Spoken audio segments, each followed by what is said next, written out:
Hey guys, how's it going?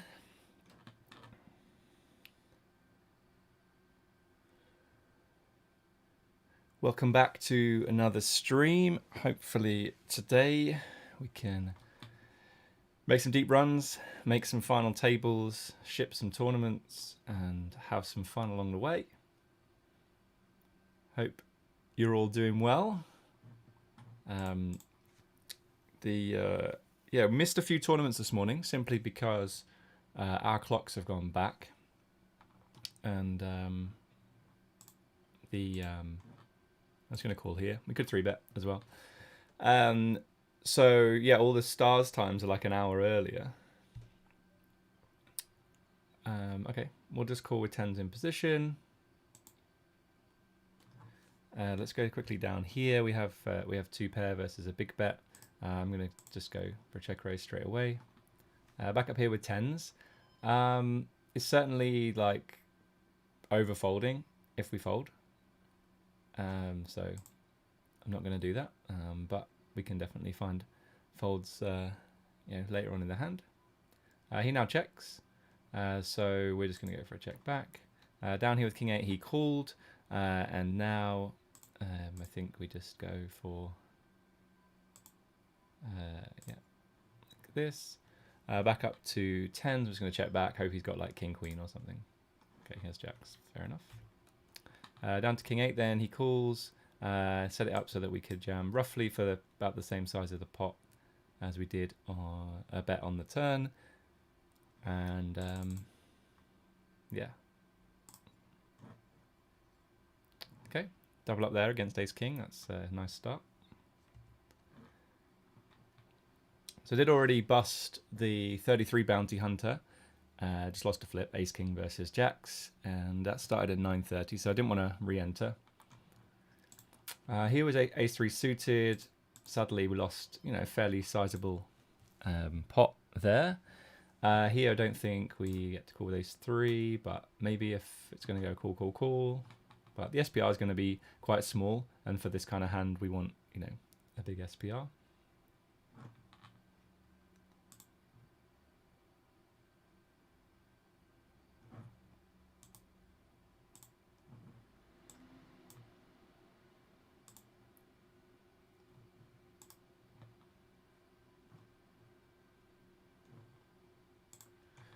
So yeah, just got 3 tournaments. As I said, like we normally play like a $44 deep stack. That started an hour earlier. The bigger 22, that started and I wasn't here for late reg, so I didn't play that. $33 PKO, that started an hour earlier, so don't want to play that. And so yeah, so we only got 3 tournaments at the moment.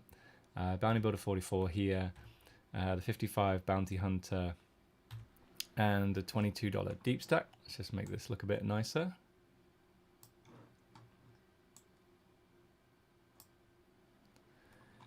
Okay, so yeah, given that given the tournaments have started an hour earlier on stars, party seems to be exactly the same.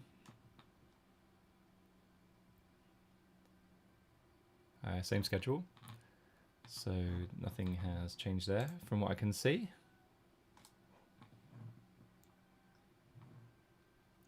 Ace 8 off here, going to go for an open. 2.3x at this stack depth, I think looks good.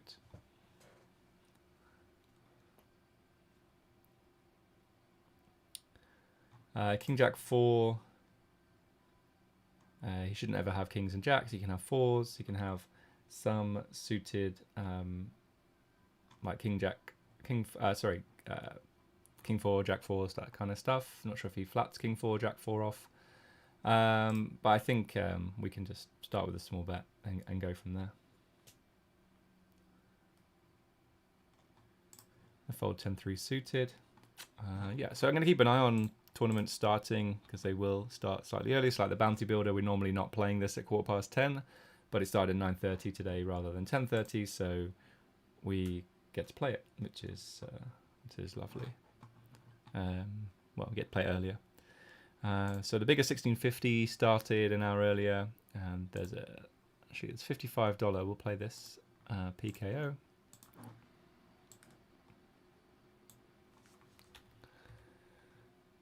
So the hotter 55 going in, Barbara.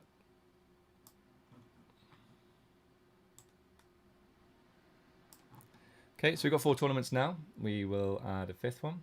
Evolution Retro Gaming. Good morning, Gareth. Good luck, good luck. Thank you, appreciate that. Hope you're doing well. How's poker treating you? Let me know in the chat.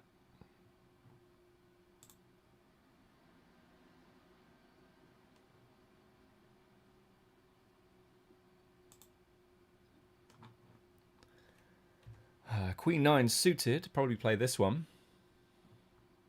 I'll have a quick look around the table. This guy's a bit short.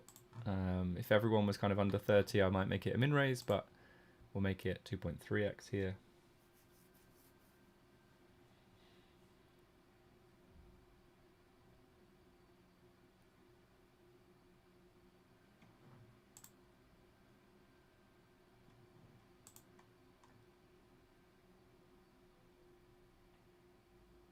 Benjamin 96, how you doing? Let's go. Deep runs today. Good luck, Gareth. Thank you. Appreciate that. Definitely hoping for some deep runs. We butchered the start time though. So last night when we were chatting to my girlfriend about the clocks going back, we realised that we get an extra hour in bed. But what I completely forgot is that the Stars lobby changes the time, so it's still working in US mode, I guess.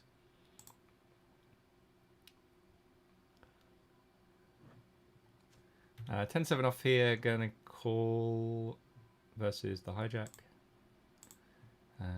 Good board for him to bet small, and a good board for us to not put any more money in. So he checks back, which is just not a thing. I don't think he should just be betting this board. So it probably just means he has like ace high or some showdown value. I think if he has like 10-9 of spades, he probably just goes for the bet. So I don't think we're going to get ace highs to fold just yet. Maybe we can improve on a 10 or a 7. He can have some under pairs as well that never fold.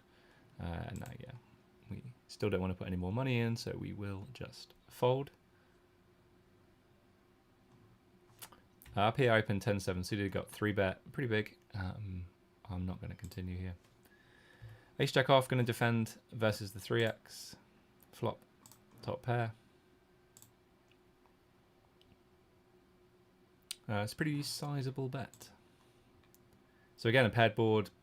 Don't think that big bets are necessarily a thing. Excuse me. But yeah, I'm not going to fold. Up here, I've got aces and got flattered by everybody. So yeah, we could go for a small bet, or we could go for a check. Back down here with ace jack. He checked back now on the turn. So big bet and then check. It seems interesting. We are going to have some misdraws here for sure. So I think we can bet big, try and get ace high to call. If he has an underpair, I don't know why he would bet big with an underpair. Yeah, it's well, we'll just go for value. I think he's going to make more of a calling mistake, given that he's already chosen a bet size on the flop that wasn't very good. Up here with aces, I just decided to check, and we get a bet and a call. I think we're just going to fold, actually. Just be done with the hand, not worry too much about it. Obviously, great decision because there's probably a club out there now, or Queen Jack or something like that. But you know, we're not like basing our decision on, oh wow, it was a great fold because the 8 of clubs came and we probably lose now. But yeah, we didn't close the action. We had no real chance of improving. I guess a 10 or an ace would have given us a full house, but yeah.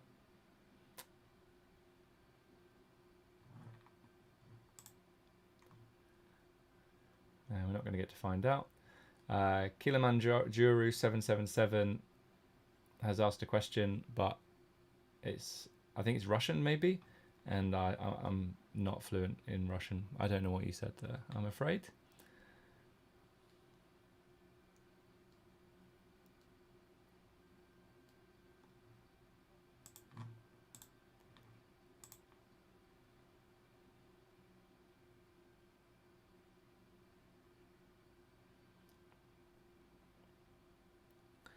We got pocket kings here though. Excuse me. And I think, I mean, squeezing, so we'd go like, say 7, 8, 9 bigs. I just think squeezing to 9 looks really, really strong. I think we're going to get looked up lighter if we just jam. Looks like we're just trying to steal it.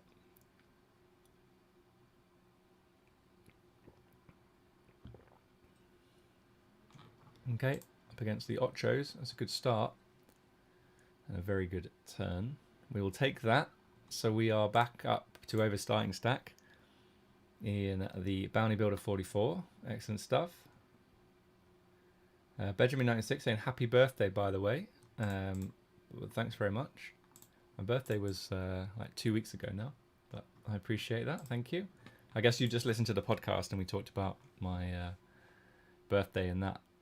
We tend to record like the week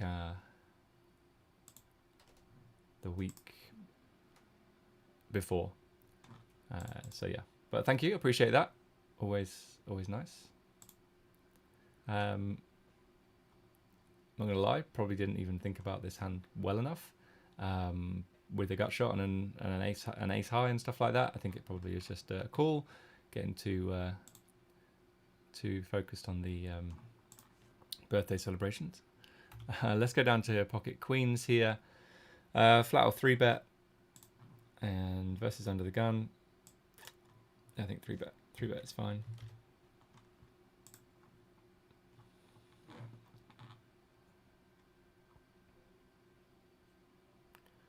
Decent flop, I would say.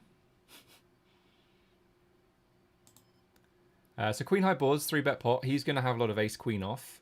We're going to flat ace queen and ace queen suited sometimes, and have a lot more ace king. So like king high boards are going to be better for us. Queen high boards not so much. When we block, the most obvious hand that he can continue with, which is like king queen, ace queen, queen jack, queen 10, stuff like that. I think it's just a very easy just check back. Shout out to Arkanga35 for the follow.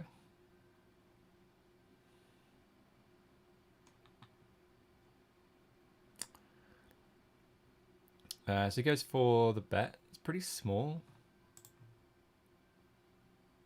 Very tempted to just make a small raise, smallish raise. Yeah, that's what I'm going to do. With top set, I probably would just call. If I had kings here and decided to check back the flop, then I would just call, I think. But I think we go for the raise. You can call there as well, for sure. Just look, I mean, it looks very, very strong. But I don't think he folds like combo draws, doesn't fold flush draws, maybe not straight draws. Queen 6, we do cover everybody. Let's go for an open.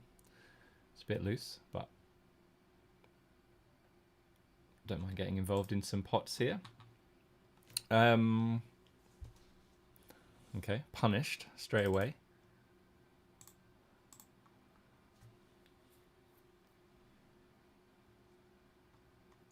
Uh, 10-8 suited, we'll go for the raise once again.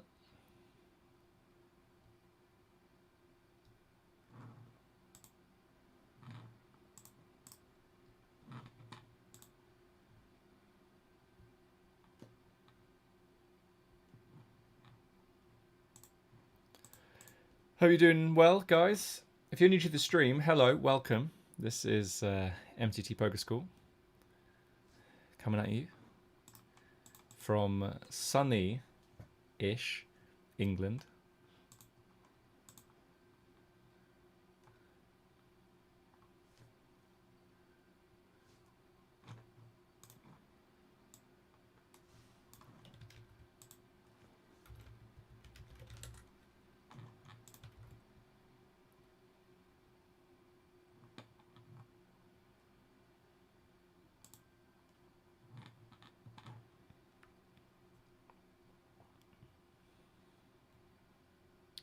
So if you have just joined, we've got 4 tournaments at the moment. We missed a few this morning because the clocks went back. Hodder 55, we're in this one, just below starting stack. I don't think I've played a hand. Given that my HUD isn't on there yet, it makes me think that I probably haven't played a hand. We have the Bounty Builder 44, where we just doubled up, but just back up to over starting stack. The 55 Bounty Hunter, shout out to Black Panth 5 for the follow. We doubled up early with King 8 against Ace King on a King 8 board. Check raise flop. then bet turn jam river, and he called with ace king, which was lovely. And we've got the $22 deep stack as well. We have around starting stack. Shout out to Flacco252 for the follow.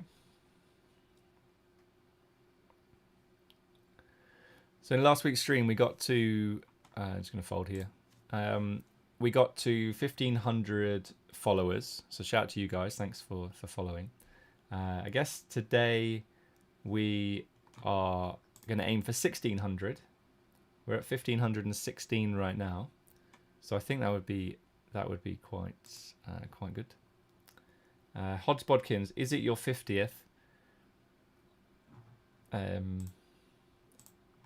No. King 8 here with a club, with a gut shot, with an overcard. Not going to fold just yet. The question is whether we go for check raise.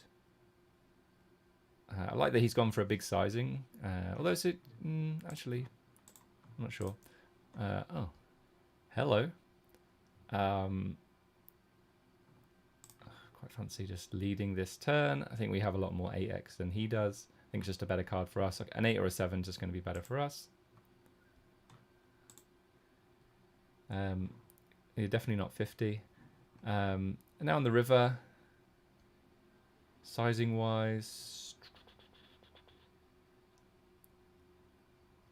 like if we jam, I just don't think we get called by anything worse.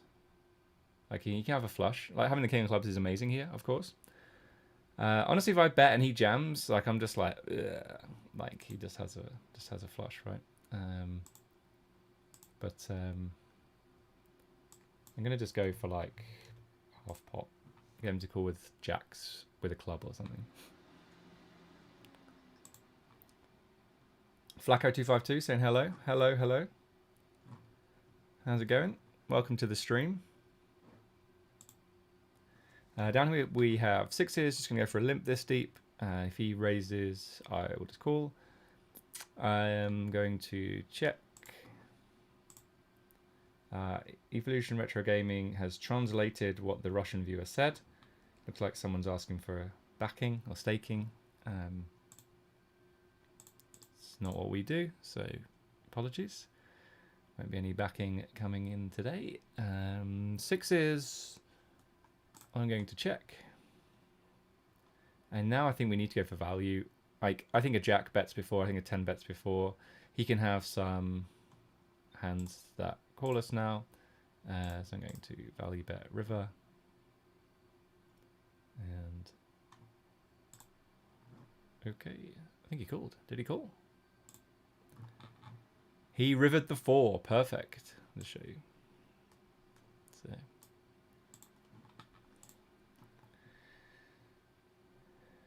that is some run good.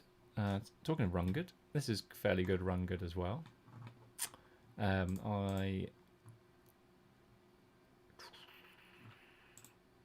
think there's lots to get called by here, like gut shots and pairs and stuff like that. So I'm going to go with a big bet. I think you could check as well. The ace, so he's going to float with some ace-x of diamonds, and maybe have like ace-x of clubs, I guess, as well. We could get all in by the river here. I'm trying to think if the ace is better for us or for him. I think it's probably better for him. I'm not 100% sure on this. I just realized I said earlier on that my poker tracker hasn't come up on this table yet, but it's mainly because I'm not using it. I haven't even loaded it. But I want to mark this hand, so 1 second, guys.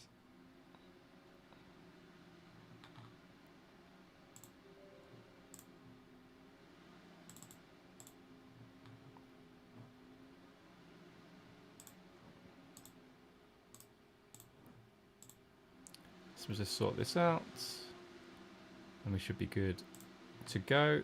My computer sounds like it's going to take off. Don't know why. I mean, sure, poker tracker. I'm going to call here with ace-8 suited. Poker tracker's just loaded, but like, come on now. I don't know if you guys can hear that. It seems like super loud to me.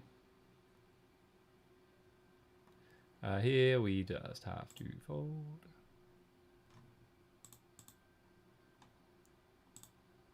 So we're going to mark that Queen 9 hand.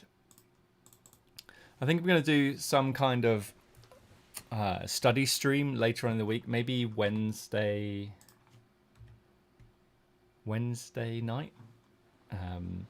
So these hands that we marked today, I'm just going to go through them on the stream. So if you guys are interested in that, like just sort of seeing the process of like playing, and then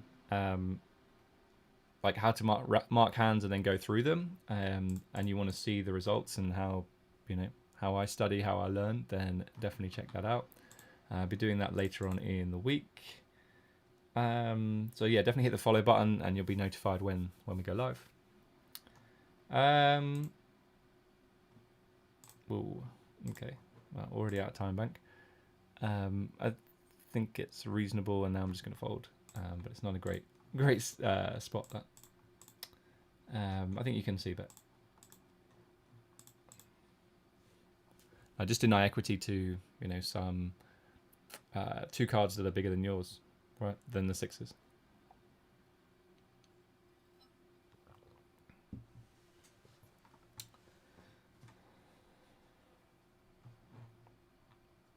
Okay, so it's 10:30. See if any other tournaments have started. Bigger 1650, we'll register that in a minute. It's a $22 turbo PKO. The Sunday starters start in half an hour. Might play those. Bigger 55 starts in half an hour. Hotter 1650, Bounty Builder 22 starts in an hour. The kickoffs start an hour earlier today. Bigger 27 starts at 12 rather than 1. The marathon starts at 1:30. I won't be playing that. Even though it starts earlier.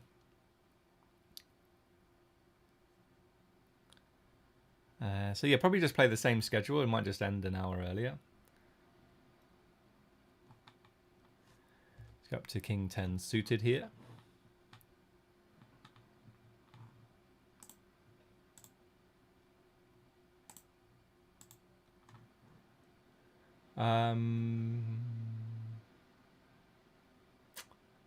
I think we can do everything here. Well, we can call or 3-bet. I'm going to go for a call this time.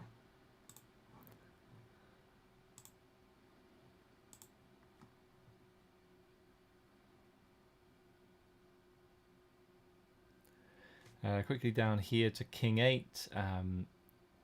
I think it's again like it's good sizing. Maybe we can go bigger for this guy. So I think we have a decision between raising and calling. I like the raise with Ace 8. I'm just going to go for a call with King 8. I mean, it's just beautiful, beautiful turn card. Like a great card for him to now double barrel.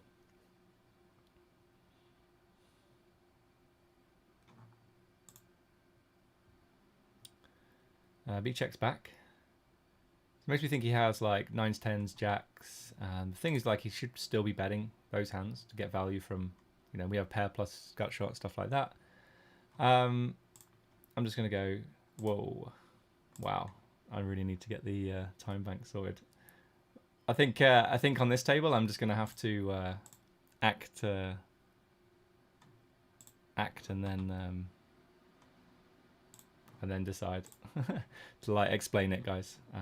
Okay, so Queen Deuce clubs here. Going to go for a check. Probably just going to still check. Queen High could still be good, but we can still call, and probably just give up now on the river. I mean, greedy sizing, if ever I've seen it. King 10 suited, we just catch the end of it. We turned pretty strong. We had a gut shot and a flush draw, but so many players in the pot. Yeah, I mean, when you see the hands, you're like, okay, yeah, bluff definitely would have worked, but yeah, again, it's kind of results oriented. 6-5 going to go for a fold. Pocket fours here, probably going to play this one.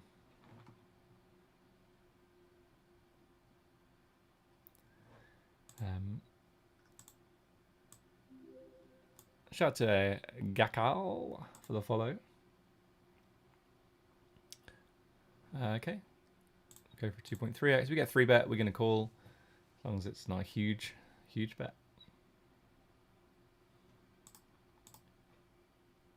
Like that. So yeah, that's a pretty big bet. We'll fold. Don't think that's ever a thing, but nice hand. Probably go for a raise again here.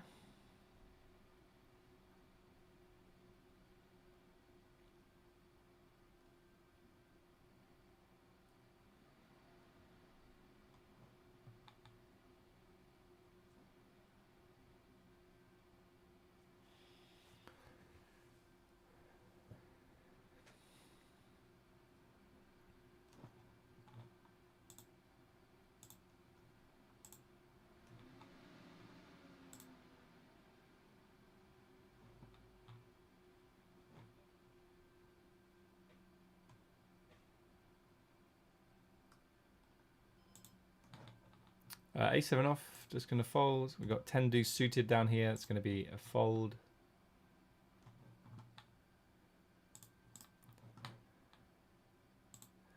There's a bounty hunter 22, so we'll play that on party.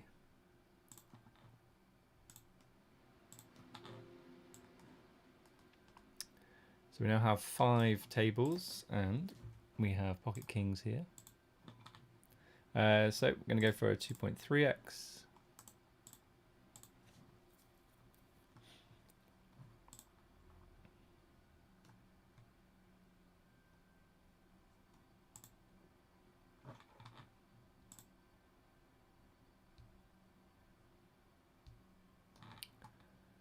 Not an ideal board, I would say. So we can just bet or check. I'm going to go for a bet.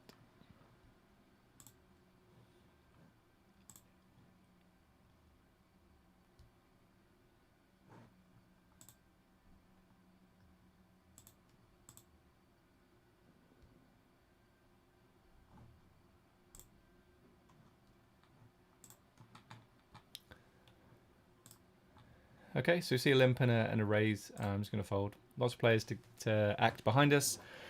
If we call, you know, probably going to be playing a multi-way pot with an offsuit hand that can be easily dominated.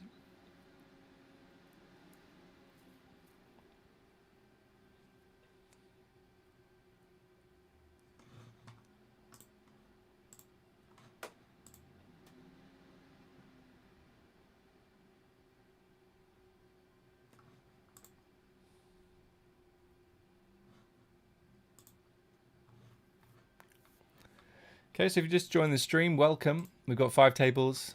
We've got this, we've just registered this $22 bounty hunter.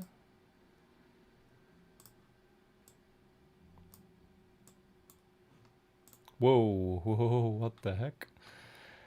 This guy's just jammed all in. We have aces. I mean, let's not time out here. That would just be the, like, worst thing that could possibly happen. Well, I mean, no.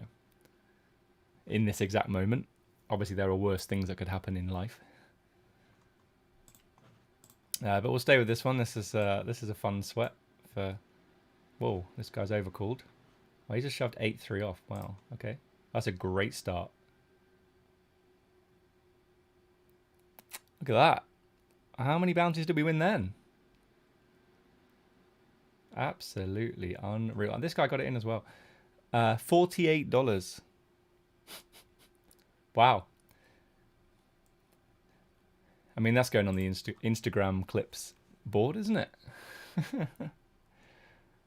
What a life. Almost free rolling the 55 already, and now we have pocket kings here.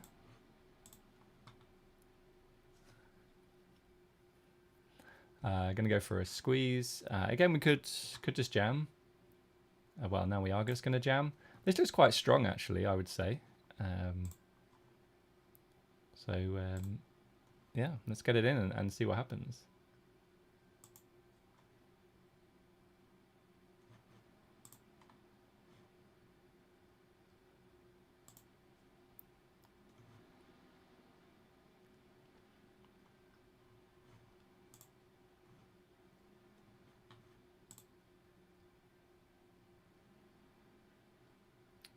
Okay, well, it wasn't that strong then. But we don't mind. Up to about 7k in that one.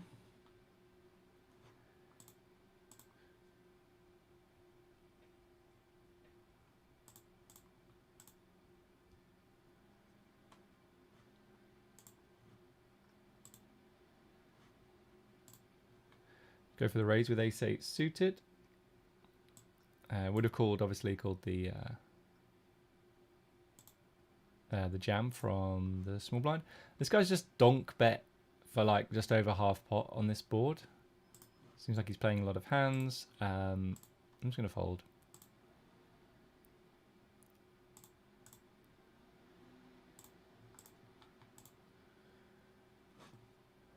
Lots of hands that we have led to continue, like, let's bring this back in.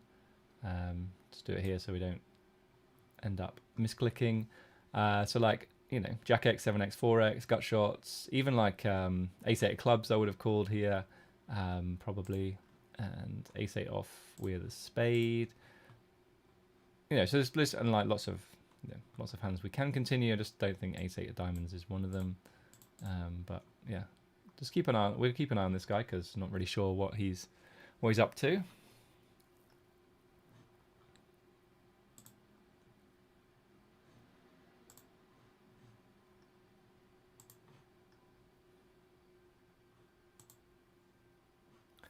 So go for the open here with ace jack off. Let's go for a min raise because I think this guy could potentially jam.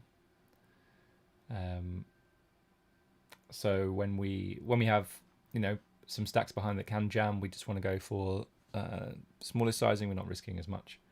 If everyone had 40 bigs here, I would just go 2.3. Here now we are going to go big, just big bet it off.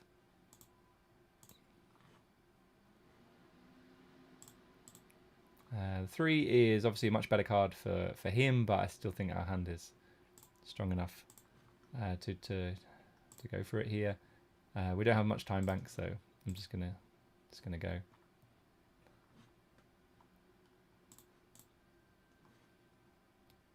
I suppose like having the ace of clubs not so good there. Blocks some of his continues.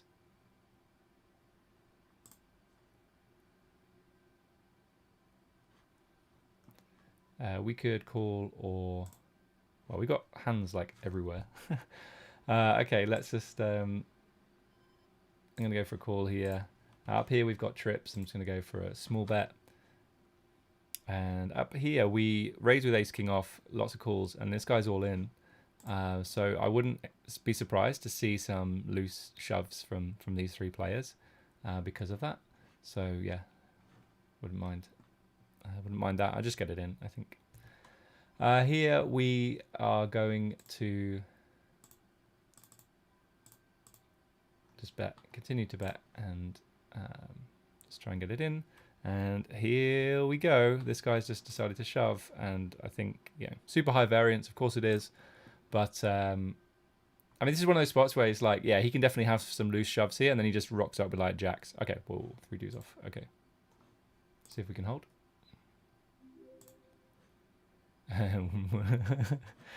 I mean, come on now. What the heck is that? Okay. Well, we're out of the 22. It's like, okay, well, there's only 2 2s left in the deck. This is good news. Oh, there's one.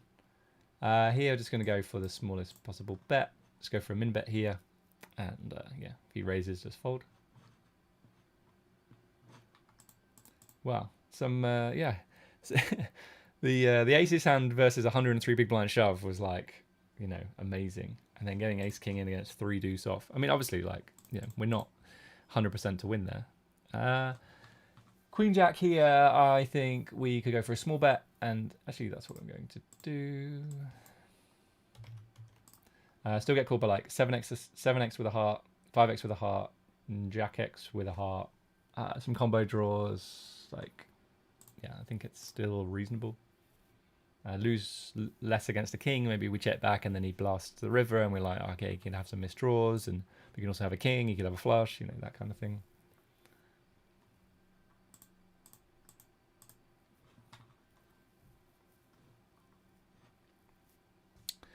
Ace 4 here, going to go for a raise.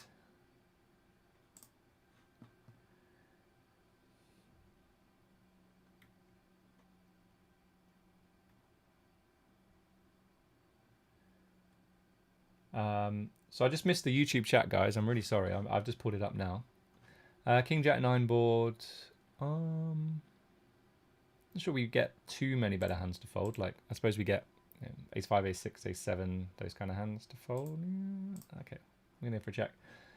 Bomb Chan said, love your live stream. Thanks. Currently final table 550 bounty builder. Well, good luck in that. That sounds amazing. Here I'm going to go for the overbet on the turn. Just think it's now we can get loads of better hands to fold. We block the most obvious continue, which is going to be Ace X clubs. Yeah, good luck, Bomb Chan, in the 550 bounty builder final table. Sounds great. Greetings from Greece from Isidorus in the YouTube chat, and then morning from Sean. How you doing, guys? Thanks for being here. Philip, hi. What do you think of the last update to PokerStars where they force players to use the Aurora and half of the community can't play more than 4 tables without lagging? I completely forgot that was the case.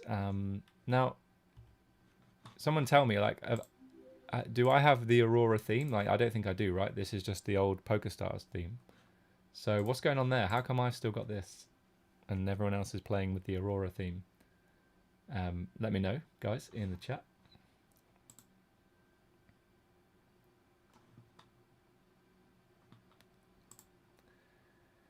Evolution in Twitch chat. Are you not playing GG anymore? I tend not to play it at this time. I just don't think there are many games to play. But you, like, obviously, correct me if I'm wrong. Like, I'm happy to load it up on the break, and if there are tournaments to play, you know, sort of mid stakes tournaments to play that you think are decent, let me know, because that would be good. I played there a lot during WQ when I was playing the peak schedule, like the evening schedule. I think some great tournaments on there. So yeah, I think it's really, really good. But I think at this time, like, I'm really not sure that there's too much to play. But as I said, could be absolutely wrong about that. So let me know. Tiagos, okay, I guess you guys have just seen the aces hand, 112 bigs with 8-3 off. I mean, what a life. Here with sevens, I'm gonna go for the call, but like I bet it's not making too much money versus this sizing. But would be amazing. Bang off for 7. But now we just fold. Down here with ace queen, going to go for a min raise and call it off against both players.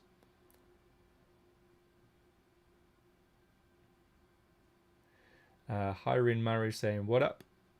How's it going? Thanks for being here.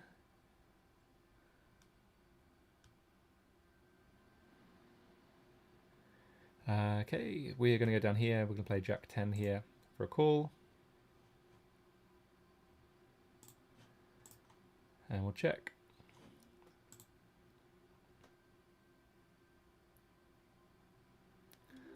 Who's this? SSK Giga. Thanks for the follow. Just going to go for a call here.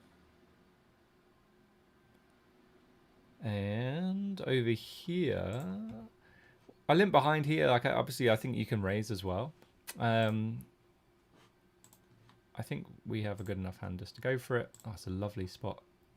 Just flip. Oh no, not so good anymore. I was like, yes, we're flip. No, we're not. Okay. So we lose a flip there. Down here, it was a min bet on the flop, went bet called, and we called as well. And then on the turn, it was 10 bigs in the middle. He bet 2, he called, and I was just like, it's probably still small enough where we can call. So we just, yeah, call. If he goes, I mean, what is this? I mean, Cocorico 41, thanks for the follow. Oh man, I mean, the bet's so small that I'm just going to call and expect to lose most often. I mean, he's probably thinking, yes, got max value with the ace-king. But, yeah, I don't honestly have no words. Good for him. Nice bet.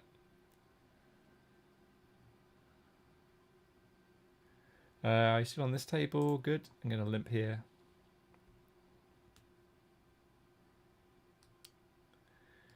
Flop top pair. So he can definitely have more strong hands here, I think, because we don't limp jack deuce off and five deuce off, but he might check those back.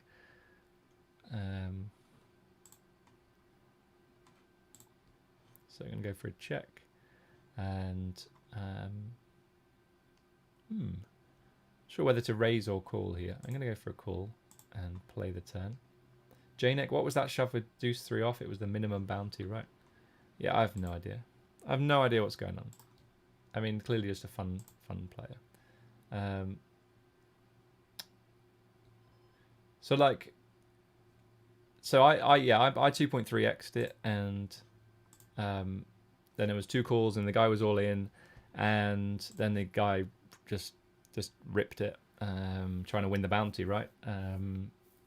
Like he's got a tremendous amount of fold equity there. Like, how many hands am I really going to call off there for 80 big blinds? But yeah, again, good for him.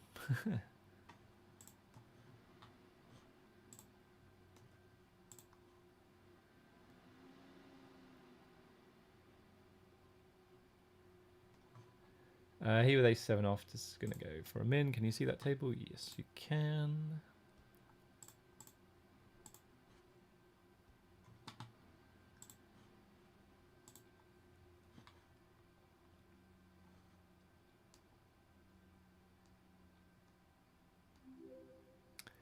Natalu18, thanks for the follow.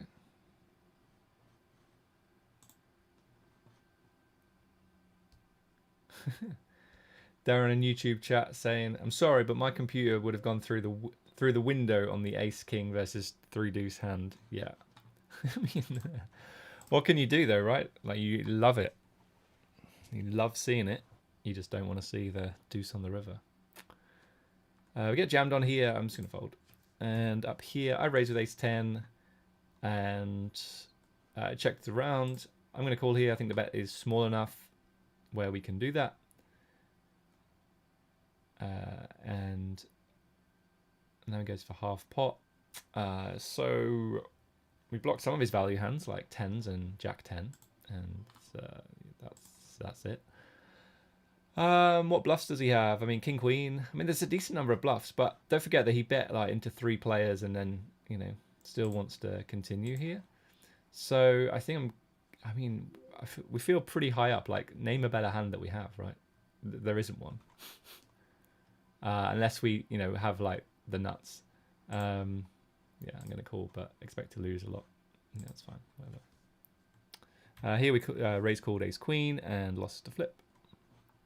But yeah, just thinking about the hand, like, exploitatively, it probably is just fold because it's not bluffing enough.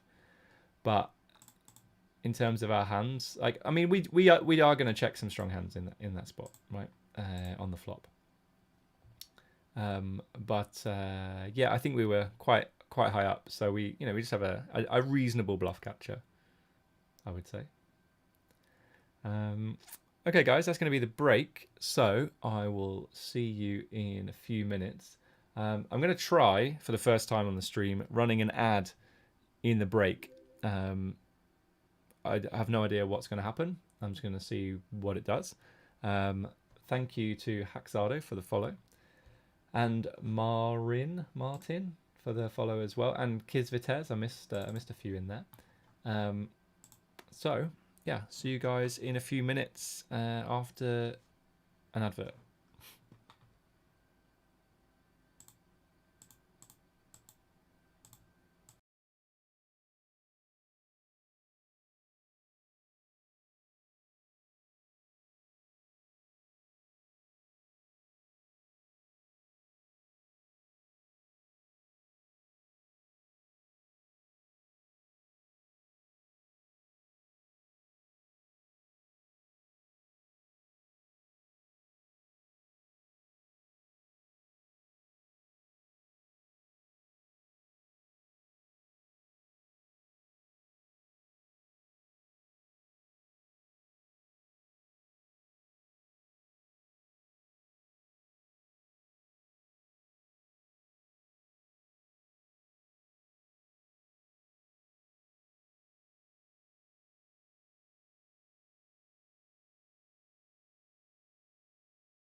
All right, guys, I am back. I don't know what happened with the ad, because I clicked for it to come on when you could see that I'd gone for a break, so it wouldn't affect anything. And but I watched the stream, and I don't know if maybe the ad is on a delay now as well. So I waited until the end of the ad. So maybe what happens is it still keeps the 4-minute delay, puts the ad in then, and then it will come back. So we might actually be okay. There might just be an ad at the end of the break, which could work out. No, might work out okay.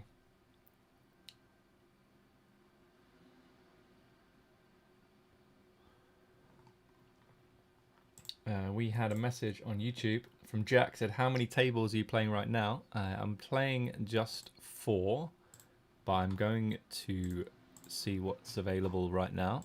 So the biggest 1650, maybe play that. What's on party? 11, nothing really. Yeah, we'll probably just play the 1650 then.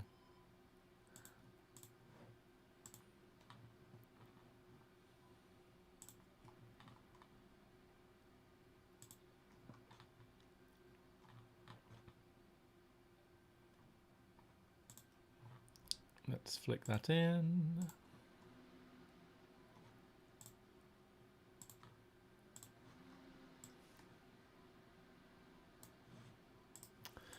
Okay, so ace 10 off here. I called versus a min raise. I'm just going to call on the flop.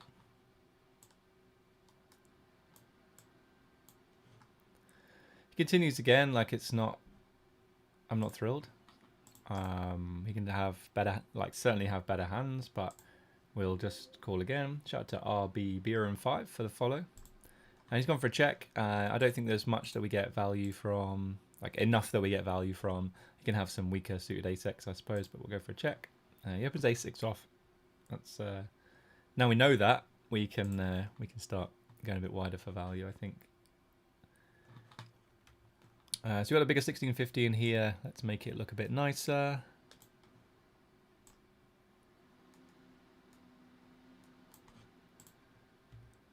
King Queen off here. I'm just going to go for a rip in the hotter 55.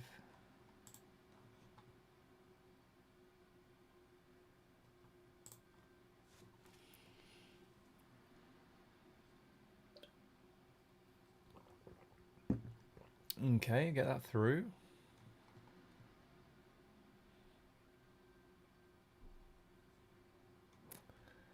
So bigger 1650 then, going to fold Queen 3 off. Hotter 55, going to fold Jack 5 suited. If you just joined the stream, hello and welcome. MTT Poker School, my name is Gareth James. We are playing 5 tournaments right now. Bigger 1650, Hotter 55, 44 Bounty Builder, 55 Bounty Hunter, and the 22 Deep Stack. Let's go up to Pocket Kings, where we're probably going to 3-bet. It's not snap 3-bet though, make it look really strong.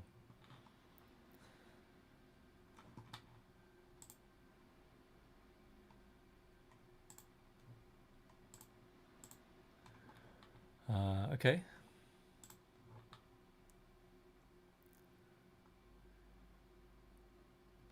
He just donks.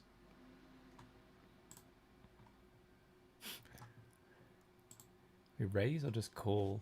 So really, I'm only really worried about an ace. I mean, he could have 7-8, I guess, so a 9, maybe not so good, but that's a very small part of his range. I think I'm just going to go for a call. I don't think he has too many 4s. Like, yeah, pocket 4s, of course. So I think we just continue to call and just don't want to see an ace or a 4 on the river, I guess. It's a pretty good card. See what he's got. Oh, Jack 10. Nice.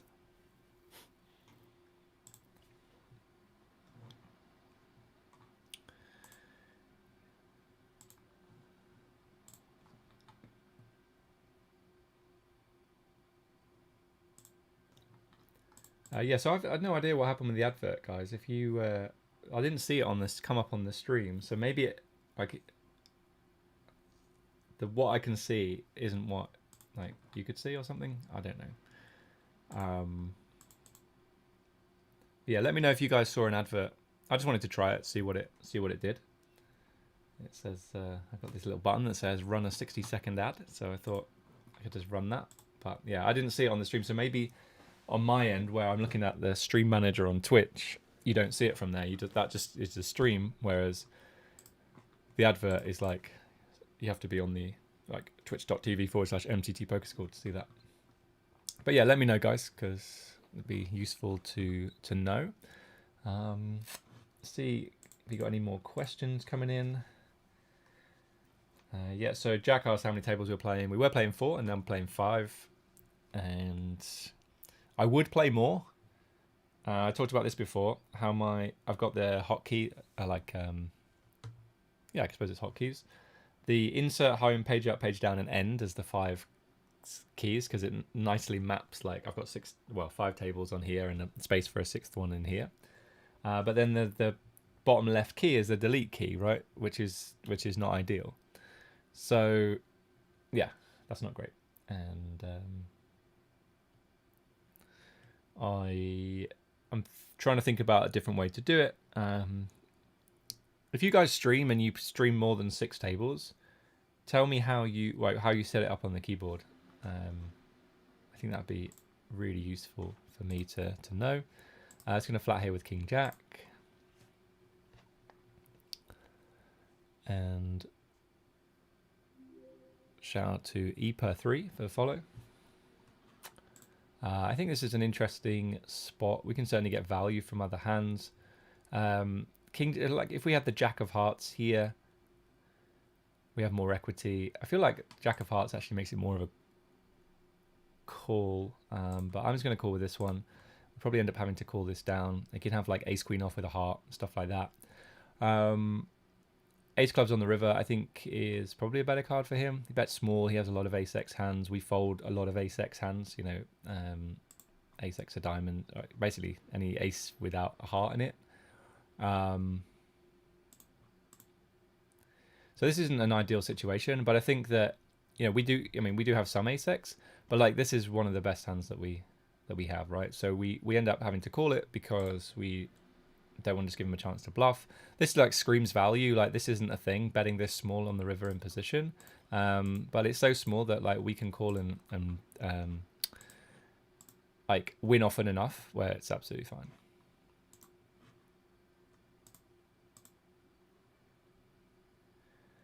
All reliable on YouTube. Why do you start so early? I don't know, because I want to play from 10 o'clock. It's a good question though, because you know the best tournaments on a Sunday are definitely in the evening. But I changed my schedule recently so that I was getting up and going to bed at the same time every day, not just going to bed super late on a day I was playing poker. Yeah, that's definitely part of it. So I think it's a good question.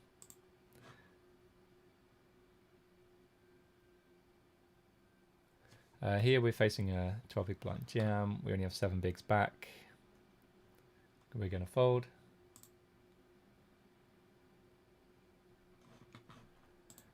So Zpuka says, okay, so dumb question, and maybe it's been asked in the past, but are you on a delay or is this live? If live, what's to keep someone from playing against you while seeing your whole cards? Yeah, it's on a 4-minute delay, so that should be just about enough time for the hand to have finished before somebody could, stream snipe me, I think is what it's called, right? I did once play on like a 3-minute delay, and I played a home game, and somebody called a triple barrel against me with 4th pair, and it got me thinking that maybe they had like, because the thing is that the hand had taken quite a long time to finish, so there was definitely 3 minutes before the start of the hand or when I was dealt the hand until the point where he made this call with 4th pair. I think it was a little bit sketchy, shall we say, but you don't like, maybe he just made the best call of his life. who knows.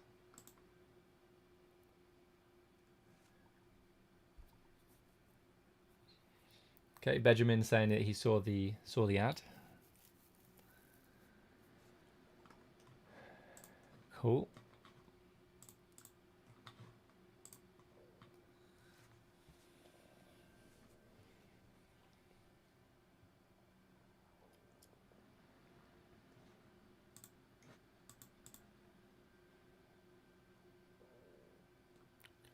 Okay, let's go up to 7s. We'll just go for a min raise. The guy in the big blind's only got 25 bigs.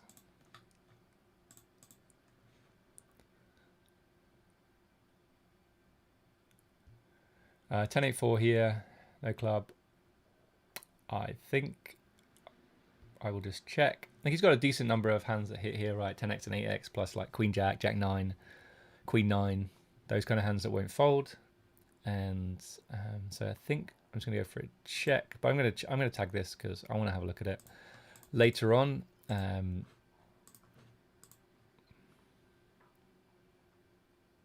He checks again. I think now like we just have to continue to check. Like, and I'm like betting's good to deny equity to overcards, but there's only like if he has, I don't know, Queen Jack, he obviously has more than those outs. Now if he bets here, we'll just call. We have a bluff catcher. He can have Queen High, King High, stuff like that. I'm not sure we get to value bet. I think the problem is I think he bets an 8 himself, right? Maybe we do. Let's go for it. Like I think our line looks like completely full of it, and we might get called by ace high here. But like, I think he should bet an 8 on the river when this run out, and the fact that 2 checks from me.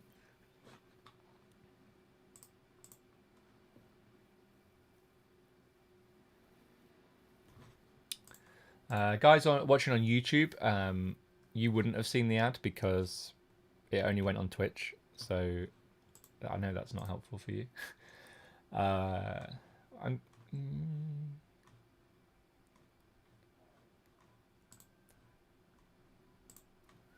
We'll shove here.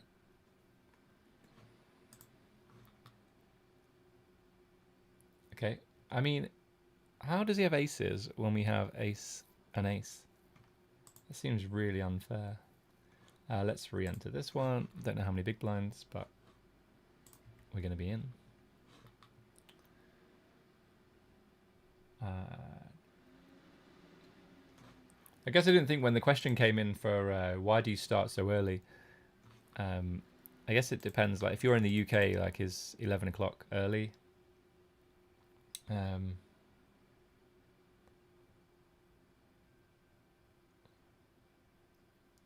Not sure. 8.96. Oh, we cover this guy. You can't see this. I don't think we're gonna call. We get to call there because I think this guy overcalls a lot. What was I going to say? Yeah, so I guess like if you're in like East Coast Canada, like it's 7 a.m. right? Because the clocks have changed. It's just to make things awkward. JM Vindustry, when are you bluffing on that King 2 8 deuce ace? When am I bluffing? When I have a hand that can't win at showdown and is a good bluff, I guess. Dafak is up. Thanks for the follow. So we raised here, and the King 9 connected, King the 5 are connected. I think we can go half pot. We could also just check, to be honest. I think that would be okay. And 9, much better card for him. So I'm just going to check and give up now, I think. And then on the river, like we could get some like ace 10, ace jack to fold, but I don't think a 5 folds, and yeah, we just fold now. Ipper 3 saying 4 minutes is a very short delay. Kids Vitez says 5 minutes minimum. Let's go up here to King Jack suited. Just going to rip in the hotter 55. He has us just covered, which is frustrating. Queen. King. Okay, out of the hotter 55. Let's see what else there is to play.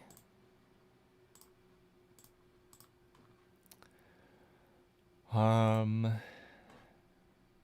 started a bit too long ago. Time is at 11 o'clock. There's a 33 bounty hunter that starts in a little while. Probably play that.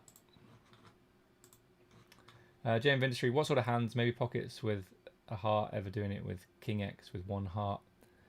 I can't remember the hand now. I'm really sorry. This is the only problem with the delay, right? Is that I can't remember the hand. But we flatted pre. He bet twice, and then even if it was that hand, I can't even remember what the hand was. I'm thinking about maybe a different hand because it was an ace high board. King deuce 8 deuce ace, and you put in brackets 3 of hearts. I'm really not sure. Oh, 3 hearts, I guess is what you're saying. Yeah, I can't even remember what the hand was. I'm really sorry.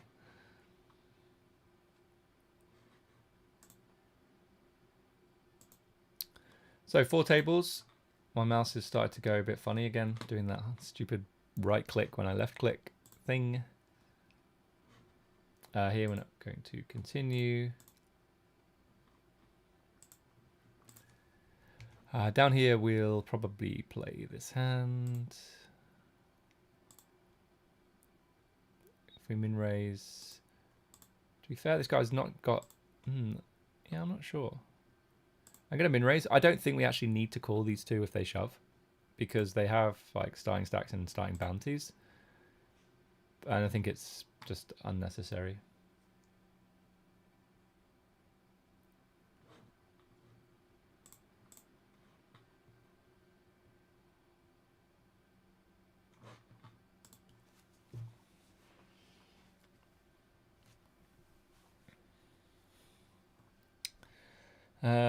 Yep, okay, just gonna fold. This guy can have it if he wants. He does not want it.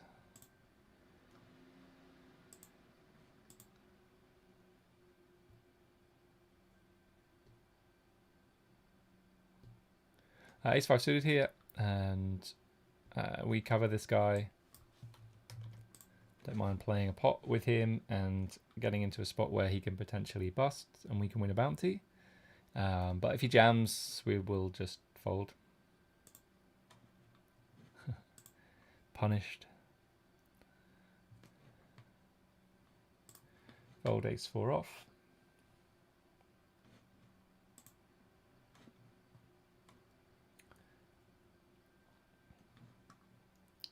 Benjamin 96 saying it's early for us Canadians. Yeah, I bet it's early.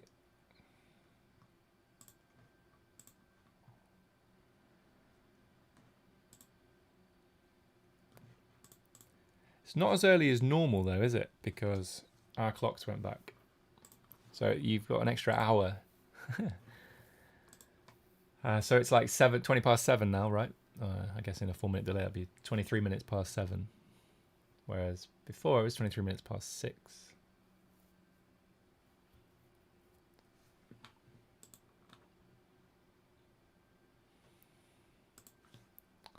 So if you just joined us, we have 4 tables. We've got the bigger 1650, where we got a gift earlier on. 3-bet pot. Guy just donk bet 3 times into us with Jack 10. He hit a 10 on the river. We had pocket kings. So, nice hand for us. Bounty builder 44. Nothing really happening so far. We down to 3.3k. Not loving it. Bounty hunter 55. We have $48 in bounties. We're 4 of 45 with 13 paid. Probably our best shot at the moment. Shout out to TF Van Leuven. That sounds like a Dutch name. Goeiedag.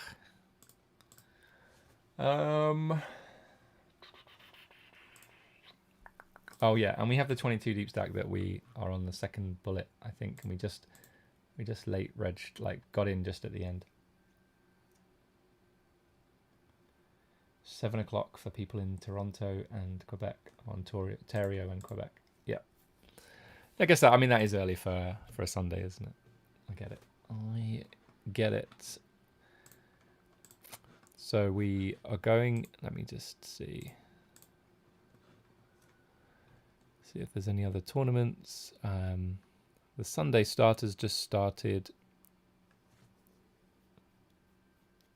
The looks like the 109 guarantee has gone up a bit on that, so maybe we'll play that. I think we'll register for that in like the next break probably. But we have yeah, we'll play the 33 bounty hunter on party as the next reg, and that starts in about 9 minutes.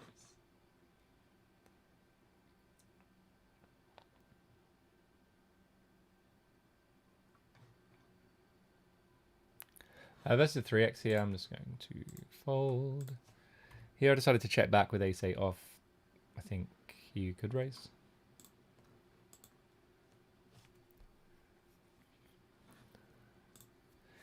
Queen 9 suited here, I'm just going to rip blind and blind. So you have the same size stack as us? Well, not anymore. Okay, 7-4 going to be fold. So 29 and 31 here. I mean, yeah, we re-entered and that's the first hand we played, I think. Maybe. 12 paid.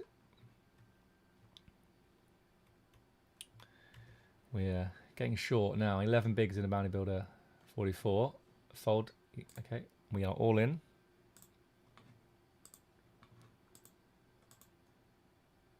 Yeah, so there are a few tournaments we missed this morning. Bigger 22. Hotter 27. There was a 44 PKO and a 33 PKO. I think those two PKOs were still available, like still in late reg, but the tournament started an hour earlier, so like I'm not going to play an hour and a half into a PKO. I think that's not good news. Hold. There we go. We'll double up there against pocket kings. Folding queen 8 and the gun. So now we have back to 7k. I think that's where we peaked so far in this tournament.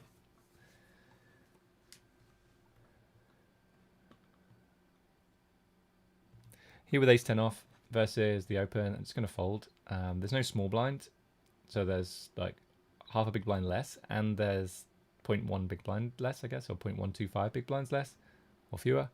And he's raising from MP, so just going to fold.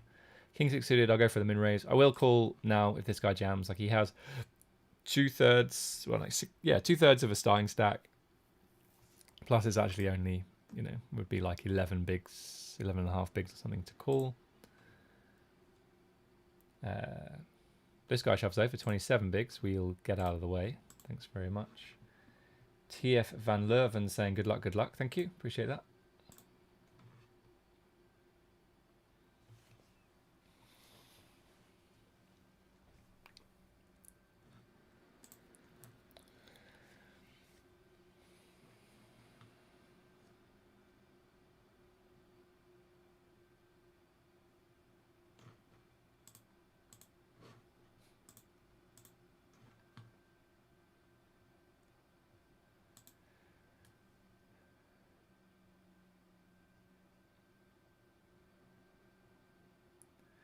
So I mentioned in the last hour, we got to 1,500 followers last week, which is brilliant. So shout out to you guys.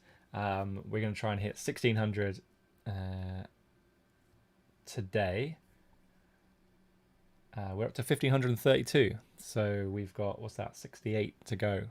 Should be. Maybe we need a loftier goal. Although let's just hit 1,600 first. Maybe we should go for like 2,000. Let's go 2,000. That's a stretch goal, right?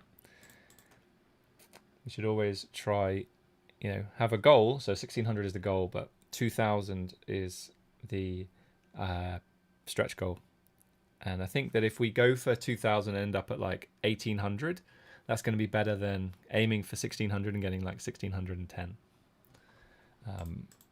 But it's, I guess the thing is that it's not like I can really control how many people follow, apart from when just make sure that the content is good. I think we can check or bet here. Honestly, I don't think that he's going to find enough bluff raises, so I'm going to bet and get like jack high, queen high, king highs to fold. Here with pocket tens versus MP, it's going to ship for 12 bigs. Benjamin on Twitch saying, great way to spend a Sunday morning. I was up at 6 wondering why the stream wasn't going. That's unfortunate. 10? Nope. Okay, we're out of the deep stack. We'll fold 3 deuce suited. Okay, so we're down to 3 tables. We have got a bounty hunter starting soon. Let me register. Let me pre-reg that. 11:30.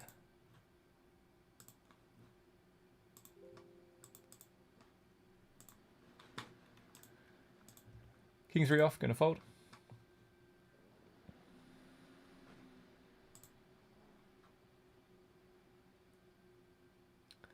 Thomas Dig on Twitch saying 8:25 here in Argentina. Pretty early for a Sunday. Yeah.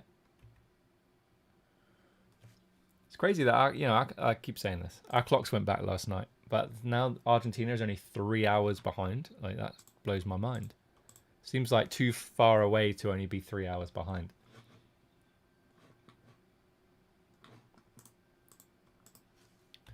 Okay, we've got the 33 in here as well. So 2 on stars, 2 on party. We'll load. What time does the bigger 55 start on stars? Start at 11:05, so we'll play that in a bit. And there's a hotter 1650. There's a bounty builder 22 that starts in 3 minutes. Let's register that. That'll be better than the hotter 1650, I think. 12:27 in Budapest. Very nice. Loving the multinational viewership. Ace 10 will probably play. Benjamin 96. Does every country do a time change? Now, I know the answer to this. The answer is no. I believe Russia doesn't ever. Oh, that's a big statement. So I'm going to check it on the Google. Ace 10, I'm just going to flat in position. Well, maybe it's different parts of Russia. Let's find out. Does Russia clocks back? Russia currently observes Moscow Standard Time all year. There you go. We're just going to call here. We have backdoor flush draw. Don't want to fold just yet. I think it's too good. He can just have, weaker hands already. He now goes for a big bet. I think he's bet too big here, actually, because if we call his 33 in the middle and he has 20 bets, so we bet pot on the turn to bet 2/3 pot on the river. It seems not very good, but whatever. Yeah, so there you go. Russia is a country that does not observes Moscow time all year round. Shout out to Dead on the Turn. Definitely been that a few times.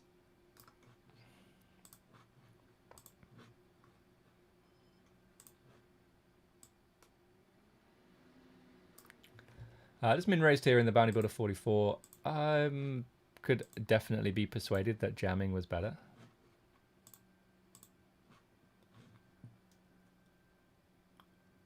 I think we cover all these guys now. Amazing. Let's hope for a jam. Okay, this side flats. Okay, so his VPIP and his PFR are quite far apart, which generally suggests that he's, more on the call happy side than, so he's probably too passive and not aggressive enough. Ace high board, I'm just going to check, see what happens. Like, this guy might jam, this guy calls, and then I probably just fold. We don't cover this guy, actually. Big blind has the most 3x here, or at least should do, but then, who knows what this guy's range looks like. Okay, so I will have some ace x here to call. I will have some flush draws to call. Not closing the action. It feels a bit tight, but I'm just going to fold.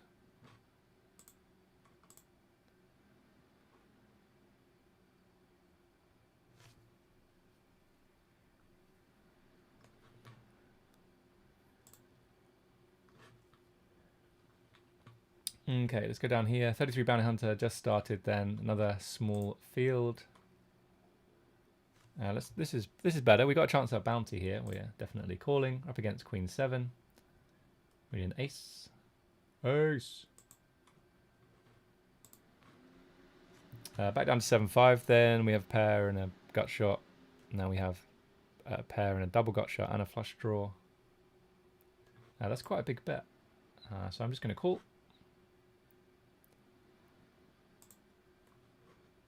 8 of clubs on the river.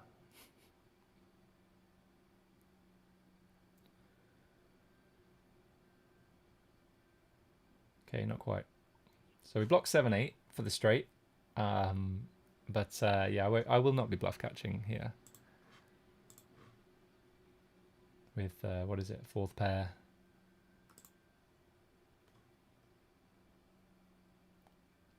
I think it's a somewhat under-bluffed spot where the guy bets, you know, really pretty big into 2 players and then finds another big bet on the river. Shout out to Chest Joel. I don't know if that's how you say it. Thanks for the follow. Shout out to Rubs K as well. Thanks for the follow.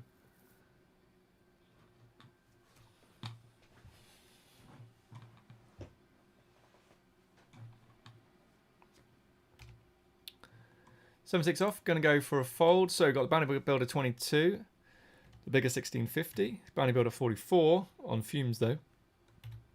Bounty Hunter 55, almost free rolling that with $48 in bounties already. Had a crazy hand earlier on. Guy shoved under the gun for 103 bigs. We had aces in the next seat over.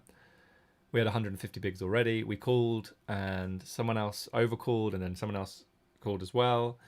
And it was like 8-3 off versus aces versus kings versus some other random hand. Like, I can't even remember what it was. Like, it wasn't very good though. And we hit an ace on the flop, I think, which was amazing. So yeah, 1-3 bounties in that one hand, which is nice.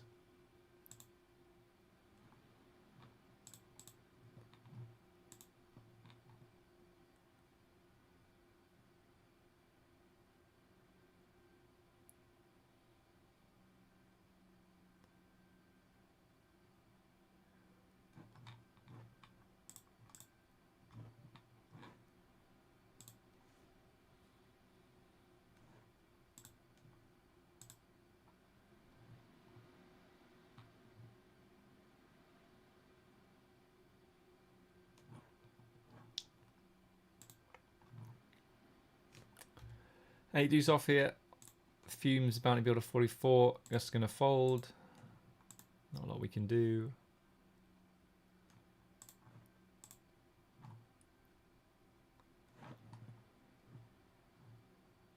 King deuce off. Gonna fold.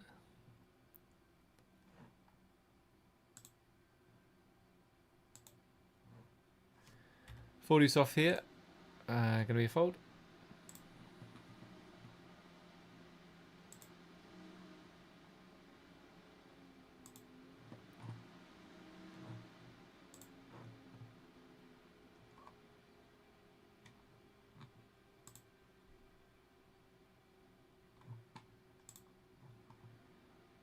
Ace jack off, probably play this one, depends what happens before. We're really deep. I don't love a call here. Might just go for a squeeze. Actually, I'm just going to fold now, I think. It's not a hand I want to call, and then we get position, but if we get squeezed now, we have to fold. And ace jack suited I would play, obviously, but I think it's an overrated hand in that spot. So apparently you don't change the time in Thailand, China, or Argentina. That's good to know. So not just Russia.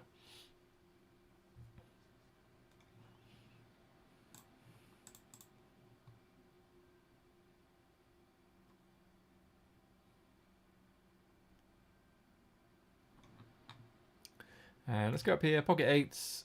It's just time to go. If it's our time to die, it's our time to die. We are in for 7 bigs. Okay.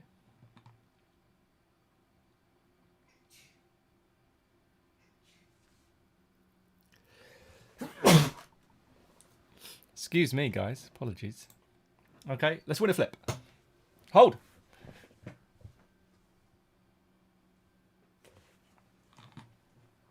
Okay, not going to re-enter. It started 2 hours ago. Definitely don't re-enter bounty tournaments 2 hours in. Okay, so we're down to 4. Let's play the bigger 55. Let's flick that in now. REKT. REKT. Thanks for the follow. Just trying to work out if it spelt something. But we're in for the big 55.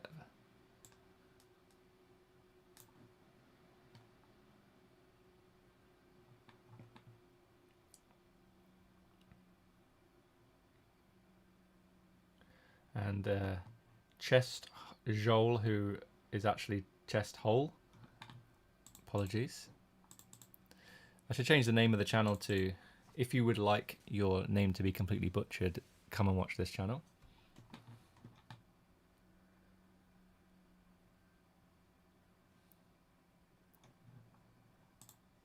So we've got bigger 1650, Bounty Builder 22, bigger 55, 55 Bounty Hunter, and the 33 Bounty Hunter. For your viewing pleasure, we're going to overcall here and not continue.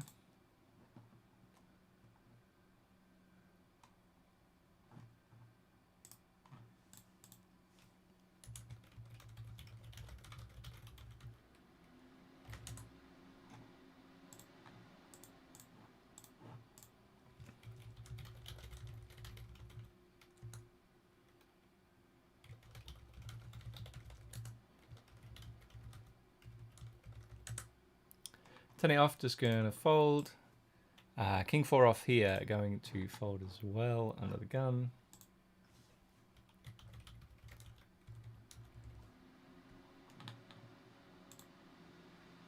So some pretty small fields, I would say, at the moment. I mean, the bigger 1650 is, it's 330 players remaining.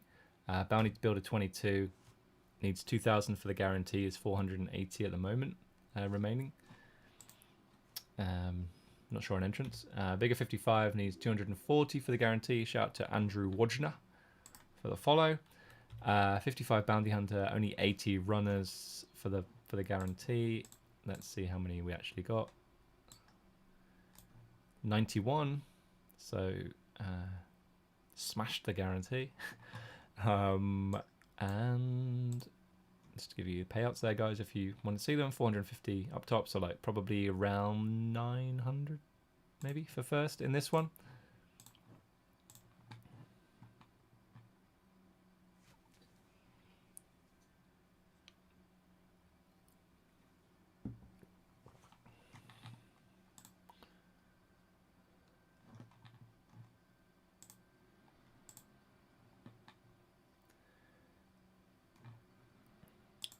Ross on YouTube saying good luck today, Gareth. Thank you. Appreciate that, Ross. Hope you're doing well. Good luck if you're playing today as well. That goes to everybody. It is a Sunday, biggest poker day of the year. Week. So yeah, hope everyone has a good Sunday. Has fun. Make sure it stays fun, guys. If it ever stops being fun, shout out to Sick Joker. If it ever stops being fun, don't carry on. It's not worth it. But hopefully it's a fun Sunday. Ups and downs, trusting in the process, playing well, being focused. That's what you can control. That's what you want to focus on.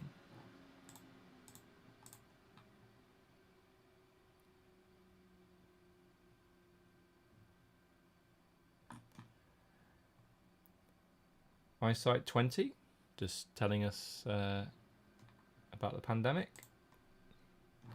Thanks for that.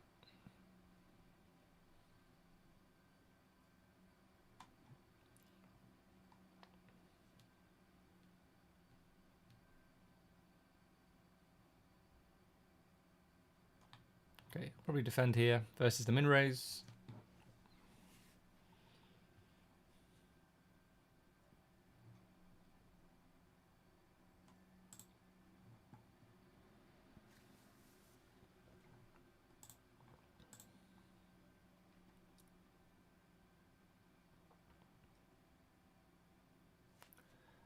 Pocket queens here. I'm going to go for raise to 3.5x. Up here, I flatted ace jack off versus this guy. We have a gut shot. We're just going to call.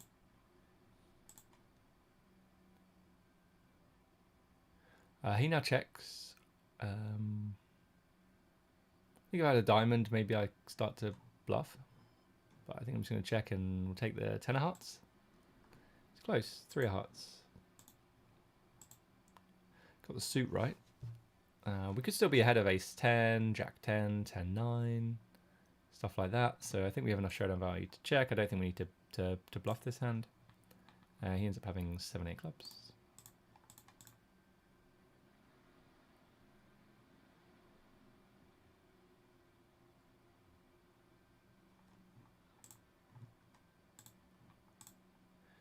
So doing lots of folding. Fold ace 4 there. I would flat further around, but we've got 2 shove stacks behind us, so we don't get to flat as frequently. JM Vindustry, why do you overcall so wide on the big blind? Because it's the right thing to do. I think maybe I had 9 deuce suited, 9-3 suited, something like that. And it was like cutoff opens, button calls. Like I think we just get to call all the suited hands there. So yeah, odds are good, and suited hands are going to do pretty well, like at realizing equity. I mean, 9-3 suited doesn't do great, but it certainly does better than 9-3 off. King, excuse me, King 7 off going to be a fold. Down here we see a min raise and a jam for 80 bigs.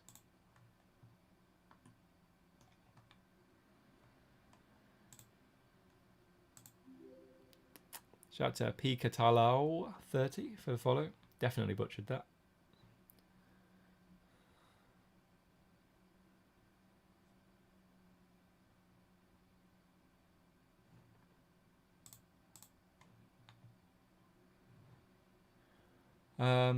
Okay, 3x here.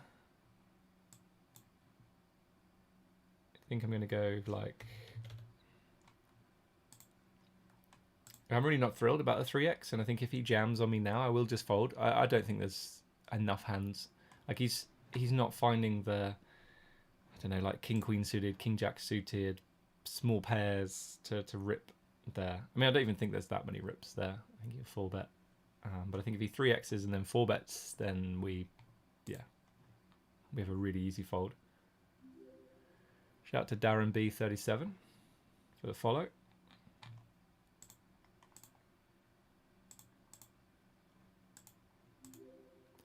Shout out to Scaris for the follow. If we carry on like this, guys, we'll definitely hit 2,000 followers by the end of the day.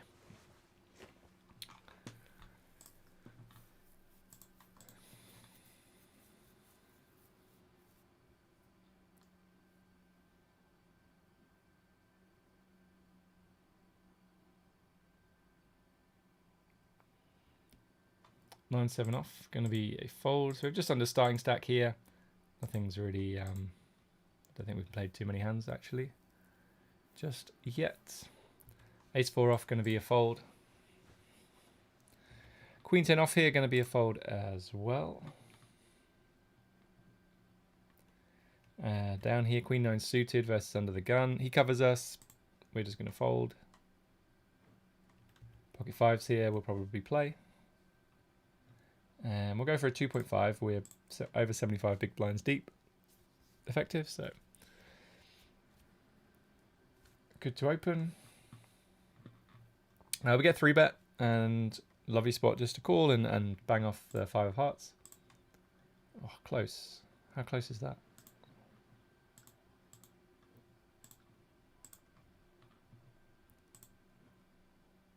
I can't call though here with 4th pair. Maybe if we had a heart, but even then, I think it's dicey.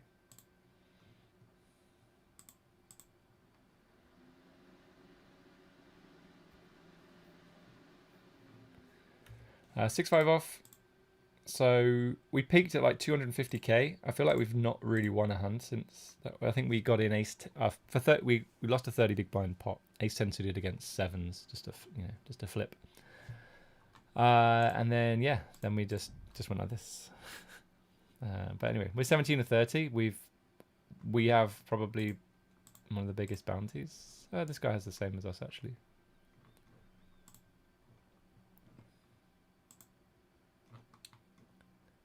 Ace-9 off here.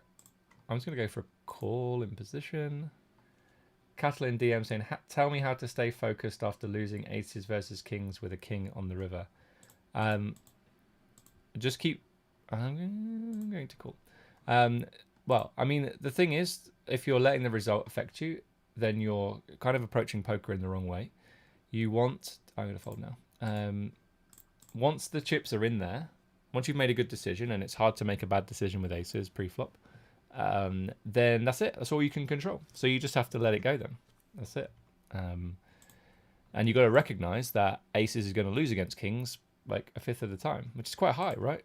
It's quite a lot. So 1 in 5, you're going to lose there. So you have to be okay with that.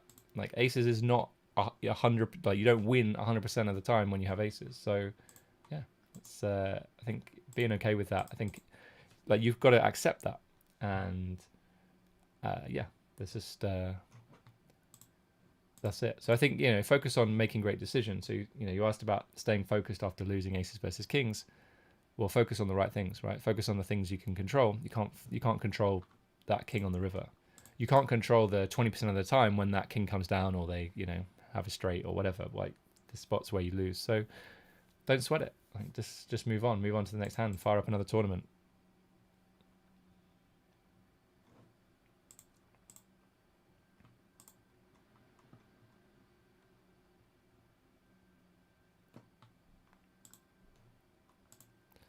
Uh, 760, I'm going to defend versus 3x. Kind of tempted to lead, which is what I'm going to do. Okay, so we now improve to a flush draw to go with our 2 pair. It's probably too much to overbet here. Yeah, interesting spot. Here we're going to open with Jack 8 suited in the 55. James Industry saying, yeah, I suppose I'm too used to cash games. Those suited hands are definitely folds without the ante. Yeah, for sure. And the other thing in cash games is that, I mean, there's loads of things going on, right? The differences, but rake, like you don't want to be caught like multi-way pot.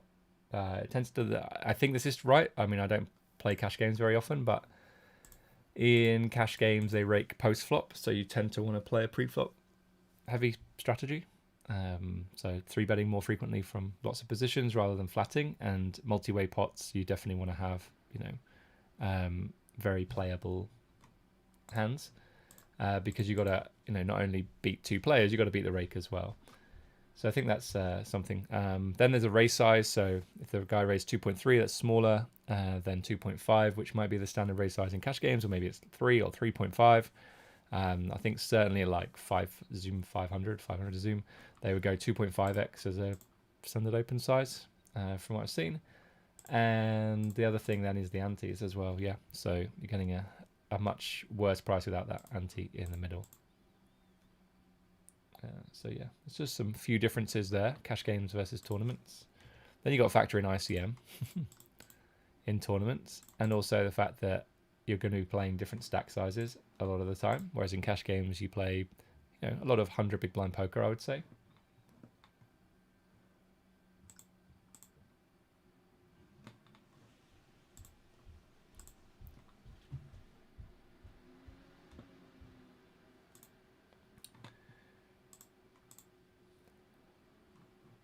So shout out to you if you're watching on YouTube. So currently on YouTube we have 17 viewers, and then Twitch we have 145. So completely up to you where you want to watch the stream. I don't know how it affects me yet. I think I haven't even done 10 streams yet. So still in the infancy stage of streaming.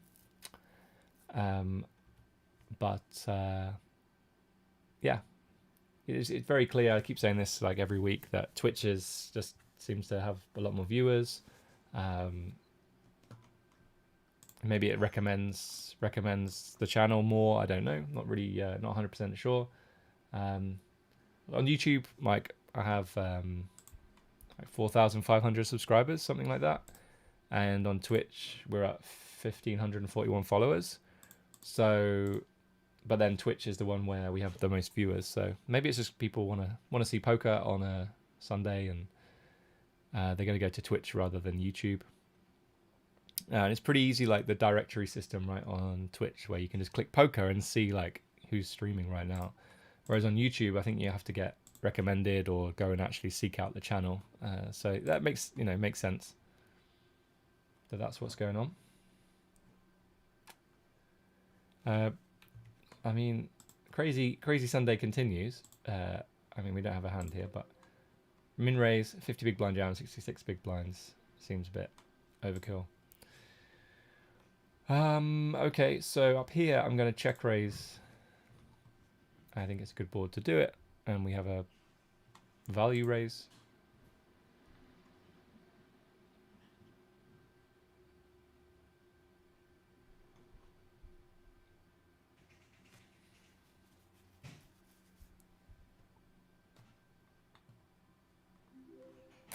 Shout out to St. Hugin for the follow.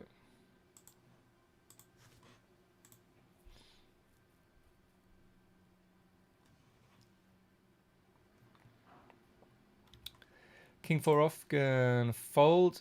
Look at these stats. We played one hand. We've had one raisable hand. Excellent stuff. Queen 8 here in the 55. 14 to 27, 13 paid. So not too far away, but we only have 28 bigs, 27 bigs. Just gonna go for a check. Probably go for a check call if you bet small. We still have queen high. We have an 8 of diamonds. You know, we can still do something. 4 of clubs. I'm just going to continue to check. Might still have the best hand. I think players tend to play this spot too passively from his point of view. So we're getting, if he should be bluffing probably more than he is. 8 on the river. I think he should check some 9x here. Shout out to Jag Bublar. So I'm going to go for a check call, I think, here. Right, we block 2 pair. Give him a final chance to bluff. Okay, he does not oblige. Shout out to M4KK for follow. Here we're going to flat with 2s. We haven't hit a set on stream yet today, I don't think. Have we? So clearly it's coming.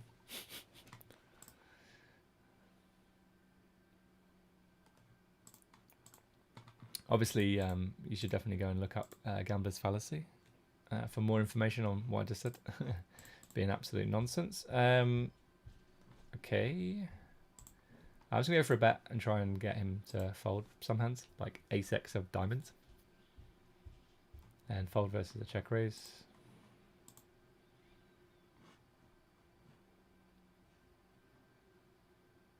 Okay, he calls. So he could definitely have some really strong hands. He could have some gut shots. He could have 9. He could have a better pair than ours. So we can get some strong hands to fold now, I would say.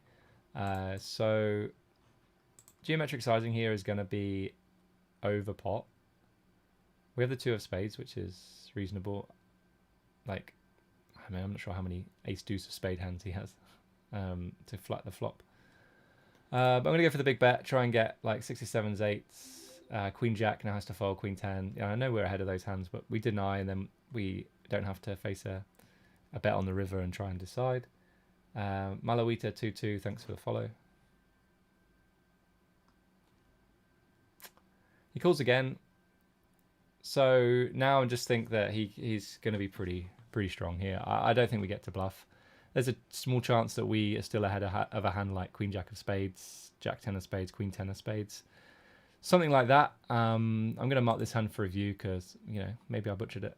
I just want to see if we can actually bluff river. I think we have worse hands with no showdown value to bluff. So, okay, it's a nice result. Got some nice value there, didn't we? And it's ace 10, unlucky Nilmar.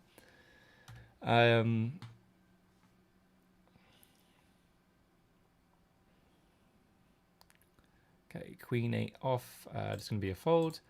And that's going to be the break, guys. So I will see you in a few minutes. Shout out to Vizia Scooter for the follow. See you in a bit.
Hey guys, we're back for more. Just saw some comments, so let me have a quick look here. So JM Industry in on Twitch. Exactly, stack sizes is a major difference, like how in certain situations playing short one should defend nearly any 2 cards against any position. I think that might be a little bit extreme, defending any 2 cards, but you definitely defend a lot. So, versus late position as well, versus the button min raise. Say you've got 20 bigs, you should be flatting a lot of hands there. Benjamin 96, great advice on the aces versus kings comment. It can be hard to focus after a bad beat, but trust in the process. Absolutely. Chest hole, I haven't seen you bluff yet. Here we are going to call, I think. It's just starting stack, but the added bonus of a bounty, and we're still some way away from the money here. So we'll take a queen or a 5. We still need a queen or a 5, despite hitting 1. Okay. Oh, you guys can't even see that hand. Never mind. Up here we have ace 10 suited, bigger 55. We're going to open that. So yeah, you haven't seen me bluff yet. I mean, the 2s just before the break was a bluff, right? So yeah, I have no idea what's going on, guys. I don't even know what you're supposed to defend versus a 6.4x open. Like, is this the hand that you defend? Like, has anyone ever run it in a solver? Honestly, I guess we have to call, but like, yeah, we completely miss loads of the time, and we have to fold. Like, I don't think we get to. I mean, in theory, on this board versus this bet, we should continue with ace, like the best ace high we have, and a backdoor flush draw. But yeah, I just think it's honestly, I if I wasn't streaming, I would have folded on pre-flop there. Here we're just gonna check call, went multi-way. I think just have a nice easy check call.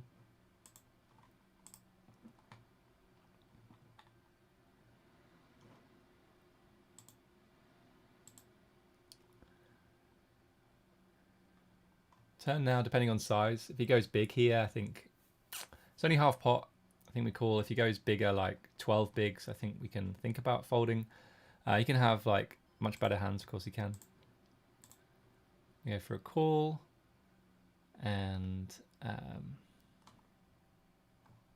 hope he has like ace 7, ace 5. I won't call river though. I don't think he's going to find enough bluffs in this spot to want to call with ace 10.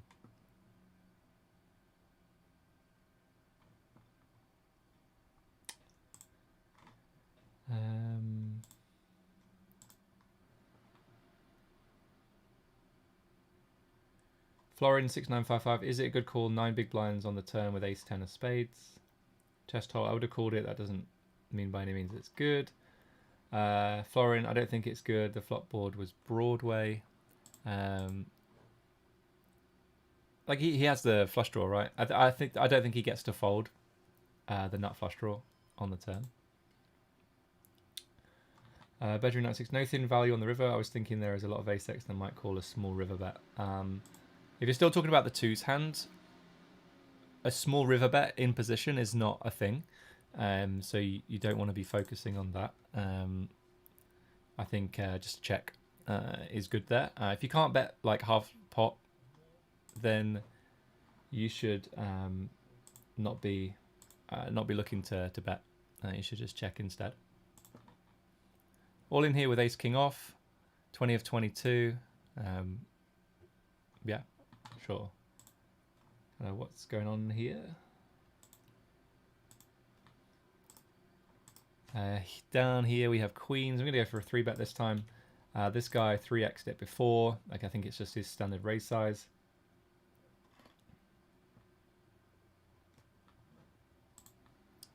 We get jam. If this guy jams as well, I would be tempted to fold. I think this is a lot of ace king, and then obviously you can have aces kings, but you could have jacks as well. We're up against ace king. That is not a good start. I got 1 out. We are out of that tournament. That is unfortunate. Fours here. We have second pair. We don't have a diamond. We would prefer a diamond. Of course we would, but I still don't think we get to fold just yet.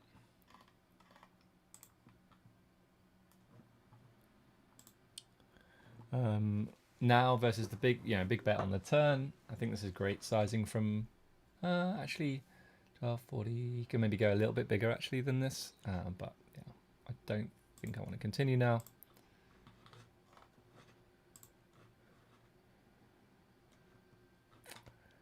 So let's see. It is 12 o'clock. What starts at 12? There's a bounty hunter 55 we could play, or there's the Sunday kickoff. No, not the Sunday kickoff. The Sunday starter that we could play. I think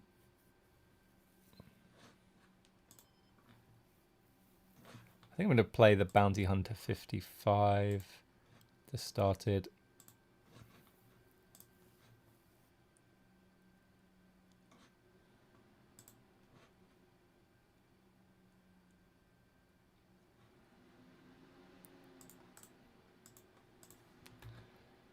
So we got this one in there now. So bigger 1650, 172 of 238 with 107 paid. We've not had many hands. You can see here 1210. Like, it's not that we're knitting it up. We just haven't been dealt any hands. Same thing, bounty builder 22, 8-6. I mean, crazy. 21-7. We look like a fish here. Here we cover this guy just, so I'm going to go for a call. We're still we're 8 away from the money, but we're 17 of 21, right? So we can't just be like, okay, let's just try and play really tight. So we're gonna go for a check call with Jack 7. He now just jams. I mean, I think this is a decent number of overpairs. I think the problem is if even if he has like some sort of combo draw or like ace king of clubs, he has a decent number of outs against us. So I'm actually just going to fold. I don't think he's going to find enough bluffs in that spot. But again, like, could be wrong.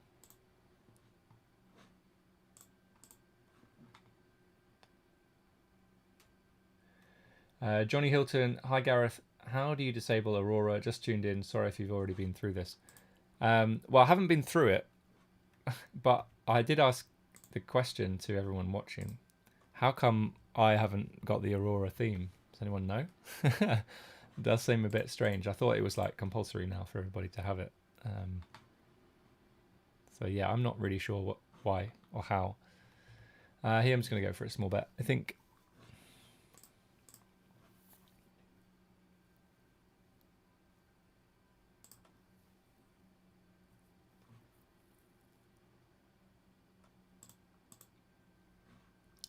we face a small check raise. We have a flush draw and a pair. We're not going to fold just yet, so we'll and we'll call turn and then probably fold river.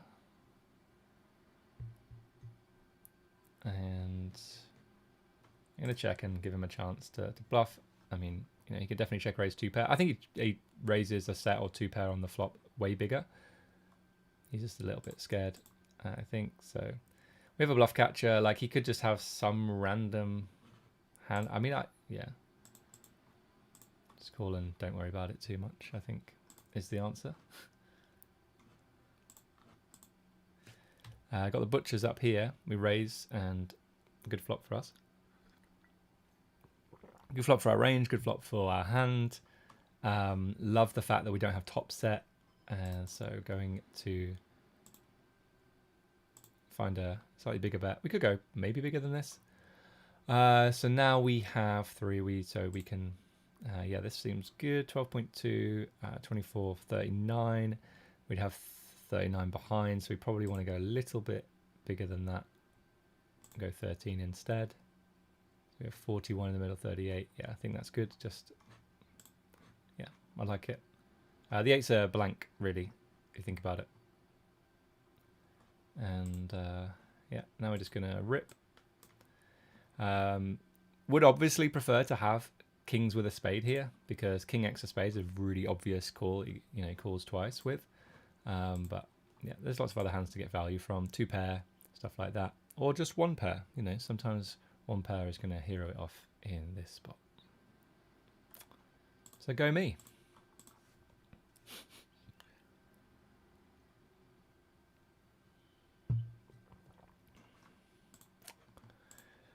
If you just joined the stream, welcome guys.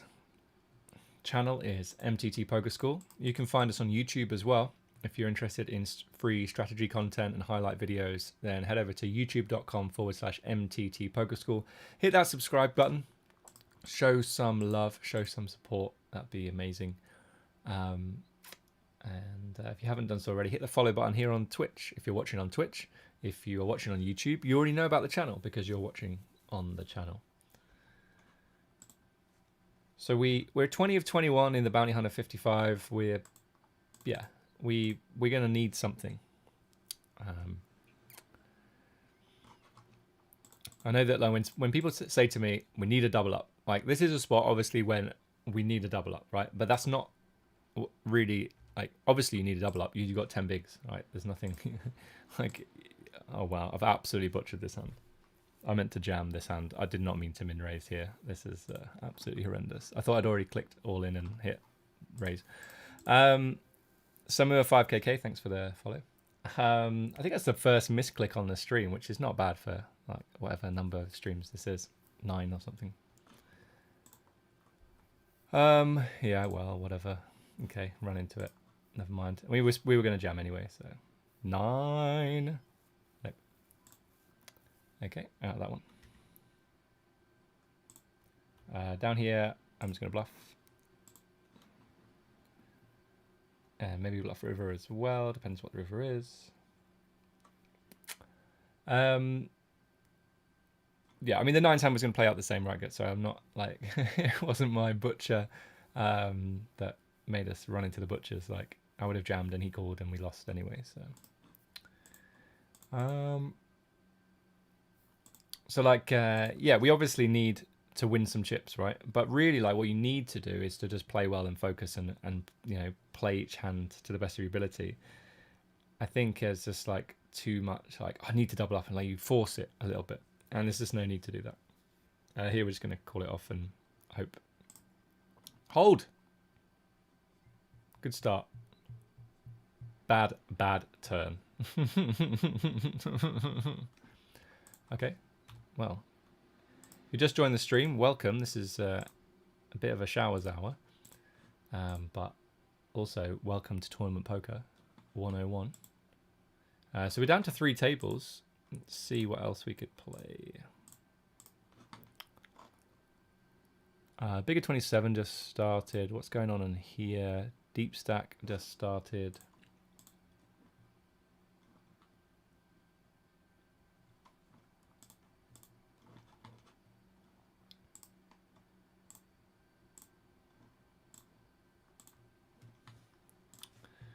Here with King 3 going to defend the big and probably defend the c-bet.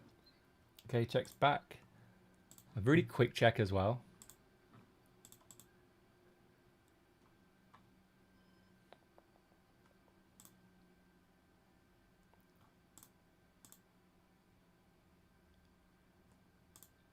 Like unless he's hit a queen, like he's just, just not in great shape. I think when he calls though, we probably just now need to give up. Hope he has like ace king, and we win. But probably queen jack.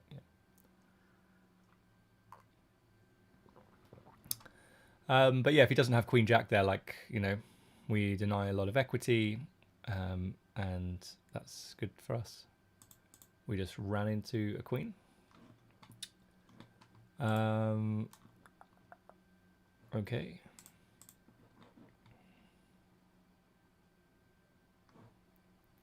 Gonna fold here versus the 3x.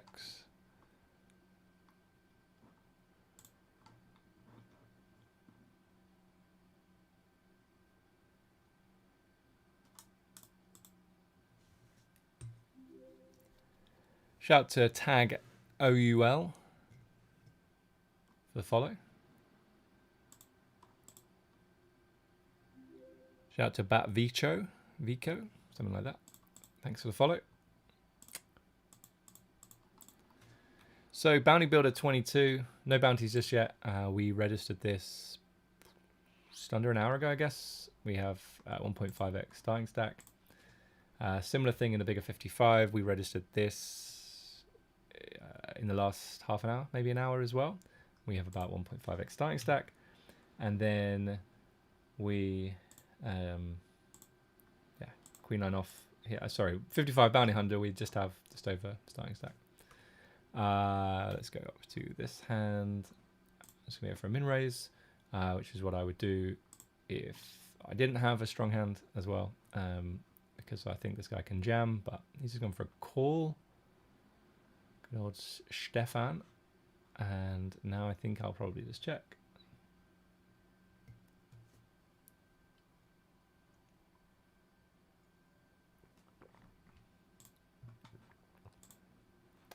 It's a nice turn. So he bets now. So if we raise, we try and get value from like broadways or like pair plus a draw type hands. I guess if he has king queen with a spade, he is already ahead of us. So we'll go for the call, and if he bets, I'm gonna jam river because I still think we get value from like ace 10 that should jam pre, ace 10, ace 5, ace jack, like, you know, those kind of hands. I think the hand is too strong to want to just call. And great result for us. He should jam pre, the same result. I mean, you know, we're not in the results game. I mean, we kind of are, but when it comes like individual results like that, like we're not worried about them. That's a good result. A good result for us there. We obviously got very lucky that he had two pair and we turned a set.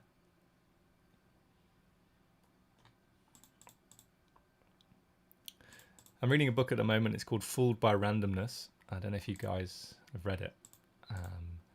But I read a bit in it this morning. It talks about how when things go well, no one believes it's luck or randomness, right? When things go poorly, it's completely down to randomness and luck, which just can't be true, right? Let's go for a small bet here on a pretty dry king high board.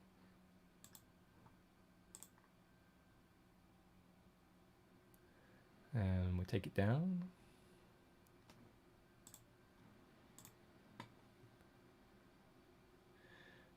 Troublemaker on Twitch saying, "Hi mate, I really enjoy your stream and very calm energy." Thank you, appreciate that.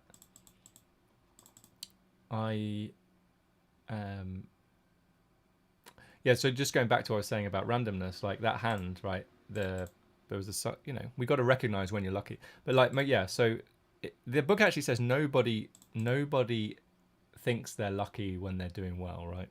But actually in poker, like, you have to recognize that when you win a tournament, in that one tournament, you probably ran pretty well. Like, some of it would have been skill, but some of it, you know, a decent amount of it is going to be luck in that individual tournament. Like, you can definitely, you know, over time, in the long run, like, skill's going to shine through, right? But in one tournament, it's a decent amount of luck. So like when you win a tournament, you shouldn't think, yes, I'm the best player in the world. When you lose and bust in like the first hand, you shouldn't think you're the worst player in the world. Like, maybe you just lost a flip. Like this. So you should almost do the opposite. Like when you win, you should really just have a look at it and make sure you're continuing to study.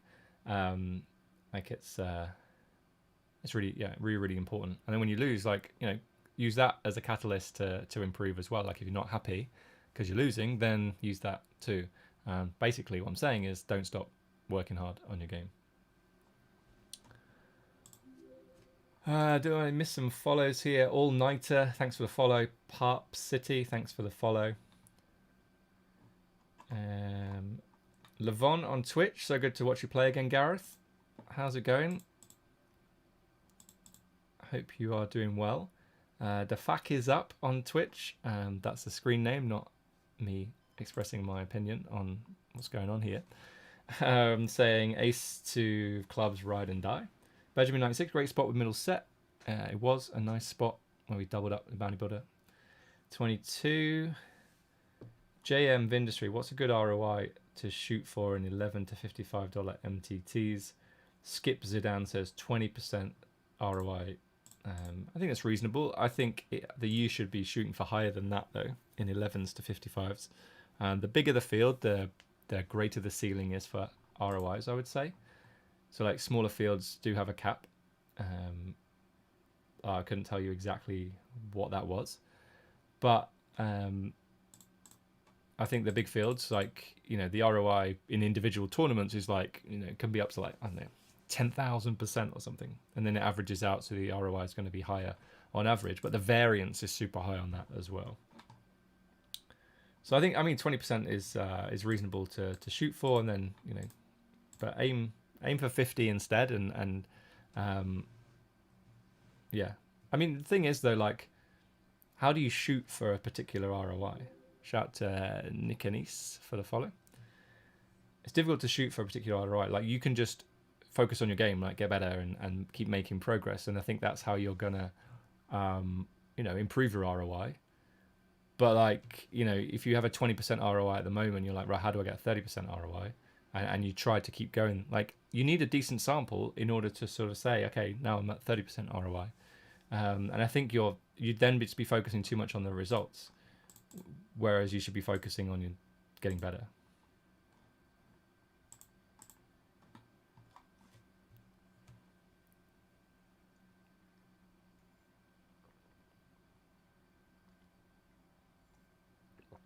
We did have a target today of hitting 1,600 followers. We're at 1,558. I then did say that we should probably just aim for 2,000. Like 1,600 wasn't enough, but let's hit 1,600 first, and then go from there. It's like, let's get in the money first, and then go from there. And Jack 3 suited, gonna fold. Tag OUL saying hello, good luck. Thank you, appreciate that. If you're playing today, good luck. That goes to everybody out there. Hope you all have a great Sunday. Focus on the things you can control. Don't worry about the things that you can't. Kids Vitez, are you going to play in the Bounty Builders Series Omaha High Low $10 tournament? I think that would be a bit of a punt for me, seeing as I don't really know how to play Omaha High Low.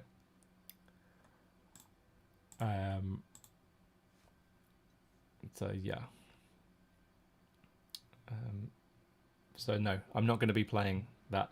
There was one year, either during Scoop or WCoop, when I decided that I would play all of the low events, which included stuff like Omaha High Low and Raz and Stud and 8 Game and stuff like that, and it was an absolute nightmare.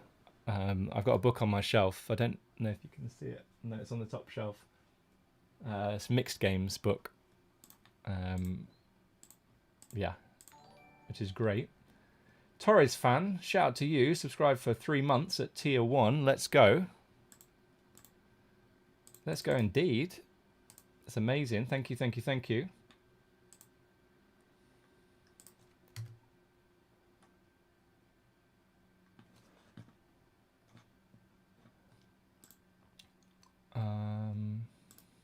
Okay, face a 3-bet here. Oh, you can't even see it. Let's go down to the table. Face a 3-bet. We're going to call.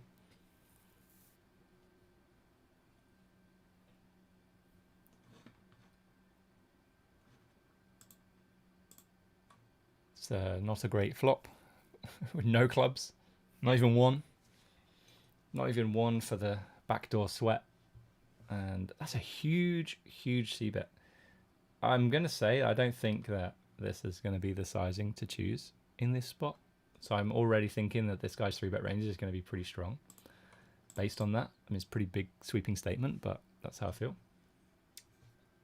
I think that if someone does something where the sizing is like a little bit different from how you would do it, or you think maybe the solver would do it, then they're probably weighted towards probably just having it instead. Here we're opening King 9 suited from middle position.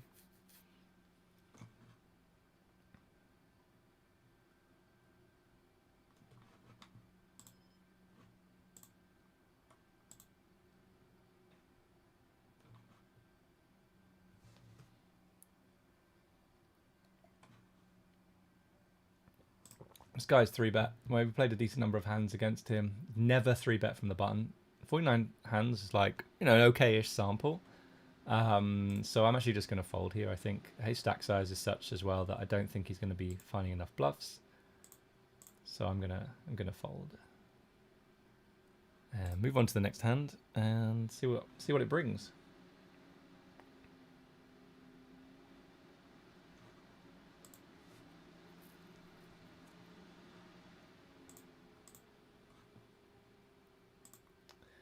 Ed on YouTube saying, hello Gaz, good luck. Situation update, please. We have busted a lot of tournaments today. We have 3 tournaments at the moment. We didn't even register 4 tournaments that we would normally register because of the time change. So we didn't play the bigger 22, the hotter 27, the 44 PK, or the 33. Shout out to Jim Flipper, maybe Flipper, for the follow. Here I'm just going to go for a small bet. Low board, you can go for a big bet. I think the 3 and the actually the 3 and 7 are somewhat connected. I'm not going to fold here. I think we just have enough to continue. We're just lucky and hope he doesn't have 9-10. So yeah, nothing really going on. We built up a reasonable stack in here. I think 28.56. I think I'm going to go big bet. Big bet. He can still have like Jack 10 and Jack 9 for us to get value from. We're obviously hating life if he jams. I probably would just fold. I just can't see how he would have a worse hand than ours, like for check raising flop and then jamming over this humongous bet.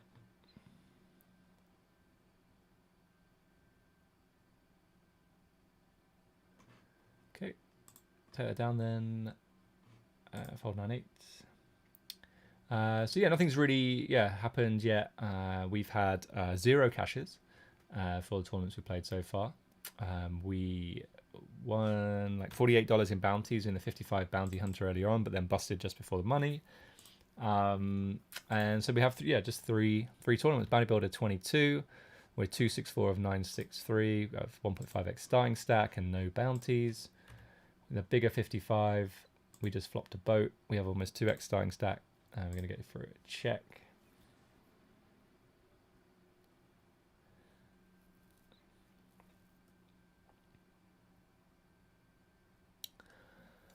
He probably just doesn't have anything. Like, we have the board locked up. Problem is it like, you know, never seen this player before. I think it's unlikely he's just going to try and fire a bluff. But then what do we get value from? Like, it's literally like a hand like 6-5 or King Deuce that calls the river, right? So we'll give him a chance to bluff. I just don't think he's going to do it. But I don't think we... Well, okay. Maybe he does. It's not the sizing that I think would be correct in this spot. So let's try to level him into thinking that we've only raised here because he's bet too small.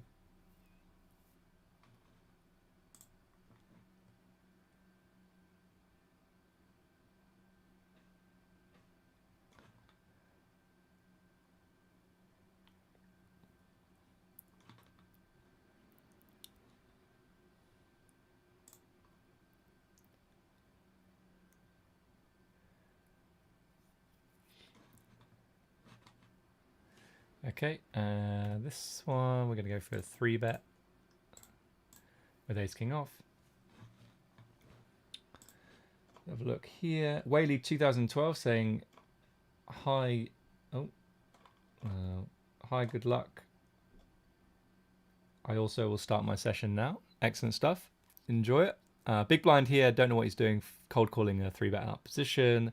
Not a thing. We're just going to get it in now and win a bounty. That's the plan. That's the intention. Okay, well, let's see if we can win a flip. It's a good start. It's a great turn. Well, there we go. $5 straight into the bank of Gazelig, up to 67th. I mean, not that that really means anything. But we have almost 3x starting stack. That's cool. Let's have a look.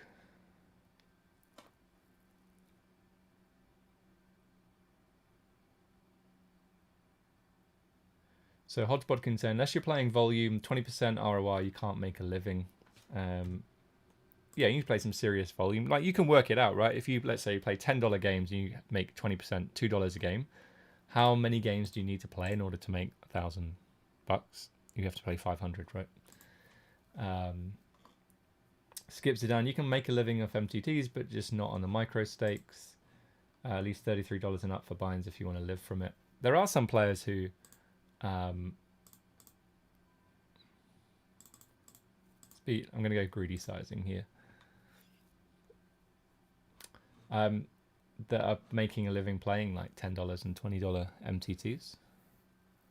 But volume is very, very important for sure. Hodge Bodkins, I'm a wreck, love the game and love live. Won a few live tourneys, biggest cash 15k. Nice. Very, very cool. But online with all these guys with charts, HUDs, etc., I don't really like it. Do you find it tougher? Do you think that online is tougher than live? I would say it was. I think it's the most frustrating thing about live is that it is softer. Shout out to Sir Puntalot for subscribing. Really appreciate that. Thank you, thank you, thank you.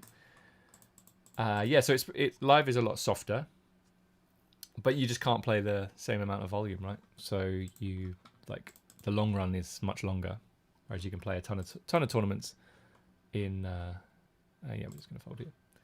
Online.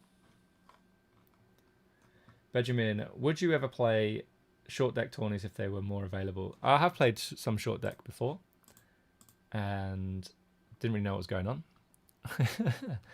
But yeah, it's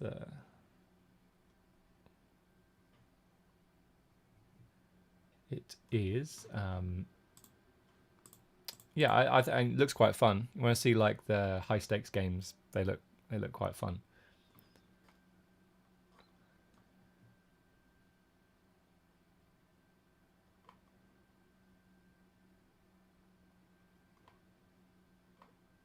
So punter a lot. Good luck for the Sunday grind. Are you playing on GG? I wasn't intending to play on GG, but there aren't too many games to play right now. And you can see I've got 3 tournaments: Bounty Builder 22, Bigger 55, 55 Bounty Hunter. So I'm looking at it like there's the kickoffs to play. There's the Bigger 27. In fact, let's just put the Bigger 27 in now. We will play that. See how it looks. Decent. Here we go. Bigger 27 is in then. So we've got 4 tournaments. Let's go up to the Bigger 55 here. We have Ace King suited.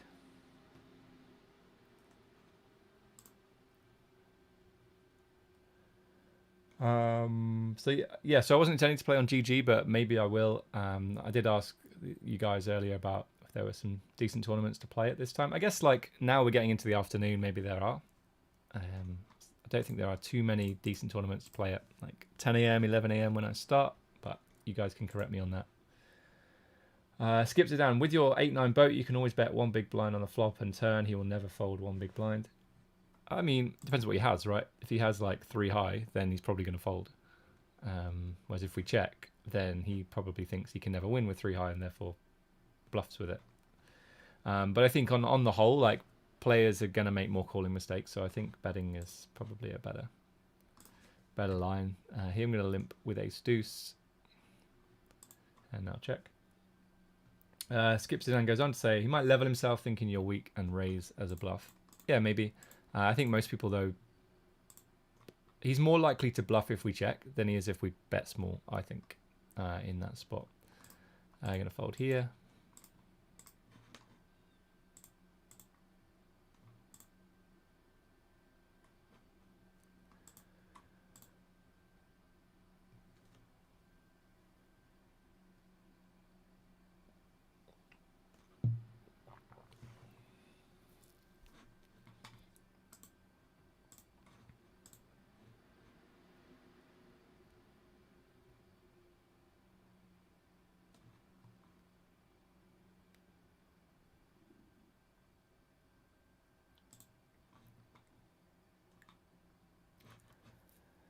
Okay, a6 off here, probably going to go for an open.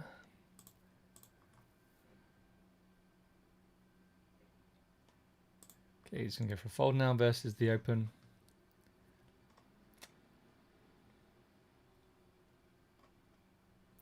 Torres fans only just found out the time had changed. Hope it didn't affect your morning routine too much.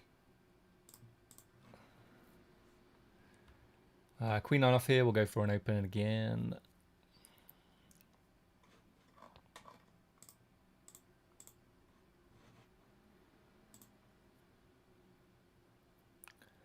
So let's go here. We're going to open 9s as well. We'll go bigger this time. We're all pretty deep. All sorts going on. Here with ace-jack suited, I'm just going to jam versus the button open. Here we get led into on this board. We're just going to call with the gut shot. Down here I actually checked back flop against small blind with the combo draw. We drill it on the turn. So now just going to go ahead and bet. Not enough money's gone in for us to go small bet here. Like, I think he just has some hands he can still continue, and actually size down a little bit. But yeah, wasn't expecting too much action in that spot. Queen 9 we ended up folding to a double barrel with the gut shot, and 9s we had a horrible board, so we check folded. We have 6s in the 55. We have king queen suited here in the bigger 27. Let's go back to 6s then. Decky on Twitch saying good luck today. Thank you. Good luck to you if you are playing. I imagine you are.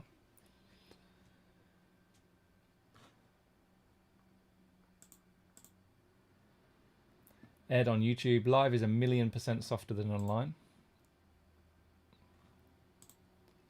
6 is just going to go for a call. I still don't think we've hit a set today, guys. This is probably why we've busted so many tournaments. Oh no, we have hit a set. Pocket Kings when we doubled up in the Bounty Builder 22. Sam on Twitch saying, good luck today, Gaz. Catch you tomorrow on the webinar. So what Sam on Twitch is talking about is that he's a member of MTT Game Changer, and every Monday we meet for a live interactive webinar. And so if that's something that sounds like, oh, that sounds interesting, that sounds fun, then head over to mttpokerschool.com/game-changer right now for more info. And yeah, we have the final webinar of October tomorrow. I'm just going to check call here with King 3.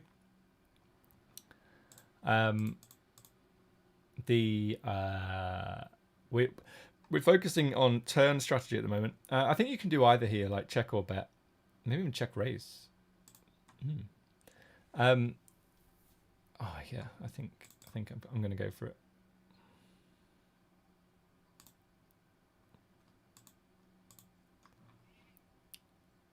Okay, nice. Maybe got him to fold a 4, maybe. Yeah, so this month we've been focusing on turn strategy. So tomorrow is all about going through member hand histories. So generally how it works with the webinars, every single month we go through a different topic, and this month has been about turn strategy, and really just focusing on the spot where you bet, big blind calls, turn comes, they check, and you have a decision between betting and checking. And yeah, so we've been looking at that. And so the first week of each month does the theory. Then the next week we go through practical and sort of deep dives and really sort of homing in on what it is I want to teach you. And then the third week, member hand histories, and fourth week's kind of free. But this month, because turn strategy was so in depth, because basically you think about the number of different turn cards that can come down, we want to make sure that we are able to talk about all of them. So we ended up doing 2 webinars on the deep dives, plus I did 2 extra videos, like bonus videos, to make sure we went through like 9 different flops with like 6 different types of turn cards. So for example, like ace high, overcards, pairing the board, flush completing, straight draw completing, stuff like that. That's a good flop for ace king, multi-way. I think we'll just go for a bet. We have the king of spades though. I feel like, I think I'm going to bet small. Again, I think people will make calling mistakes rather than raising or bluffing betting mistakes. Oh man, YOLO or yellow, not YOLO. I'll just call here. It's the same as jamming because we cover this guy. Okay. Nice. Yeah, so we just had so much to get through, and then the final week. So tomorrow we're going through member hand histories. So yeah, if you're a member, you get to send in your hands for the turn playing and get it reviewed, and we discuss it. You know, I give my thoughts. We go through what the solver says. We no, but we discuss it as well. Like if you've got some ideas about how to, you know, approach like versus the players you're playing against, you know, probably not playing solver approved poker, then that's yeah, we talk about it. So we talk about like optimal play and exploits and stuff like that. So yeah, if you're interested, mttpokerschool.com/game changer for more info. Down here we get 3-bet. It's not a hand you want to call a 3-bet, I would say. So it's going to fold. Torres fan saying Zodiac main is a good tournament to play. I've heard about these Zodiacs. Are these the tournaments that don't play in dollars? They play in Chinese yen, something like that. Hodgebodkins, yeah, it's tougher online. Solvers, HUDs, etc. Here we're just going to call with Ace Jack. He can have some hands we're doing okay against. See if we can hold. It's a great turn and safe river. I'd be interested to hear what you think about solvers, Hodgebodkins, because you said it a few times now that online is tougher because of solvers. I mean, because people are studying for sure, but like there's still a lot of players out there who are not using solvers and not studying. Now, there are some players, you know, they've been in the poker news, haven't they, where they'd be using like real-time assistance. I don't think that's like particularly, I don't think it's happening. It's not prevalent, I would say. But maybe you guys think differently. So yeah, let me know what you think about that. It's also what the regs do day in, day out. Still play online and won a few tourneys. Having a day job and family means I can't put in the volume needed. Happy to play Sundays online these days. Yeah, I think that's good. There are, you know, I have members of Game Changer who have families, have you know, partners, and you know, just not enough time, and like having a day job as well. So like there are some full-time players within the group, but I would say the majority of them are sort of serious amateurs, like semi-professional players. Here I'm just going to call. I think we can still have the best hand a lot.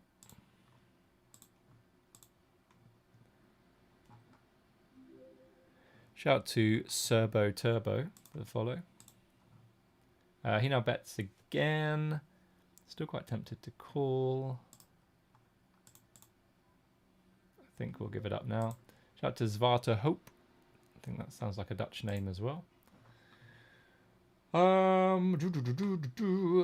Let's see. But yeah, I think yeah, I mean if you're a family man and you're playing tournaments on a Sunday, you want to get better, then definitely join Game Changer. You know, you have a commitment to like attending the webinar on a Monday, and then there's a Discord group that you can ask questions in, post some hands, and stuff like that. Let's have a look. Torres fan. I just couldn't figure out why the oven clock was an hour off. Been watching way less news lately, so completely forgot about the change. Yeah. Shout out to Stephen Kiska96 for follow.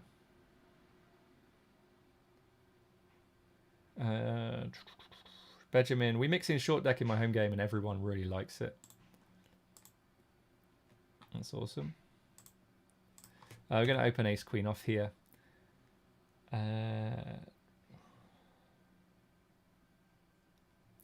Svarta Hope. I love party poker, or I hit sets all day, or I don't at all. Yeah. I guess we just get it in for the booty. His 3-bet looks pretty bladed though. Don't like the sizing at all. I'm going to wimp out probably and just flat instead. Seems a bit weak. Maybe we get, yeah.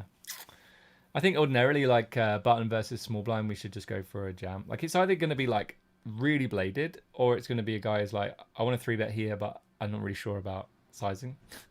So I'm going to go small and not commit too much out of position.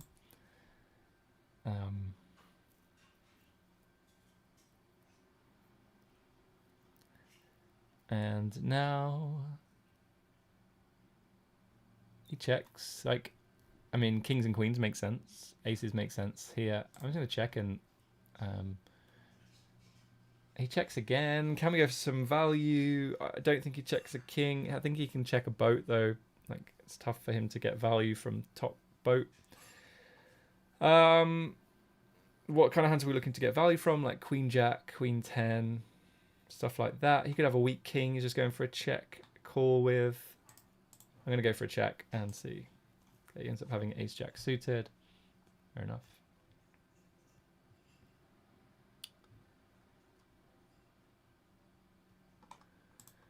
So I was right then about the zodiac going to be paid. Sorry, it's in Chinese yen. Is that right?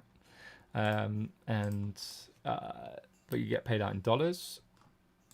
I need to look at the GG schedule before next Sunday's stream, and then I can start playing some GG tournaments on stream. Because yeah, there aren't too many tournaments to play on Stars and Party. Although at the moment I'm only playing 5 tables max. Because of my hotkey situation. Upset here, then we're going to fold Queen 4 off. Got a really nice. We've got $10 in bounties in a bounty builder 22. We've got 4x starting stack. Benjamin GG has a monster stack in about 30 minutes. The field looks massive. Lol. Definitely like the small fields on a Sunday. But the value is in the big fields for sure. That's why I like playing the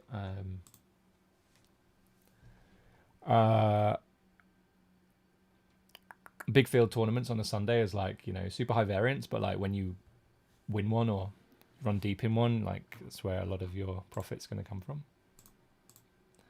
But for more like consistent returns, I would say smaller fields are probably the way.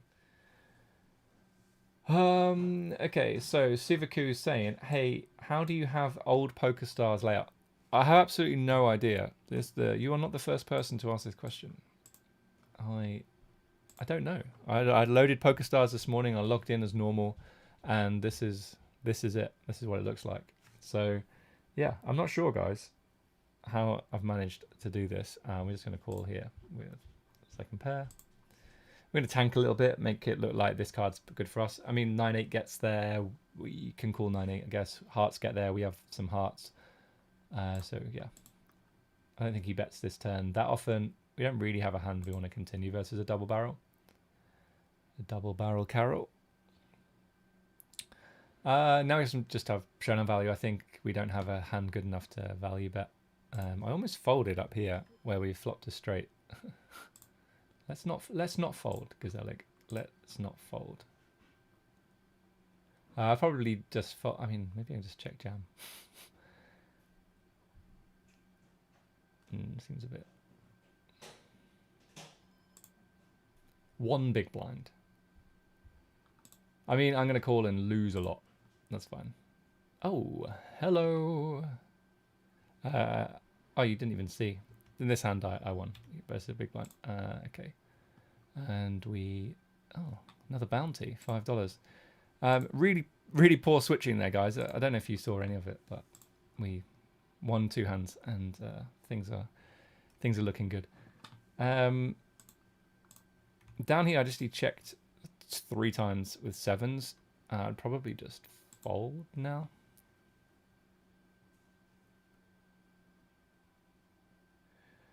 So yeah, I have absolutely no idea how I have this theme and not the new one, because I thought the same, that you're like supposed to have the new theme, right? Everyone's supposed to have it. Whaley saying, hi, do you know how to disable the aura theme on PokerStars? I somehow can't change it back. Yeah, I honestly have no idea.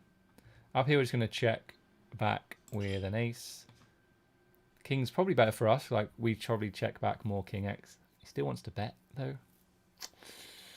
This looks like a good bet with like ace 10, ace jack, ace queen, where he's trying to get value from like ace deuce, ace 3, ace 4, ace 6, ace 7, stuff like that. I feel like our hand's probably still too good to fold though. We just have to be okay losing.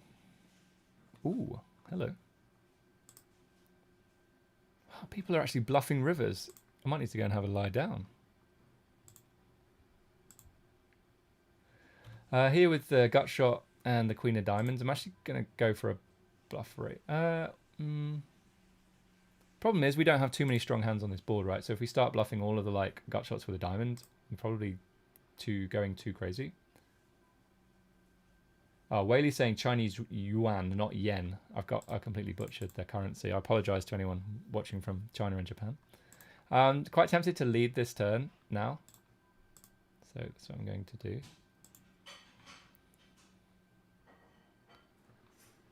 We can get him to fold some hands like King Queen, King 10.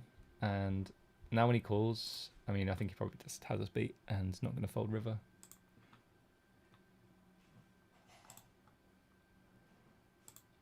So just going to check and give up. I would have bluffed a diamond, but yeah. Deki, I think it's pronounced yuan. Okay, well, you are probably correct. You are probably correct with yuan. We'll call here versus the 3-bet, and this looks quite strong. 3-betting quite small there. I'm just going to check again. I mean, why is he 3-bet and then just going to check all the way down? I either want to min bet to induce or check and give him a chance to bluff, but bluff. Boo.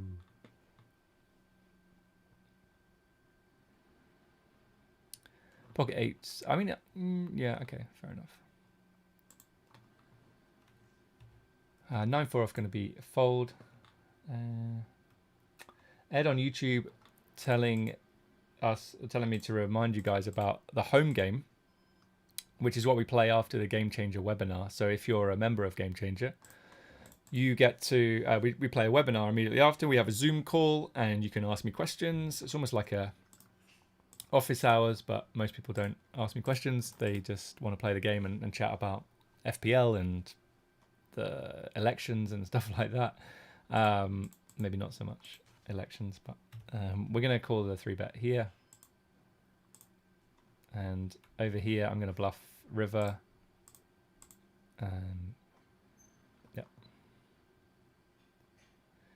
Yeah. This is a pretty grim spot, actually. So tiny 3-bet, and now he just goes for a pot bet.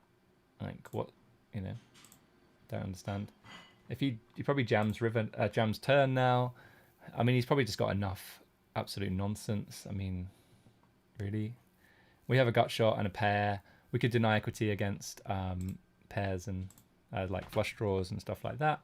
So I'm just going to get it in now. I'm not thrilled, but I'm going to get it in. And wow, has Queen 9 off. Okay, nice. Here with King Jack suited for the bounty. Going to get it in. Flipping against 9s. It's a good start.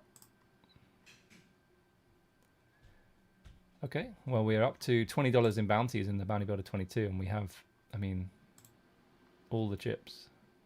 9th of 949.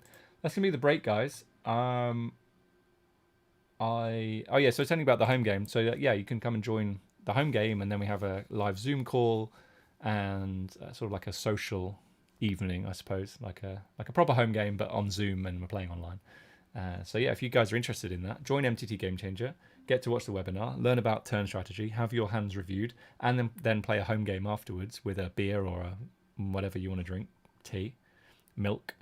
Yeah, so definitely check it out. mttpokerschool.com/game changer for more info. Any questions on that, guys, just let me know.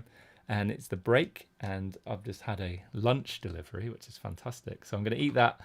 Might be a minute or two late back from lunch, but you'll see the tables playing out, and I'll turn the webcam and mic back on after I've finished eating. All right, so I'll see you guys in a few minutes.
Okay, guys, we're back.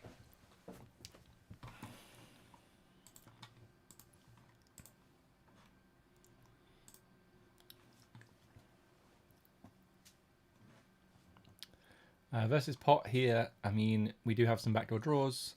I think the hand's probably a little bit too good to want to fold. And we're going to be doing lots of folding now on the turn. Over here, I raised pre, called in 2 spots, check flop. I actually check back turn as well, and I'm just going to call river and lose. So if you just joined the stream, welcome. We're in the bounty builder 22. We're 9 of 1,008. We've got $20 in bounties already. Bigger 55 with 6 of 119. Bigger 27 with 202 of 299. And bounty hunter 55, we are 12 of 80. And we have more than 2x starting stack in this tournament, but no bounties.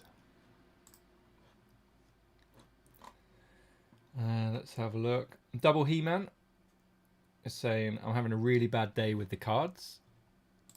Sorry to hear that.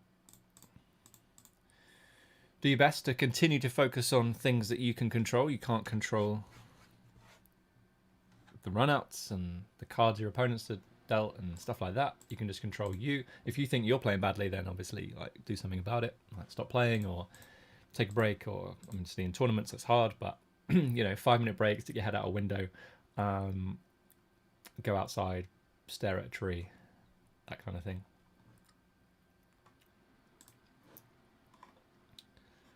Hodgepodkin saying, I just think live is more of a level playing field and people haven't got the charts, etc. for easy reference. Agree solvers aren't that massive in the online gaming, but having everything else on hand, looking at notes you've made, push and fold charts, you definitely have more info immediately. Of course, you still need to know how to use them. Yeah, I suppose I suppose people can do that. I like the crack too, live. Yeah. So when we first went into lockdown in like March, when it got to like May time, I really wanted to actually go and play live. And like, I don't play live very often, but I really wanted it. I really wanted to go and play. So yeah, I'm missing it a bit. Obviously, WSOP didn't happen this year. I don't know if I would have gone. I went last year and the year before. But yeah, I don't think I was going to go this year. I was going to have a year off and just grind online. And then it didn't happen anyway, so we'll see if it happens next year. I quite fancy it again, though, going next year. Let me know if you guys are thinking about it. I know it's a long way off, and we might not even be able to go. Like, you know, it might not even happen. Shout out to, I missed some follows here. Divot76. Opening Queen 10 here. We cover everybody. Maru Tora 19, thanks for the follow, and Cocolas Spaniele, thanks for the follow. Like Cocker Spaniel, I guess. Just gonna check here, I think.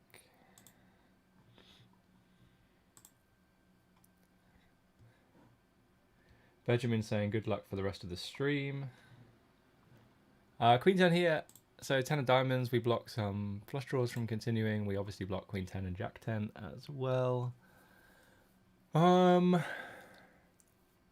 don't think it's a bad spot to go for a bluff. That's quite an expensive bluff from me though here.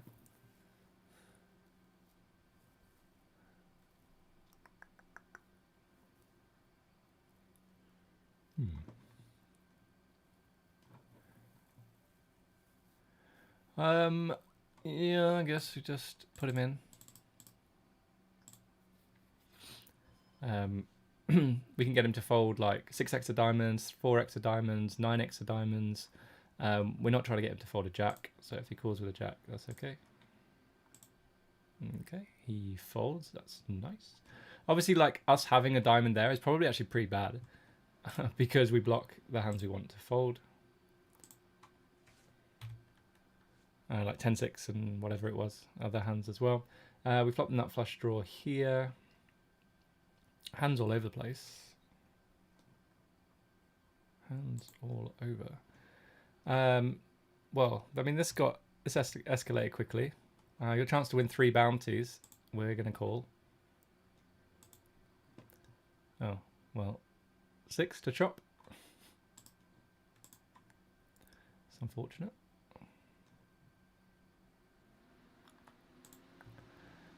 Ace-4 here. I haven't put any more money in. We could still win with ace high, probably not, but we shall see. Here's 10-8. Okay. Here with 3s, a flatted pre. He checks. I'm just gonna stab here in position. Chest hole. This $5 MTT on global is always overlaid by like $1,000. I should play it then. You should definitely play it. Sounds good. 10-8 suited. Gonna go for a call, I think.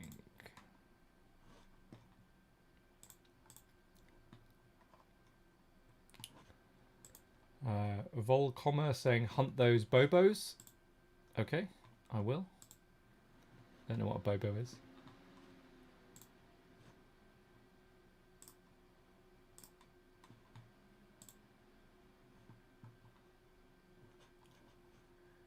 Okay, we have 2 overs here. Backdoor flush draw. I don't think we versus a small bet, like just under half. I don't think we fold. We could even raise, get him to fold some ace highs and stuff like that. We certainly can get better hands to fold at this point. That's what I'm gonna do.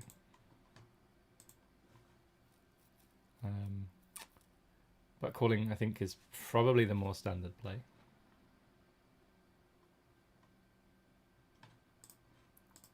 Punished for the raise, but like, you know, what does he do with ace king, ace queen, ace jack, king queen, king jack, king 10? Like, there's so many of those kind of hands that have to fold that we're loving it. We've got space for one more tournament, so I guess we should see what's available. There's a deep stack 22 on party. Let's play that. And I'm not sure if you guys can see this one. I'm going to jam with 4s. I think it's good for chips and for the bounty as well. Let's just hit a 4. Or oh no, club's not going to work. Oh, there's a 4. Hold. Boo.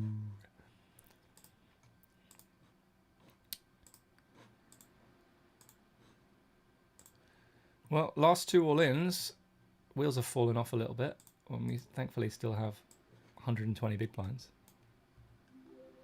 Shout out to Shredder.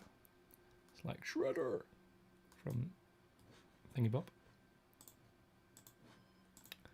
Ace Queen off here, going to go for the raise.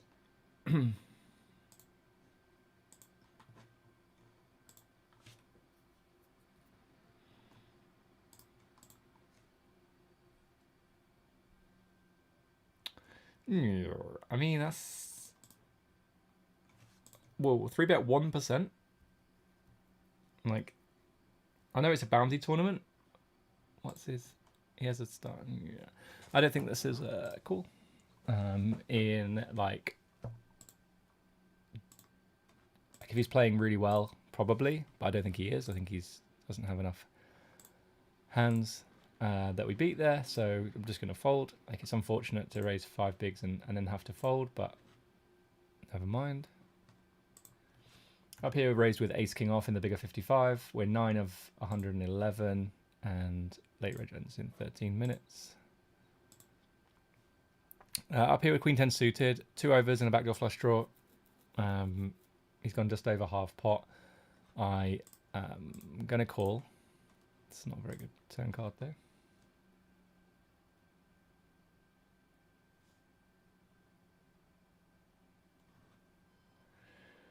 Okay, we're going to open 8s here. Here with queen 10, I'm now going to bluff river and try and get king high to fold. Queen jack, some hands like that. Up here with ace king, just going to check back. We got it through with queen 10, which is fortunate. Here we have a chance of a bounty with pocket 8s. We're up against jack 10 off, not a shove, I don't think. Let's see if we can hold. We do. That's excellent stuff. So we won a bounty there. That's nice. Up here we drilled the king, and I'm going to go for big bet, big bet. Shout out to Squash Reg for the follow.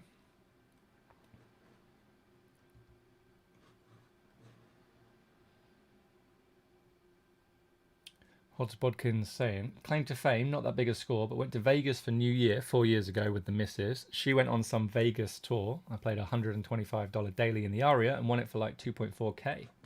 Awesome. Well played, you. Shout out to Gomium Poker for the follow.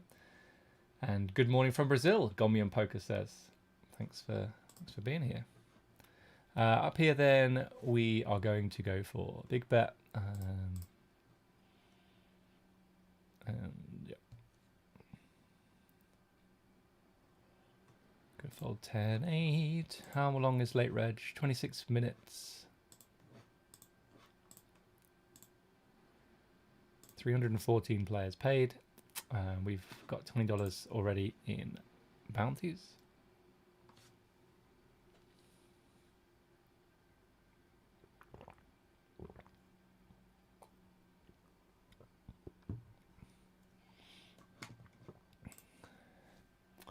Probably play this hand, ace king off, bigger 27.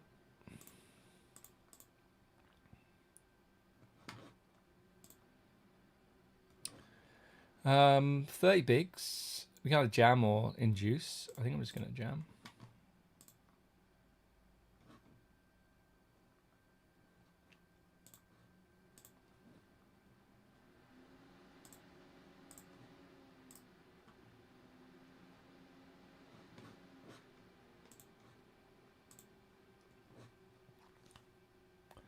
Jack on YouTube saying, what's your opinion on satellite tournaments? For example, are they profitable? Yeah, I think they're definitely profitable. They require a completely different strategy from normal MTTs, regular MTTs.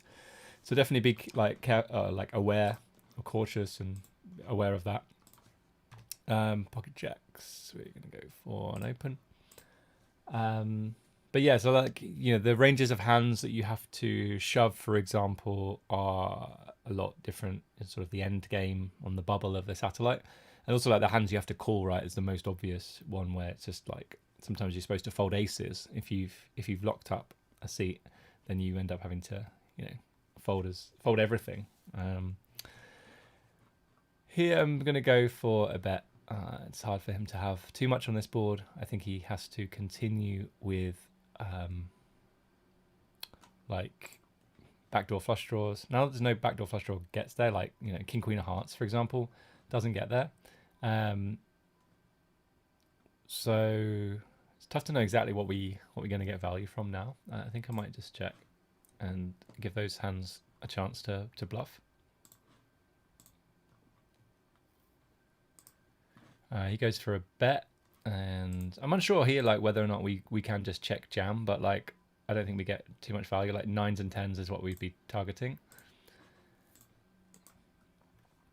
Okay. So did he have one of those backdoors? He had. Let me see. He just had pocket 4s. Okay, so got some good value there. Here we've flatted, and I think I'm just going to block river. He hasn't put any money into the pot yet. Maybe get some calls from ace high. Lose the least against the better hand, stuff like that. Okay.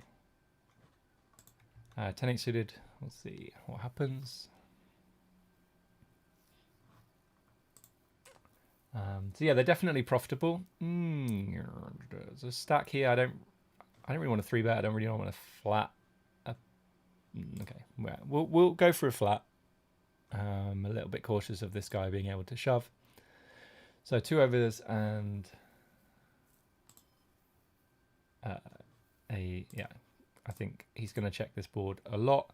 I think we can go either way for betting and checking. I'm actually just going to go for a check here. Oh, just going to drill it on the turn. There's no way he thinks we've got 10-8 now.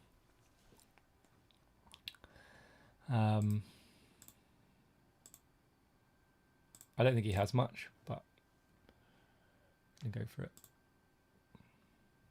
I think our line looks full of it. Like, what do we have that we check back and then, I mean, king 9, queen 9, jack 9, I suppose. That kind of hand makes sense. I'm going to mark this one for review because I'm not 100% sure that that was correct from me. My mouse is doing something funny. Okay, it's marked for review. Here we're going to open with queens. I'm hitting the left mouse button and yet the right mouse seems to be doing something crazy. Over here, like, this guy's min raised again.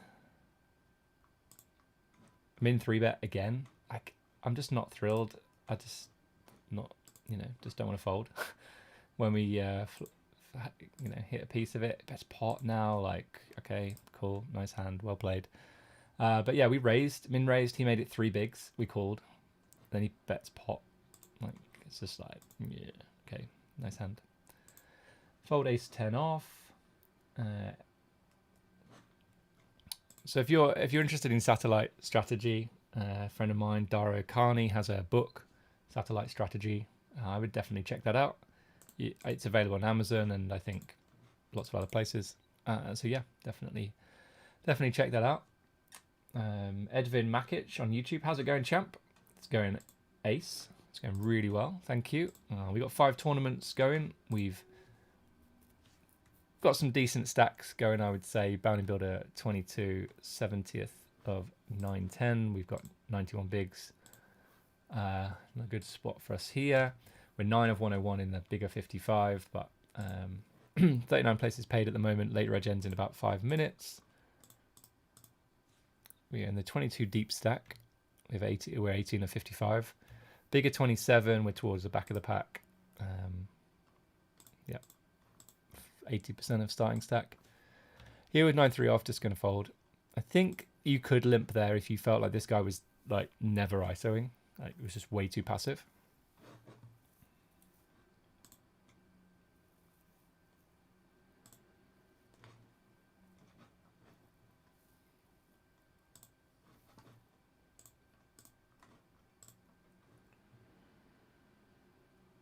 Eyesight 20 saying I like turtles.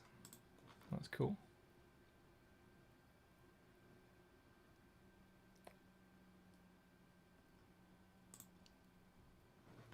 Got to just fold here with Jack 9 off. Queen 6 off, going to be a fold under the gun.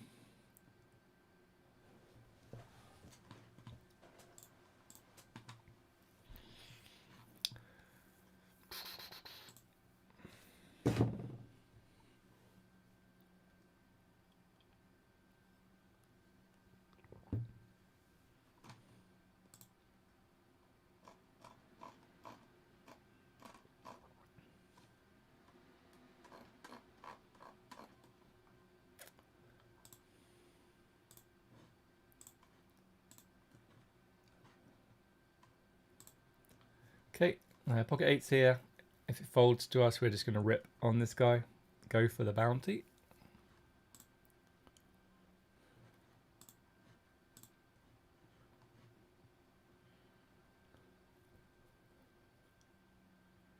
The last 2 all-ins, we've gone for bounties.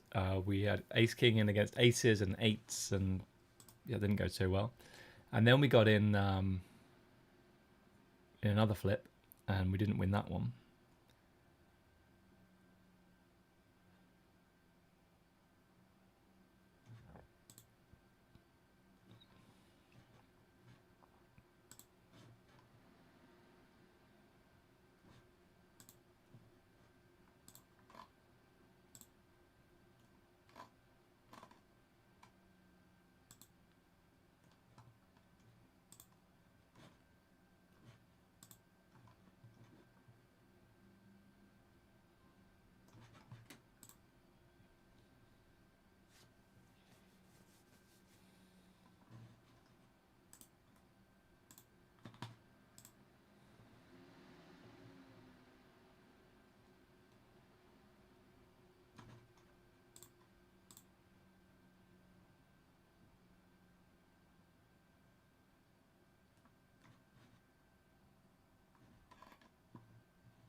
Okay, ace-7 suited here. See what damage we can do.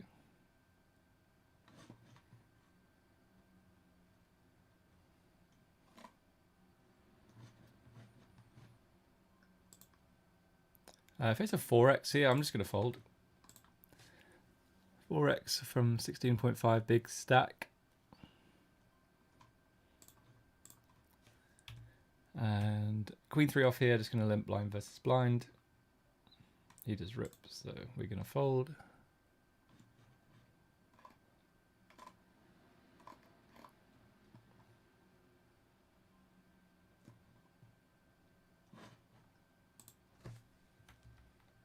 Seven deuce here, going to fold. 3-4 up here, going to fold. And 9-6 suited, we'll go for the open. Zanaboni 0-1, thanks for the follow.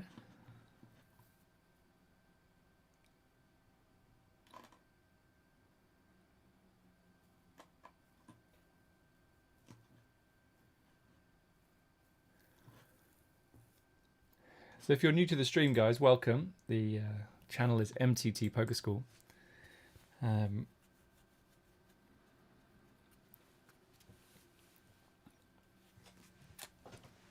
And yeah, I'm streaming on most Sundays now in the sort of off-peak schedule. So started at 10 a.m. today. Probably should have started at 9, given that PokerStars' schedule shifted an hour because our clocks went back. But yeah, started at 10 and probably, yeah, this might be the last 5 tournaments that we played today. We'll just play them out.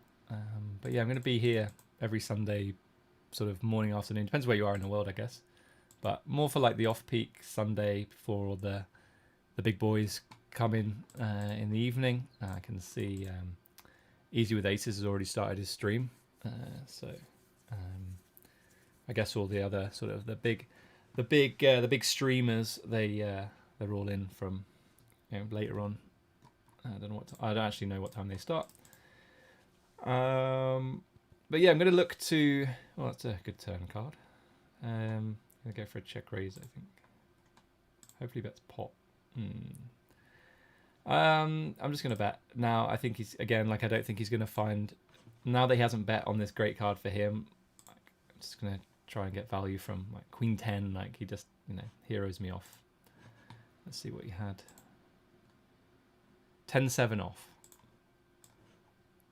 There you go. You got value on the end. But I don't think he's gonna bluff enough. So I think it works out well. But yeah, so I'm going to stream on Sundays, and I'm looking at doing some study streams as well, because it's MTT Poker School rather than MTT Poker Play. So I want to show you guys what MTT Poker School is all about: studying, learning, improving, development, getting better. Other synonyms for development or getting better. Just going to call versus this 3-bet. I don't really understand it. Might be a misclick. And we're probably just going to fold now. Okay, he checks. Well, we'll check and see a free turn card.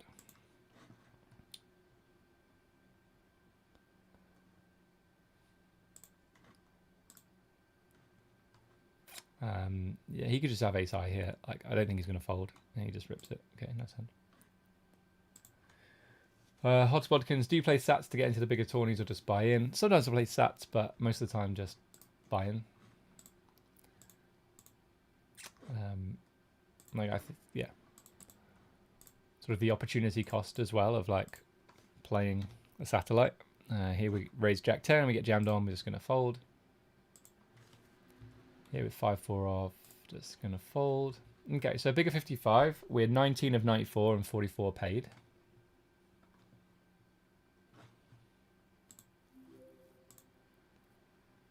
Shout out to Diana Samu 245. Here with ace-8 suited and the bigger 27, we're just going to rip against cutoff open. And if we bust, you can't even see it, but you can see it now. We'll just re-enter the bigger 27.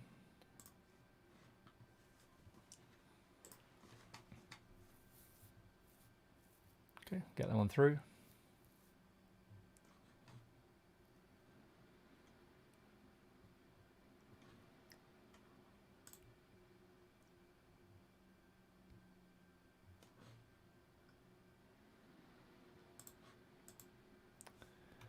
Queen 8 here, just going to fold versus the open.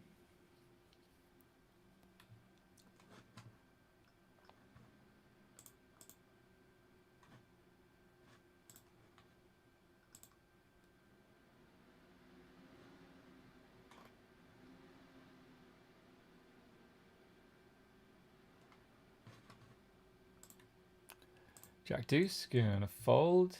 King 6, gonna fold.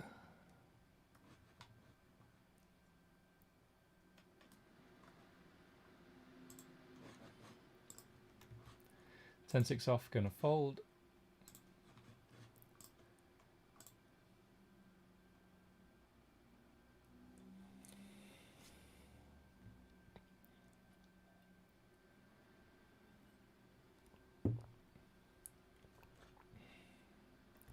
Let's go up here to 9-8 suited. Would have defended, I think, but now it's going to fold versus the jam.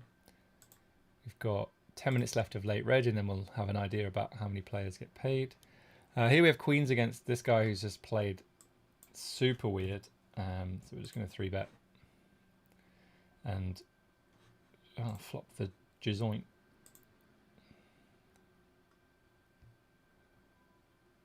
I feel like betting under 4 is just going to get him to spew it off a bit wider.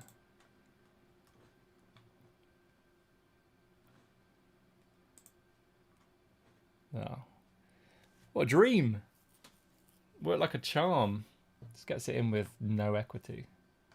Oh no, we get a table change. We don't want that. Definitely want to stay on his table.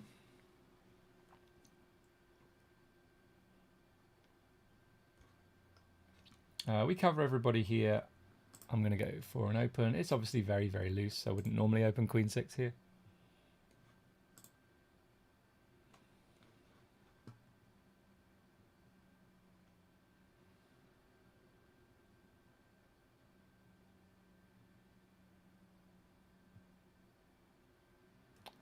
So flop a gut shot. I mean, we can certainly get some better hands to fold here. I just don't know how many hands we like. We don't have that many strong hands as a proportion of our range here, right? So I'm just going to check. I think if we had Queen 6 of spades, like combo draw now, I would bet. We're just blocking a lot of the continues. Like the thing is, if we bet here, we're going to get called by all the ace X of spades, king X spades, queen X spades, stuff like that.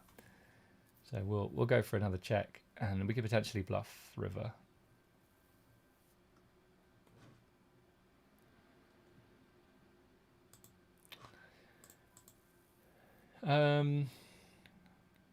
We have, I mean, we certainly have worse hands than this one. 9-8, 10-9, Jack 10, Jack 9, Jack 8. Yeah, I think I'm just going to give up.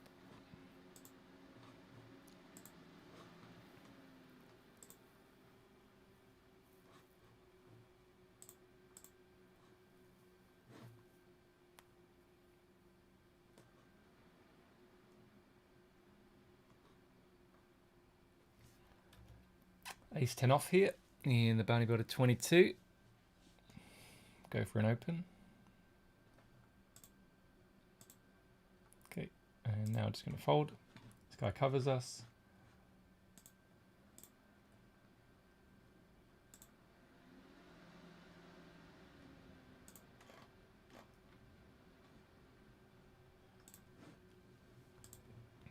And let's go down here. Ace King suited, just going to go for a jam here for 22 bigs. 10-6 off. I'm actually just going to fold versus the min raise here. Let's go back down to Ace King suited. Okay, we get that one through. Just over starting stack. Pick up Ace King once again. Offsuit this time.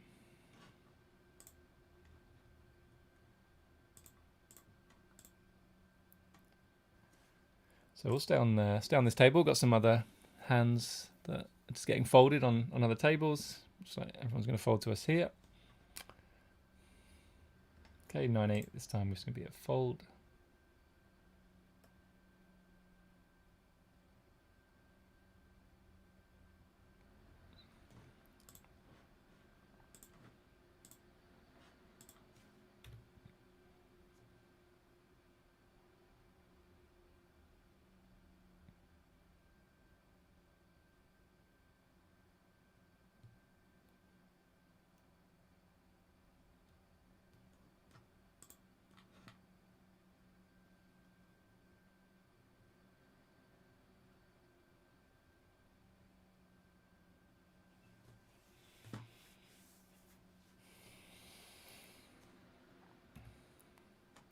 5-3 off, gonna fold bigger 55. Yeah, approaching the money, I suppose, 34 away. 9-6 off, I'll have a decision here. Versus the min raise, I think I'm just going to fold again. It's decent antes out there, though. He looks fairly tight. Yeah, I'm just going to fold.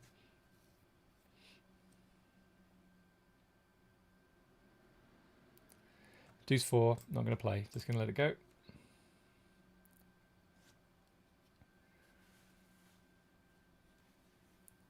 So, like, if the guy was looser, he opens from further around the table. 9-6 off, going to be a fine call.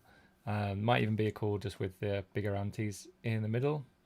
Yeah, I think it's okay to fold. Here I'm going to overcall with King 7. Obviously, this is like a great board for us. We just have a lot of 2 pairs. This guy wants to lead. What's going on? We're in a really, really awkward spot now. Because I don't want to raise and... like, I'm happy to raise and get it in against a small blind. You know, I would sooner have a draw, probably, than a pair. Because I think that he is more weighted towards value. But like we have to contend with this guy as well, and I think I just fold. Like we're gonna have, I'd sooner continue with 5-4, 7-6, 7-5, stuff like that.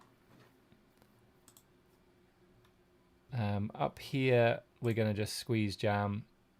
Don't want to squeeze to like 9 bigs. Like, you know, we never squeeze fold, so we'll just go for the jam in the first place. And down here, sadly, this guy didn't want to fold. What on earth is this?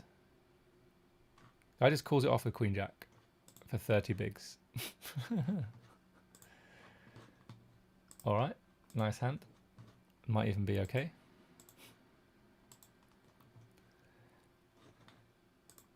Okay, yeah. So down here, like this guy just donk bet Jack 7. Not even a flat. Like it's not even a flat pre. He's just clearly not very good. And this guy just didn't want to fold Ace King. So yeah, I mean, you know, you can't account for stupidity. I think versus the big bet with the player to act behind, I would sooner have like 7-6 there, like pair plus gut shot, rather than a pair and a king. So like even though we would have won if we'd stayed in the hand, I think it's just really unnecessary. Because that's kind of results oriented thinking. So we re-entered the deep stack. So guy opens, this guy flats. I think it's the same table, right? And I mean, this is a better squeeze jam, to be honest. There's no small blind though. But we just saw this guy like hero it off with queen high for 30 bigs. So I'm just going to go for the call this time. I just don't like. I know there are going to be some suited broadways in there to call. I just think Queen Jack suited is probably not quite in there. I'm not 100% sure. Shout out to Mickey Lampro 88. Here we just have a very strong hand. I guess we can just bet small, like for value.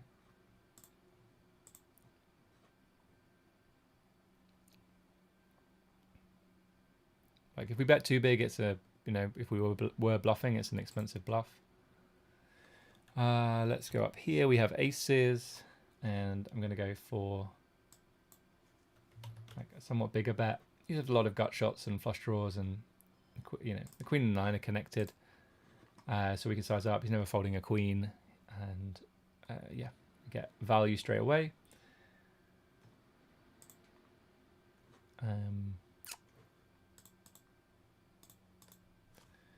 Gonna fold 3 deuce off here. So we're starting again in the deep stack, sadly. Although I think we were pretty much at this stack depth anyway. 58k, 32 bigs. I'm not sure. Just want to see if it was, yeah, it was this guy. You see this hand, guys. So this guy opened, this guy flatted, we jammed, and he called with queen jack. Never mind, how's that? Okay, king 7, not going to overcall here. Doesn't look like a call. We're 25 of 70 and 44 paid. It's down to 68 now, actually. So 24 to go until the money. Not going to play the 6 deuce, even though like we are somewhat approaching the money. Don't think it's a good spot.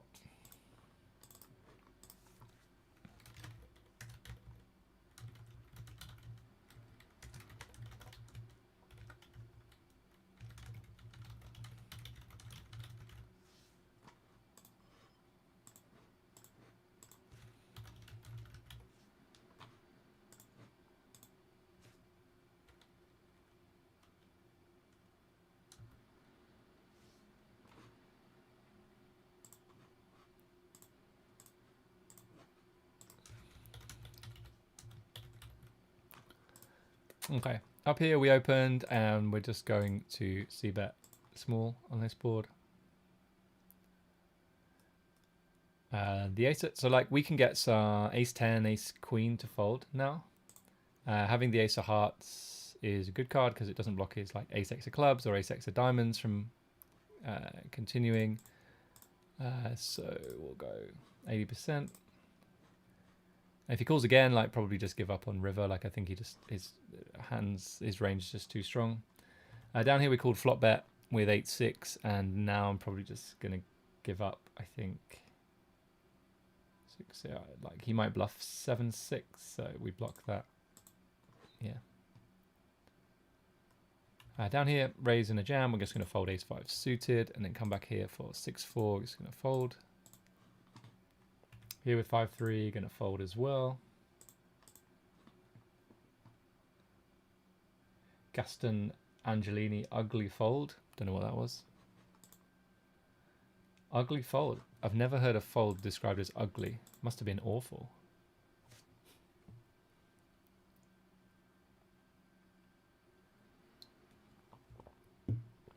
Queen Jack suited. Let's see what happens. Penis Bond. What a name. We'll call versus this guy or girl.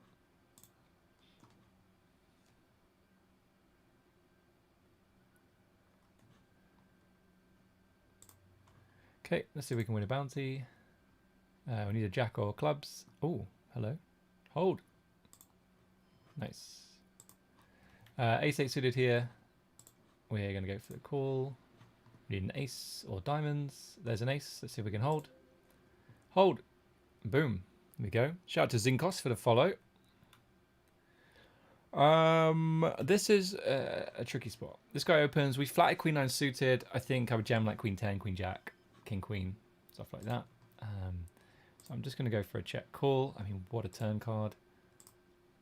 We have the most 9x for sure. Like queen 9, 10 9, king 9, those kind of hands. So he just checks now. So he bets and then just checks the 9. Guess give him a chance to bluff, but they never bluff.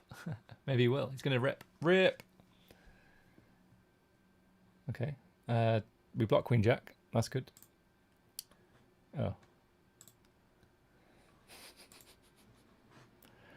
Well, that's a rubbish run out.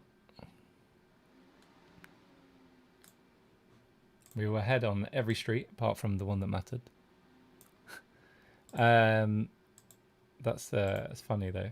The getting to the river and we're like, we block the hand, we block the straight, which is great. Oh, he has a straight. Okay. Okay, so we re-entered the bigger 27. So we got still 5 tournaments. We're in the 22 deep stack, second bullet. We're in the bounty builder 22, 108 of 652. We're on $25 in bounties, so we're already free rolling at tournament. Bigger 55, we are 15 of 63. Got a nice stack there. Bigger 27, we just re-entered with 20 bigs, so we'll see what happens. And we're 11 of 39 in the bounty hunter 55. So shout out to M Boma 2310.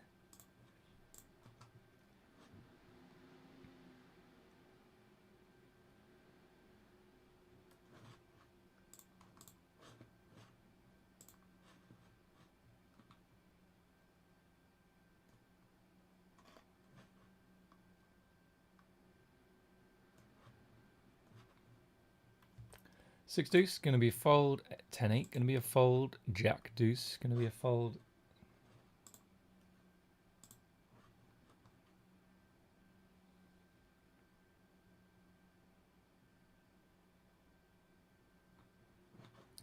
Let's go up here. Probably play ace 10 off. So 639 left, 350 paid. We're going to fold here actually against raise and call. King 3 suited, early position. Gonna go for the fold.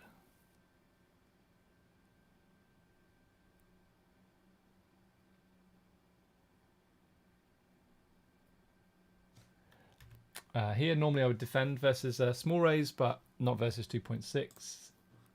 Good for him.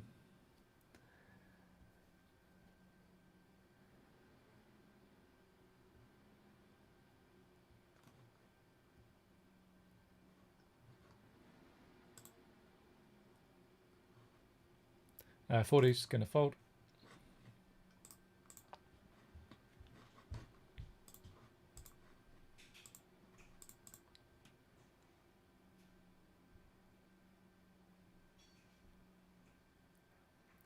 So we had a plan at the start of the session to get up to 1,600 followers. We got 1,500 last time. We started today with 1,515 followers. We're up to 1,576. Here I'm just going to ISO. Oh, I'm quite tempted to limp, but I'll go for an ISO. Oh, there's a familiar face on the 22 deep stack. Shout out to Decky Decky.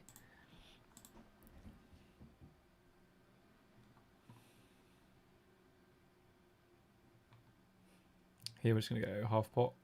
I think it's good sizing. Maybe go a bit. Oh no, 277 is fine. We'll stay here.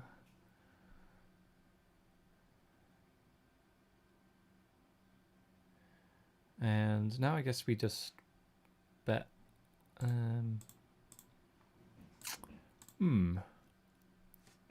Like obviously, just it feels like an obvious fold. Obvious fold. Obvious check. Like what do we get value from? We block 8x of diamonds. So maybe just go for the check and try and drill a diamond. We do not.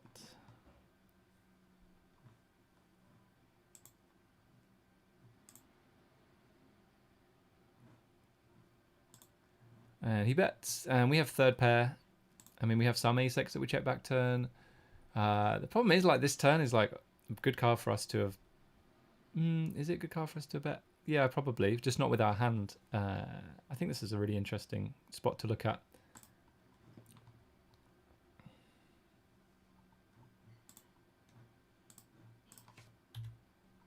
Uh, 10-7 off, gonna fold. I wonder if I can take a screenshot of this hand. But yeah, we're trying to get to 1,600 followers today, guys. So we're at 1,576. So if you haven't already done so, hit that follow button. That would be amazing. So I guess the bigger 55 is our best shot right now. 18 away from the money. We are 0 for whatever in cashes today.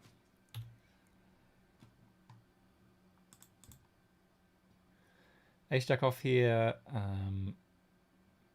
I'm going to actually... I'm going to call in position. I would fold ace 10. I think ace jack's probably too good. I don't want to 3-bet because he's got more of an incentive to play pots because he covers us. And here I think I'm just going to check and play a turn. Up here with ace king off, we have an easy call. It's not a very good flop though. See if we can get there. We do not, and I think, oh no, we still have one big blind. Marvelous. Chip in a chair. Here we're just going to call. This is a small bet on the turn. Could just still have the best hand. He can be betting weaker ace x here for sure.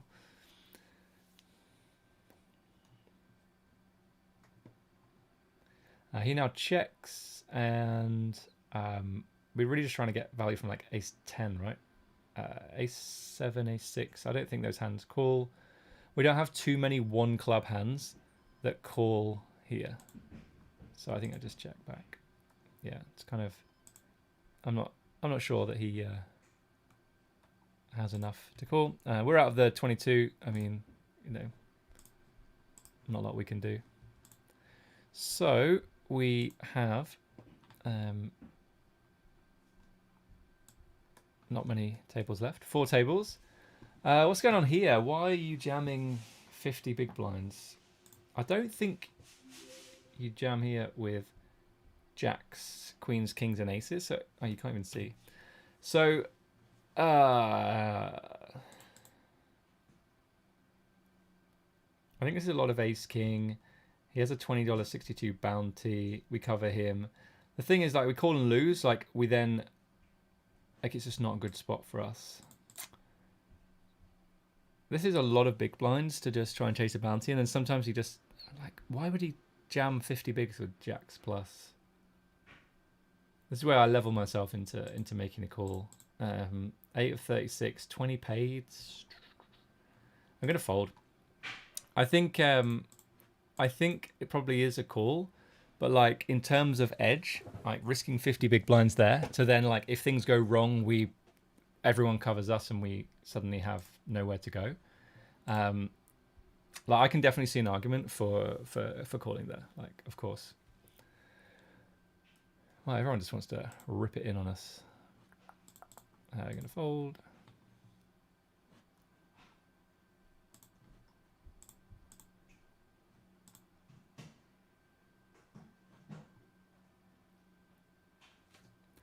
Here with ace 8 off, we are 14 away from the money. As an overcall here against one player who covers us, I think this is kind of close to just being a fold. We don't want to get into a spot where we end up putting lots of money in against the guy that covers us on the bubble. And this guy's range should actually be pretty strong in the first place. So I think I'm going to fold. You know, ordinarily for chips, never a fold. But I think given this guy covers us, we need to be a little bit more cautious. Ace queen off here. Still a long way to go until the money. We see a raise. I'm going to call and invite some action behind. Don't mind that at all. I think this guy would then just jam. Shout out to Kid Carey for the follow. And then we would just get it in and go from there. Probably not going to do anything too crazy here. Here we open with jacks. This guy flatted. There shouldn't be too many flats in this spot, but clearly he found one. So let's just continue to check. 9. We don't have a heart. Like, what are we trying to get value from? 10 should get it in. You could have a small pair, I suppose. I think it's dicey. Yeah, I'm just going to check and win at showdown a lot.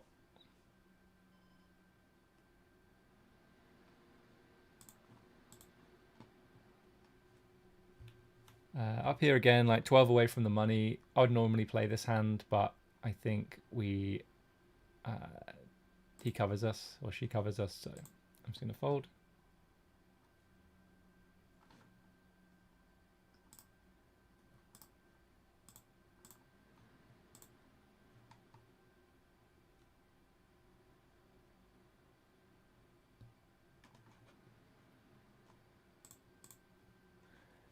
Zebans.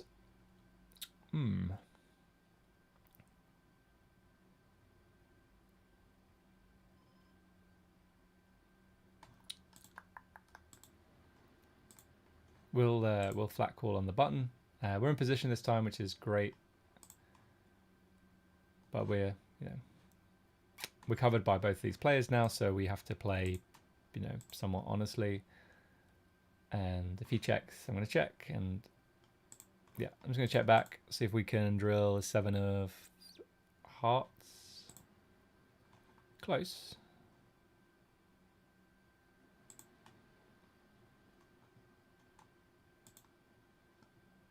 think we'll just continue to keep checking, and no, I'm just going to give up. It's fine. You just got to be really, really careful about putting too much money in on a bubble. So we're going to fold here.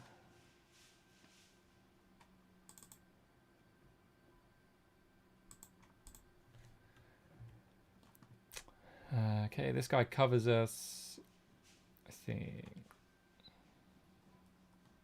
Not very good though, so we'll just flat in position. We could 3-bet as well.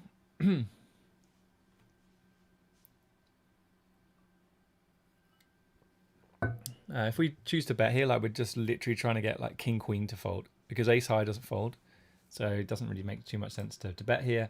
I guess we block like some spade hands, but then we block like king, whatever, king jack of diamonds that would fold here. So that doesn't seem like a good spot to bet. Can't find any like good reasons to really want to bet there. And here I think we just continue to check, see if we can get there. And wow, it's the break already, guys. That went really, really fast, that hour. I think there's ace highs in here that I just don't think this guy's going to fold ace high, honestly. We could still be ahead. Like we could beat like king 10, king 9, queen jack, jack 10. I think we'd probably make more money by checking, especially against a player who's not going to find a fold with ace high. So that was reasonable. Cool. All right, guys. So we're up to 1,578 followers. We need 22 to hit that 1,600 target for the day. So if you haven't done so already, hit that follow button, and I will be back in a few minutes for more action.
All right, guys, back for more. We are into almost hour 5, coming up to 4 hours of streaming. We've got 4 tables left. We're bounty builder 22. We are 226 of 489. We had an absolute monster stack. Then we lost a couple of all-ins. Bigger 55, we're 10 away from the money. It's probably our best chance right now. 28.86 big blinds, so we're 26 of 54 with 44 paid. We're in the bigger 27. We just re-entered before the end of late registration, so we have just around starting stack. Looks like it. And then we are also in the bounty hunter 55. We're 13 of 31. Got a decent stack there. So yeah, it's probably like bigger 55 and the 55 bounty hunter are our best shots right now. Ace 10 off, just going to fold here versus EP with 10 remaining to the money. Guy covers us. Probably not even a call for chips or a VPIP for chips.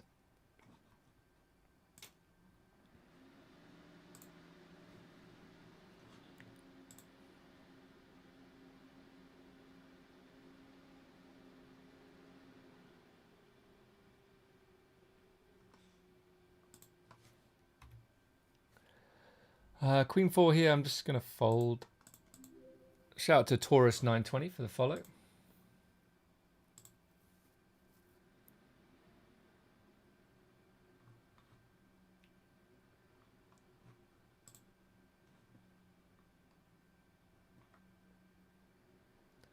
Rick Black Dog on Twitch saying Memcached is a great username. Where have you seen that? Oh, right next to me. That's it's on this table. Brilliant. Okay, so bounty tournament. This guy. So we're still 11 away from the money. I think we get to jam a lot more here because we cover him. But I don't mind a flat either. So I'm gonna go for a flat and probably just check call here. Shouldn't be betting too big on this board. He actually just goes for a check back. I'm going to continue to check. I think he can check back some like King 10, Ace 10 type hands. He goes for a small bet here. Just going to go for a call.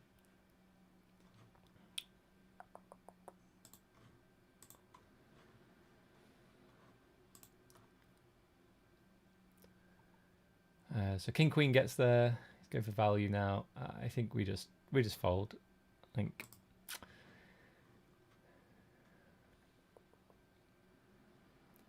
Ace Queen gets there too. I know we blocked that. But we're going to have flushes. We're going to have 7x. We're going to have a hand like King Queen, King 9 with a club ourselves. So I think I'm just going to fold. That's an interesting one though. Good hand. So we lost some chips and yet we went up to 13th. Here with Queen Jack suited. So for chips, I think we can just limp and we would limp call. But I don't think he's probably jamming wide enough. But I'm still going to go for the limp and go for the call if he jams. I think that's pretty good. Like it's good for chips, and I think even better for the bounty. Here's a $20 62 bounty. So yeah, here we go. Okay, we've got clubs covered. Let's hit a queen or a jack. Queen or a jack dealer. 10. Nope. Shout out to Rick Saint for the follow. Bigger 55 again, like I would flat versus a min raise. Maybe not on the bubble though. But versus a 2.6x, I just am going to fold.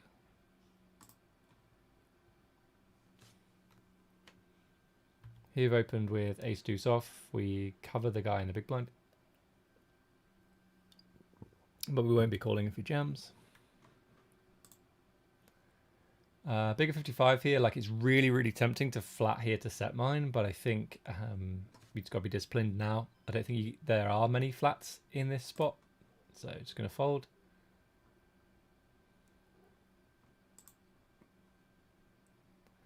Here opening 8-7 suited from the cut.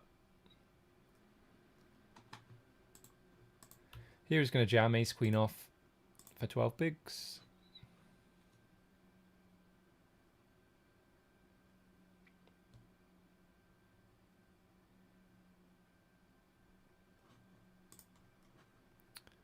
We folded 8-7 versus a jam. It's fine. Ace queen off then. Up against ace king. Need a queen or a 10. Queen or a 10. Nope. So we're out of the bigger 27. 3 tables left then. Bounty builder 22. We're about 100 players away from the money. Bigger 55. We're 8 away from the money. And bounty hunter 55. We're 11 away from the money. So some opportunities, I would say. Just the 3 tables left. Been streaming for 4 hours now. Bang on. So we'll see what the next little while brings.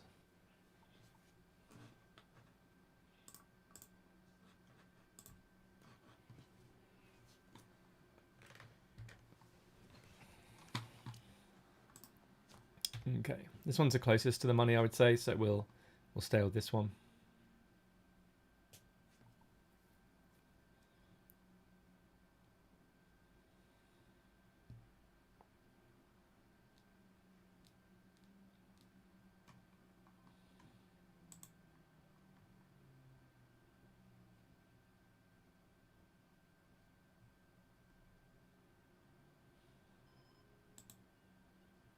Okay, just folding.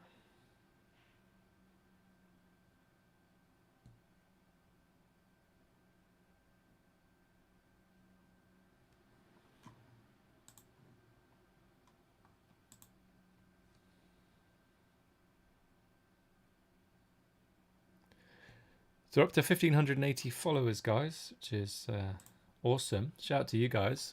There's a flip here. We could get closer to the money. Looks like there's 51 left now. 30 or 51 then. Ace 10 suited, probably going to be too good to fold. But if someone else opens, I don't think we'll play it. Depends though who opens.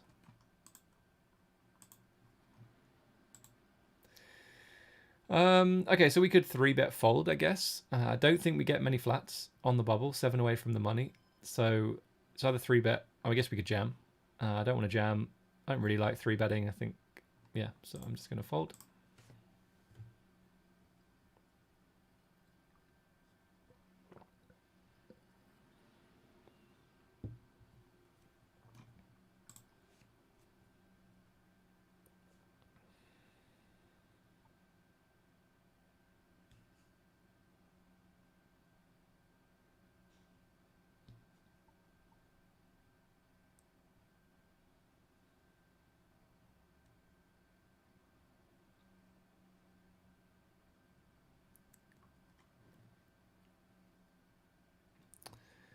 So 30 or 51, 44 paid.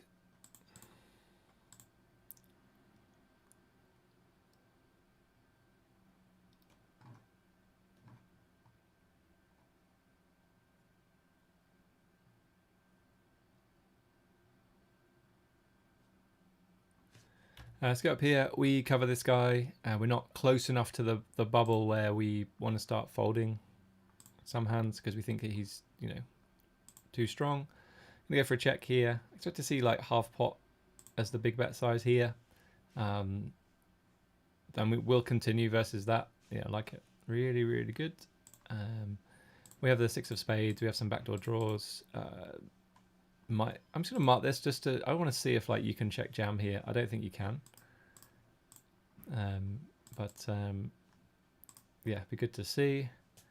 It's a really good card for him. He should bet a lot. Yeah, so he checks back. So he's gonna have like ace 10, king 10, queen 10. I would say maybe pocket jacks. That means pocket 10s as well would be a good check back on this turn. So we improve to 2 pair. Flush draw missed. 9-8 gets there, but they got there on the turn. So we're really just trying to get him to call with like showdown value. So I'm going to go this size. If he jams, it looks pretty strong. Like, what does he jam for value that we beat? Nothing. I think he'd like jam 6-5, for example. And then what does he bluff, right? When we bet 3/4 pot, when we can have straights, and we can have 2 pair and stuff like that. So I probably would bet fold on that on the end there. 8-4 here, just going to fold.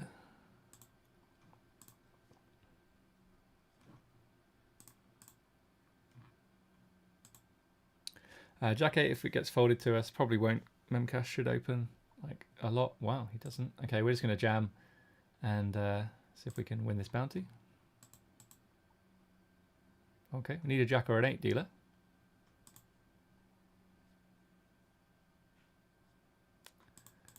Okay, not going to win that one. Shout out to Ia Fisher for the follow.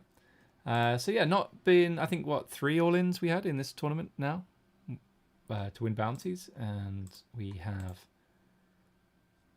bricked them all. Now we're down to 10 bigs. So we're probably last place. 25 of 27. This hasn't updated yet. There we go. 25 of 27. Fold king 8, I think.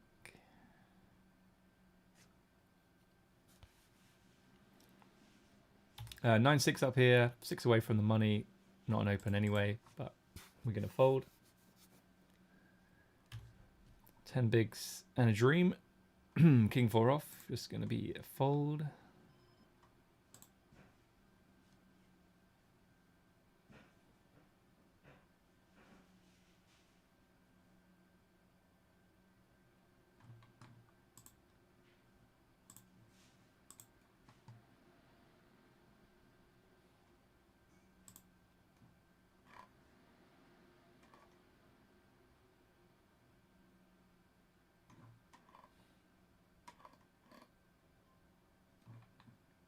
Ten 4 is a fold.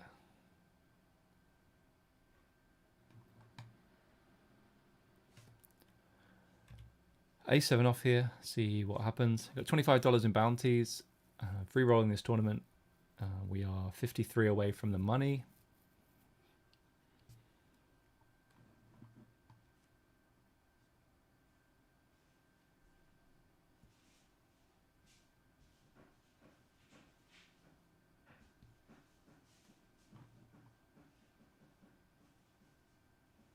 Five away from the money now in the bigger 55. Getting closer to that.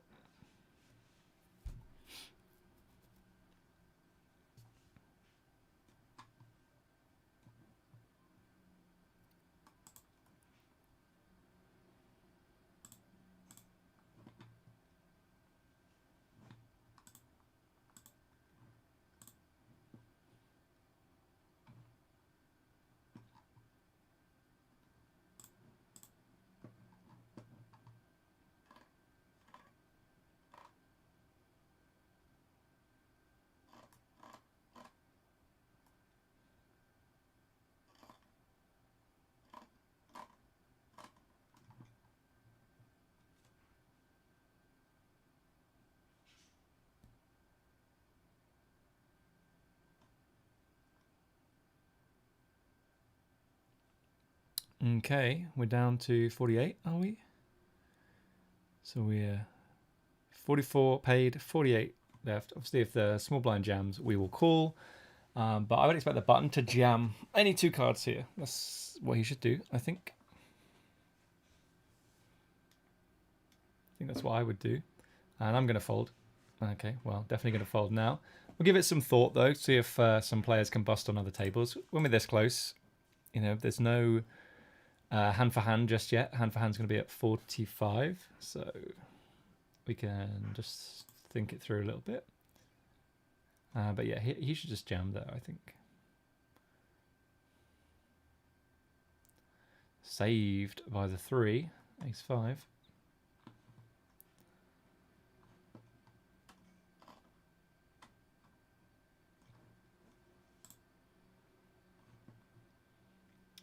Robin Bergs on Twitch with a question. Shout out to Fluders1988. What do you think is better, playing 1 or 2 tables with 100% focus, or playing a lot of tables and maybe lose some edge? I'm kind of new to online poker and feel like I lose some edge when I MTT. I would say, well, hang on, we'll come back to that question. I just flattered here with 9-6, flop the world, see if we can win. Nice. So back to 17.5 big blinds. Where does that put us in the table? 20th of 25, so 20 paid. It's going to be pretty close here, I think. So if you're just new to online MTTs, online poker, I definitely wouldn't be playing multiple tables. I think playing 1 or 2 tables is really, really good, and work on your game. You need to get to a point where a lot of the decisions are bread and butter spots, and you can just play them, without thinking, because you can't be like trying to work things out on the fly if you've got like 12 tables. So yeah, just work on your game. I would and play just a couple of tables. I think is good, and then you can just add, keep on adding tables. But you really need to be at a point where you feel really confident and comfortable playing lots of different spots. I definitely recommend, like if you're new to online poker, when you're maybe new to study as well, is to focus on. Well, this is an interesting spot. Let's see if nines can hold. It does. We're down to 47. Nice, interesting call there, I think, on the bubble. Not sure this guy's going to be going that wide, right? We're going to fold ace deuce off. Yeah, when it comes to studying, like focus on the things that happen time and time again. So like get your raise first in ranges right, get your big blind defense ranges right, get your other pre-flop ranges right. So like when you're facing an open, say on the button, stuff like that.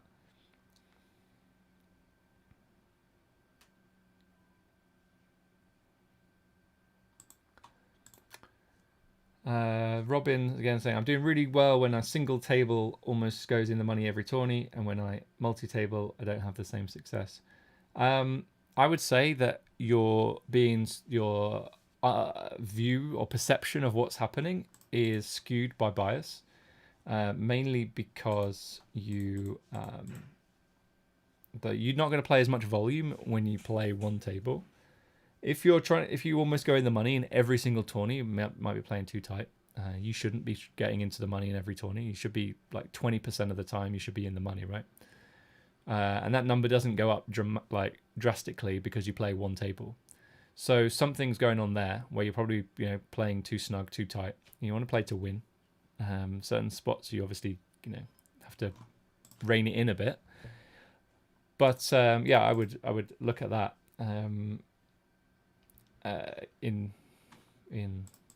Because and also like you might just not have a decent sample, right? Robin's in the bigger 1650 and he's 1 of 31. Awesome, so good. But like there will be a time when you one table stuff and you like bust it, right? But you don't remember it because you busted it. You only remember this one because you're 1 of 31. It's almost like survivorship bias, right? I talked about this earlier on about reading a book called Fooled by Randomness. You only like the brain is like the brain's really weird. Here I'm going to fold, I think, with king queen, 2 away from the money, covered by almost everybody. So your brain's going to remember stuff that you want it to remember, like, and generally it remembers the negative, right? So it remembers more like you not doing so well when you multi-table. But if you're doing like, you need like hundreds and hundreds, probably thousands of game sample size to know if what you're doing is right. And if you're going to single table that, it's going to take months and months to figure out, maybe even years to one table a tournament to see if that's the right way to go. So I would say that it's like, it's just the way the brain works is that it's focusing, like it's making you believe that you are crushing when you're one tabling, but you absolutely shouldn't be like trying to just squeeze into the money or getting into the money that often. It probably is just a bias of some kind. Here with ace-8 suited, we're on the bubble, but I like this as a hand just to min raise. We block some hands that can jam on us. Our open looks pretty strong here, I would say. Kind of surprised to see flat, if I'm honest. Flop top pair. This board is like, I don't expect either player to have any part of this board. So I'm going to go for a c-bet. We have a super interesting spot up here. I'm going to jam here on the bubble, 2 away. Ace King's just too good. Like, this guy can have it, of course. I would sooner shove against this guy because I think he's just opening. He'll be opening really wide. But this guy's, a little bit tighter with some other players behind. That's an awful, awful call on the bubble. Like, super, super bad. I'm really glad that he's not rewarded for that. That is really, really bad. Does he really think? Does he really think I'm going to shove like weaker ace-x hands there or small pairs on the bubble? I think that's really, really poor. And it looks like a reg as well. Like, it just seems really, really bad. But, yeah.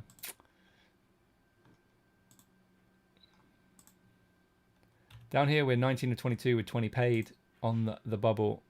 This is squeaky bum time. Ace-7 suited. So we got that bet through. We bet 20% pot on the ace-jack-9 board. I just don't think anyone has aces, jacks, nines, ace-jack even in that spot. This, I'm going to... We're 15 actually of 22 now. I'm going to fold. I think if I was further around, I would open that hand on the bubble. Up here, we're close to the bubble as well. So we've got, some bubble sweats now. 350 paid, 356 left.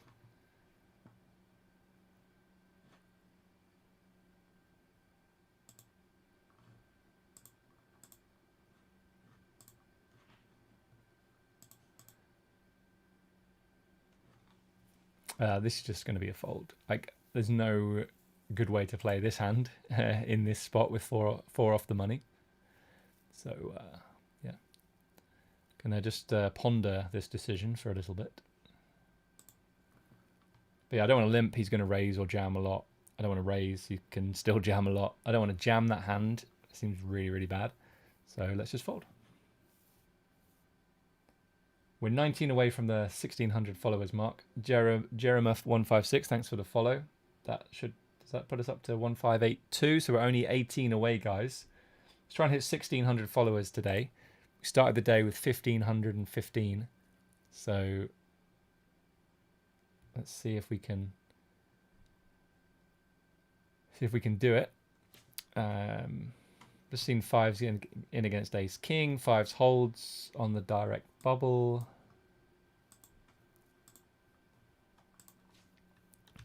Down here, this guy 4x'd and this guy called. I mean, seems bad from both players.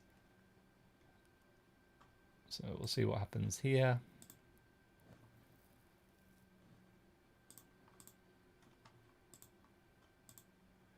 Okay, half pot, half pot, half pot. What's he going to do?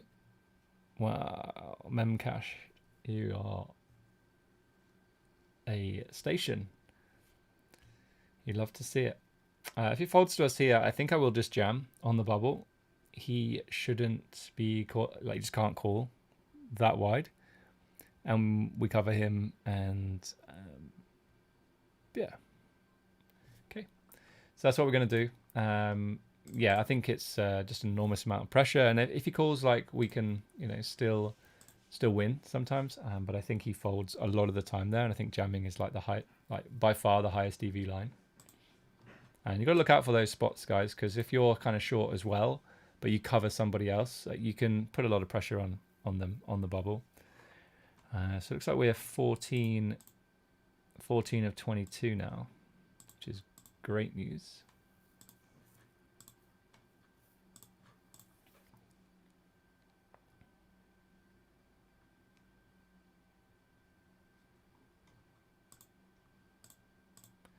So we're on the bubble, like direct bubble of every tournament we're still in. This is crazy. We're 351 left, 350 paid, 45 left here, 44 paid, and 21 left here, 20 paid. I don't think I've ever had that. Don't want to be fooled by randomness by that though either. Robin saying thanks for a great answer. You're welcome. And I hope you win the bigger 1650, that would be awesome.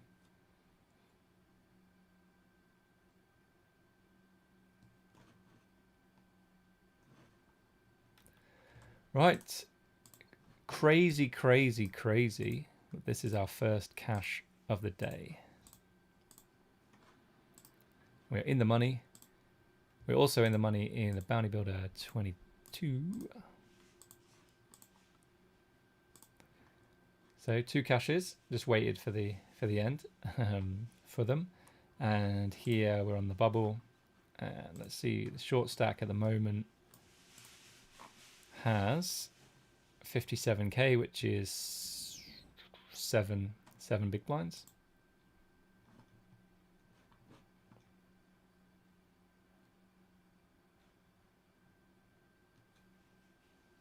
Kaj Ellis saying, but my ace is suited. Yeah, for sure. Talking about the ace 9 suited call. I mean, I absolutely love the fact that he called there. No, actually, no, I don't love the fact that he called that for 2 reasons. One is that it just hurts my equity so much when he makes a bad call. It hurts his equity as well. Like, you know, it's really, really bad. But like, you love to see it when you win. When you lose, like, it obviously sucks. But we talked about this before, where you can't control what happens, right? You can't control that he makes a bad call there. So, like, sometimes you're going to lose. Sometimes the 9's going to come down. You're going to bubble the tournament, bubble this bigger 55. Like, there's nothing you can do. Like, you can't account for stupidity. Like, you should always be shoving ace king there, even if he shows that he's going to call even wider. So yeah, it's just one of those things. But yeah, I would not be calling with ace 9 suited there. I think it's a trivial fold on the bubble. But we're in the money now. We have 23.5 bigs. Definitely not going to complain about that. King Jack off here. Shout out to Lauren's Inc. for the follow.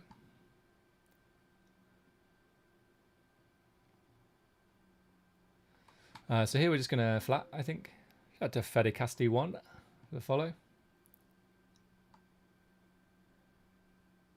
Ace 9 suited still has 30% equity.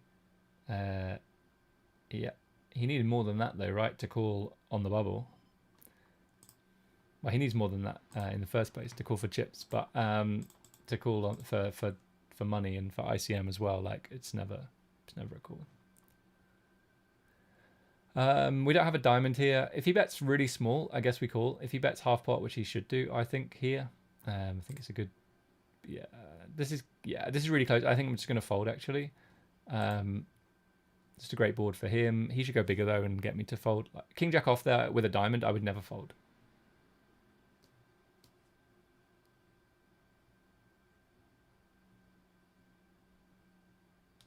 Maybe King Jack against that size is supposed to be a fold. Here versus under the gun, I'm just going to flat. We are 16 of 41. It's mad we're kind of, you know, over halfway. We have like an average stack. Here now versus raising a call, I'm just going to, yeah, I'm going to fold.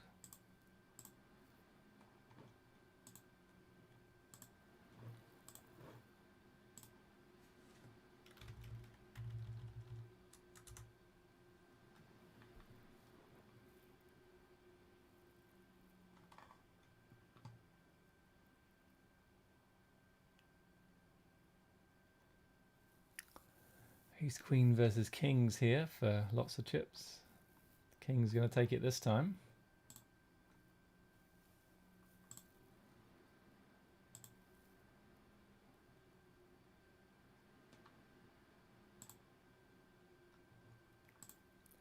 Still on the money. Still on the money. Still on the bubble in this Bounty Hunter 55. Queen 10 suited, 20 big blinds. I think it's a good spot to jam for chips. But I think, given that we're in the money now, and I think I'm just going to limp behind, you know, risk a big blind rather than 20 or even like 10.5 here. As I said, like for chips, ignore this guy for a minute. I think this is a good spot to jam. But for ICM, like we don't want to go too crazy. Like, we want to play aggressive and stuff, but not, you know, we don't have to go cray.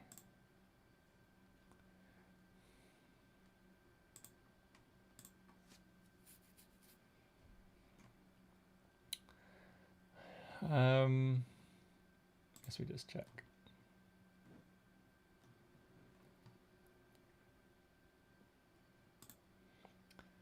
So in the money in the bounty builder 22 with $25 in bounties as well. In the money in the bigger 55.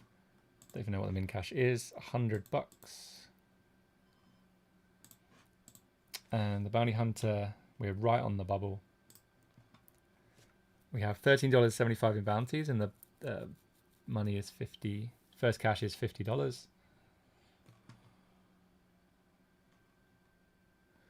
Wow, look at this. Check raise, leaving himself 0.4 bigs back. So pretty sexy. What a spot. If it folds to us, we're gonna jam, I think. Even though it's the okay, now we're just gonna fold. I think. Yeah, I think so.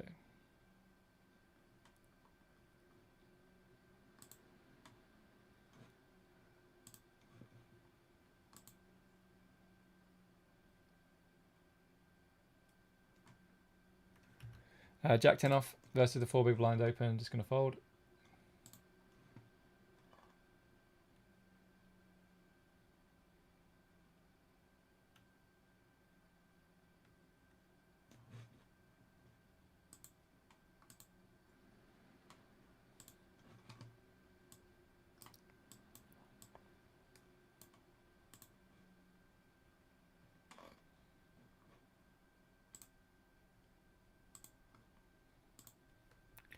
Queen deuce gonna fold versus underground jam. We'll just fold it anyway from the spot. In the bounty hunter 55, we're 17 of 21, 13 big blinds, and the guy in 21st has just over 6 bigs, I think.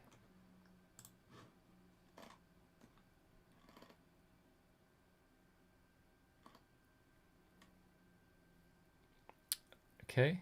Whoa, whoa, whoa, whoa, wow. Wow, wow, wow. What a way to bubble the tournament. This guy shoves, this guy calls with ace queen.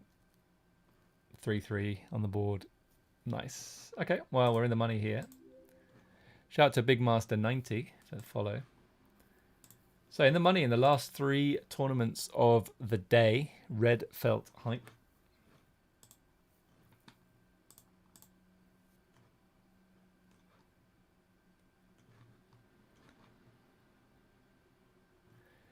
King 10, I'm going to fold. King 9, I'm going to fold. What's the cash in this one? $20 plus 25, so 45. King 6 here in the bigger 55, going to fold.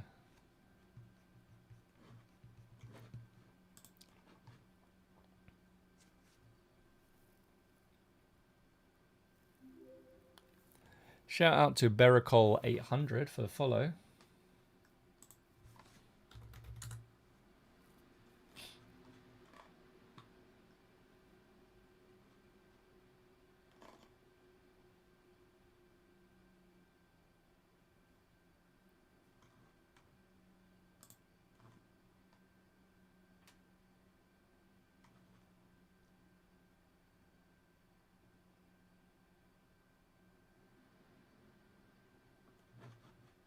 Okay, king 8 off here. See what happens.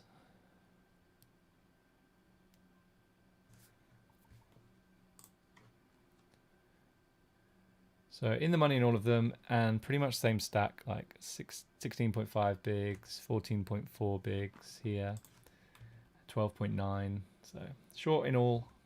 See what we can do. Jam and rejam. Just gonna fold king 8 here.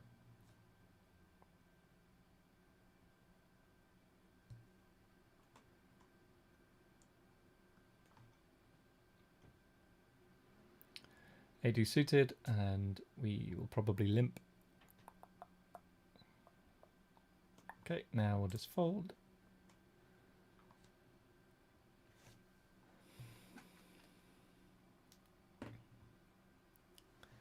Nine 8 off here in the bounty builder 22, just going to fold.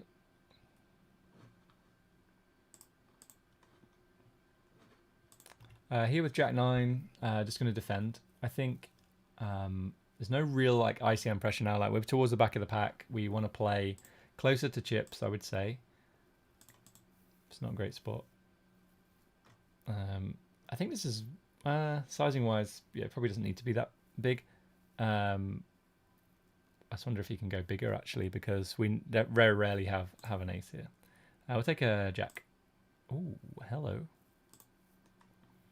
It's a good card for him to try and get me off a 9 or a deuce. I quite like another check here with our hand.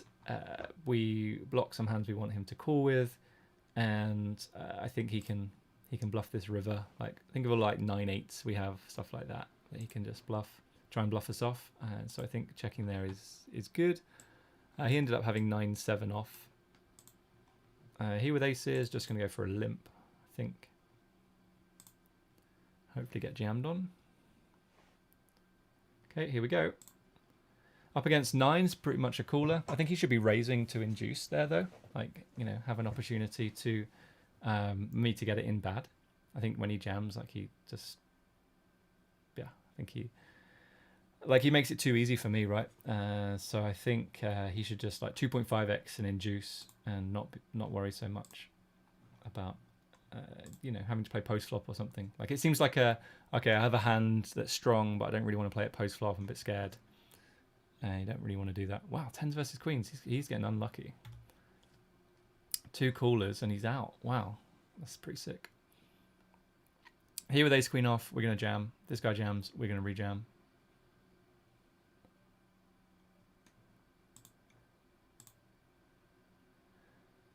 Chest hole saying I would have called that ace jack off on the button. Okay. Here with king queen off, I'm actually just going to go for a 3-bet fold. I think he should be opening a lot of hands now when he's in position on the other big stack on the table. So I think it's a good spot. We got it through with ace queen off. Now we've got ace king suited. So last 2 tables then in the Bounty Hunter 55. Just also saying he would have called with the ace jack off on the button. I can't remember what the hand was now. Okay, we're going to 3-bet jam here.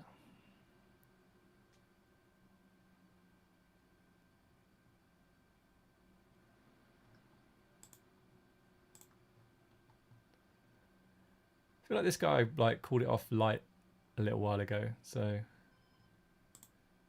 can expect a, you know, somewhat lighter call here. It's a bounty anyway, but like from him,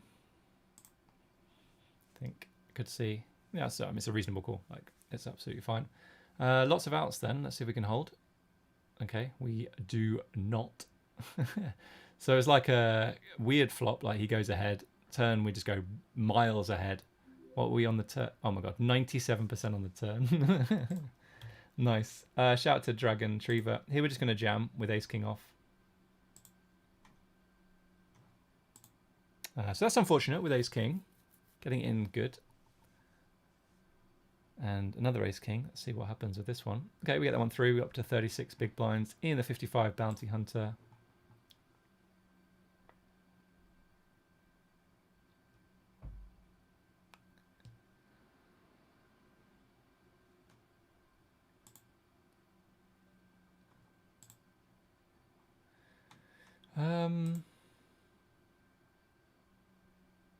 So we've got a pretty reasonable bounty. First 13. It's like 3x, and he has like 3x. I think we just play this for chips. The problem is like, what's he min raising off 16 big blinds?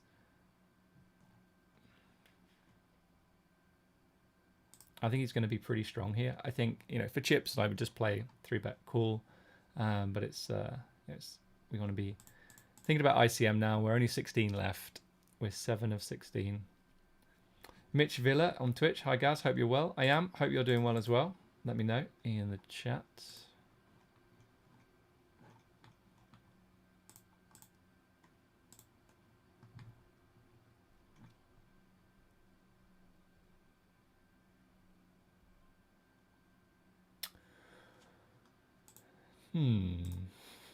So with this player, many players to act behind, like it's really grim to call here and then fold. Again, like I'm not even sure for ICM whether it's a call. He has 2x and 1x. It's an extra couple of percent. Yeah, I think this is going to be pretty close, probably bottom of range. And I think opening myself up to getting jammed on here, it probably just makes me want to fold. Could be absolutely wrong about that. I'm definitely not a bounty expert. I don't claim to be either. But yeah, I think it's a spot where we that's got to be pretty close. Like I know, like earlier on in the tournament, snap getting it in, right? But 16 left, it has to be closer. Quick updates then. 17 big blinds here in the bounty builder 22. 12 big blinds here in the bigger 55. 29 left. There's 252 left in the money in the bounty builder 22. Athlete 2332. Thanks for the follow. Bounty hunter 55 with 6 of 15.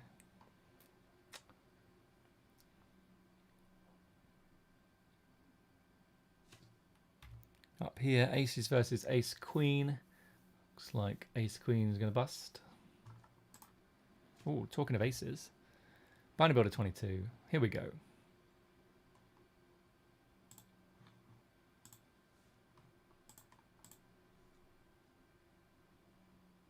Okay, we see a flat. Definitely be some like, you know, aces and kings in his range for this spot. So we'll see how the board comes down. Queen high boards, generally I would say we do a lot of betting on. King high boards, we do a lot of checking. Probably can go either way with this hand. We'll come back to aces. Here we've got ace queen off. We're just going to go for it. He folded on this board. So we'll go back to ace queen off.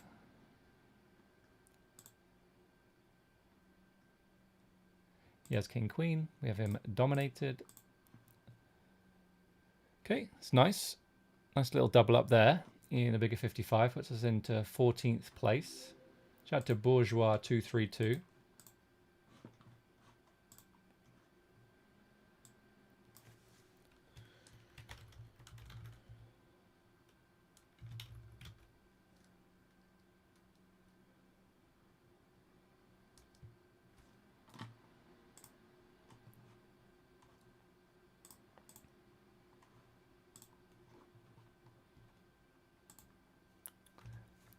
So yeah, got some chips now. Some chips to play with.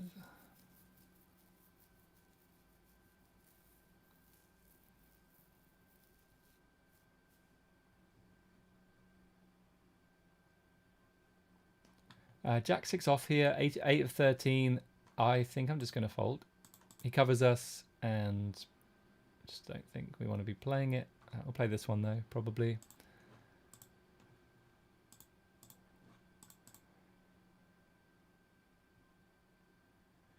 Yeah, gonna go for a raise.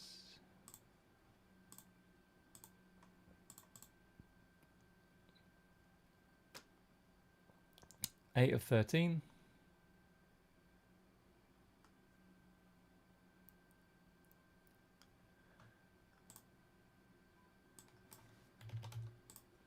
We have the Queen of Clubs and the King of Hearts, which blocks his floats. I mean, not that matters too much, but given that we have the nut non-pair. 36.6 bigs.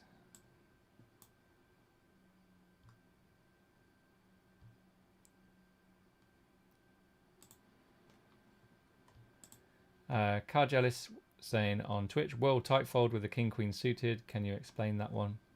I think I did at the moment, right? In the moment. I said that the guy's opening off 15 big blinds with 16 left. Like his min-raise range is going to be pretty strong. So I didn't think king queen suited was going to make enough. Now, as I said during that, I think, well, we have 2 calls here. So we're going to call here with jack 9. And we call here with king jack, and I'll keep you posted. It's unfortunate. See if we can get there. We do not. We won a bounty in the bounty builder 22. So pretty unfortunate there. Would have had like 34, 35 bigs, but you know, shoulda, woulda, coulda. You win some, you lose some.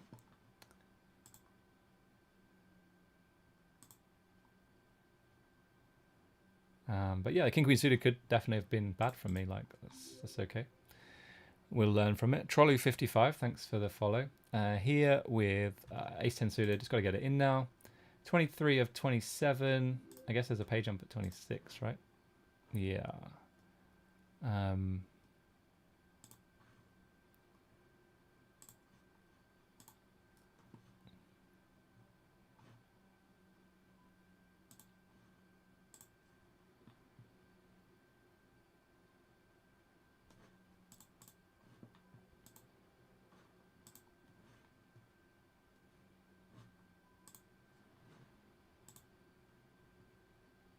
Okay, he just folds though. Back up to 16 bigs. Down here, this guy opened, then checked twice, and then bets river. I mean, I think we just have a really easy call. And we just outpip him, which is always nice. 12 left then. Solar Horatio 1 saying hello in Twitch chat. Hello, hello. Queen 10 off, opening here. About to go to 22 till 230 left. King high board, you can definitely have like King Jack, King 10, King 9. That doesn't want a 3-bet. And he just donks. Doesn't seem that good to me. But not much we can do about it. Just going to fold. Okay, pick up the boots again. It's always nice.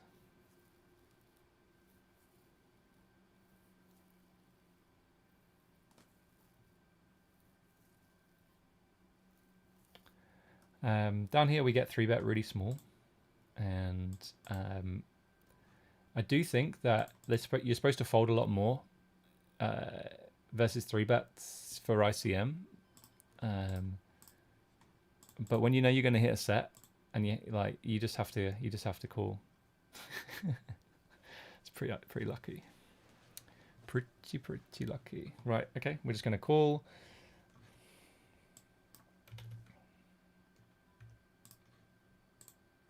It's a great turn card. He has like aces or kings here. Let's see what happens. Wow, he has jacks. That is so sick. So sick. Unbelievable that he went for it. But yeah, maybe that's why you're supposed to fold 3s there, because of ICM. Yeah, super unlucky to get set over set 8 of, no, we were like 7 of 12. So yeah, sometimes that's what's going to happen, guys. Not a lot you can do. We have 2 tournaments left. We are 17 of 25 in a bigger 55, and we are 117 of 221 in the Bounty Builder 22. I was not expecting to see jacks in that hand. That was very unfortunate. Obviously, jacks is in his range. Of course it is. Same with queens, right? Yeah, when there's a jack and a queen on the board, he's much more likely to have aces or kings, or like ace queen, something like that. So that is a pretty brutal way to bust deep in a tournament. But welcome to MTTs.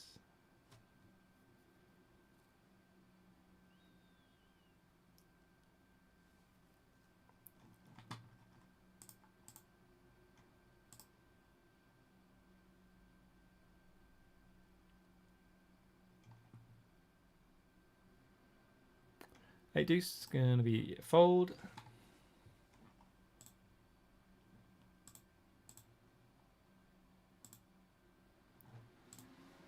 Eight four suited, going to be a fold.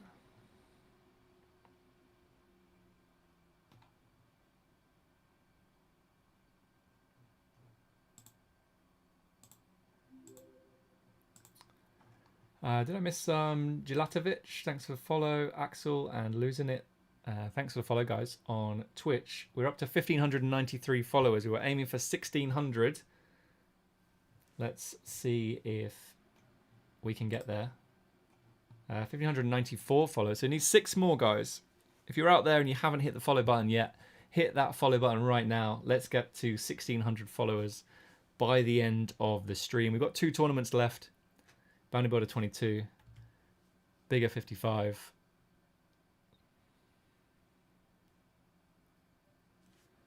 Here with 7-6 off, going to go for a fold.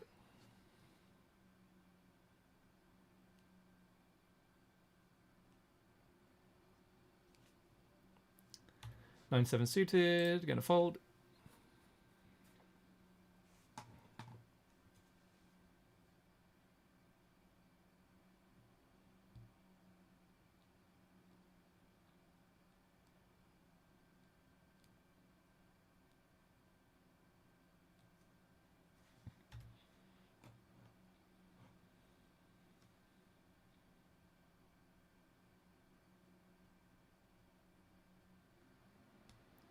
Wow. I think we've got aces in the Bounty Builder 22 like 3 times in the last orbit. Does that sound right? That's absolutely crazy.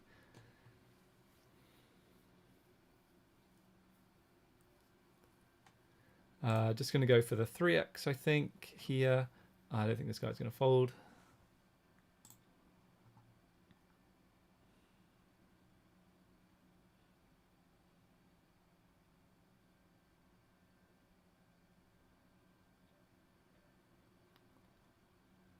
Okay, 8-7 deuce. Going to go for check raise, I think.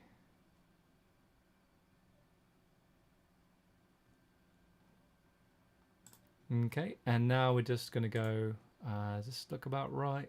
10, 11, 18. Yeah, I think so.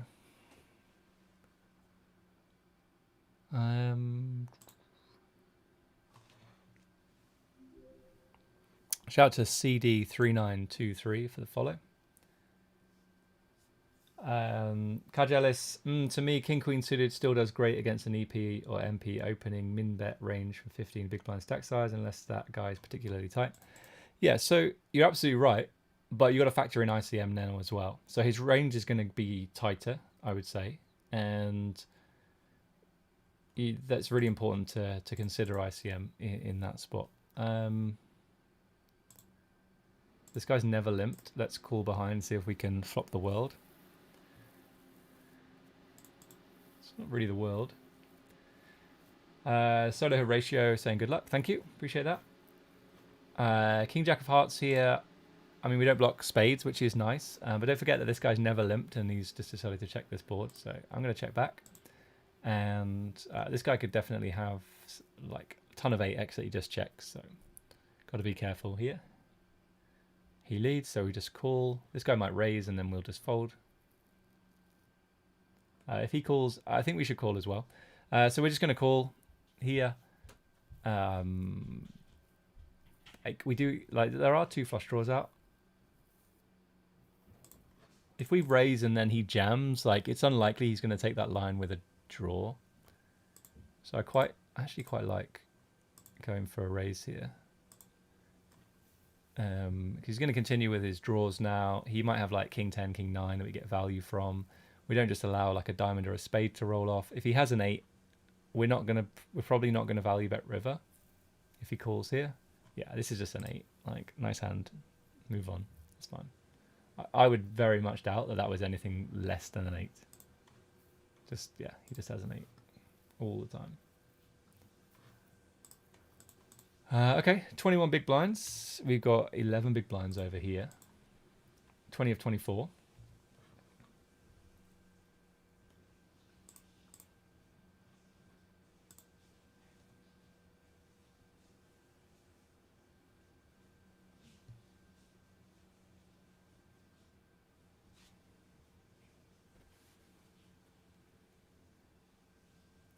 Wow, aces versus kings, deep in the bigger 55. That's unfortunate for kings. He's going to bust.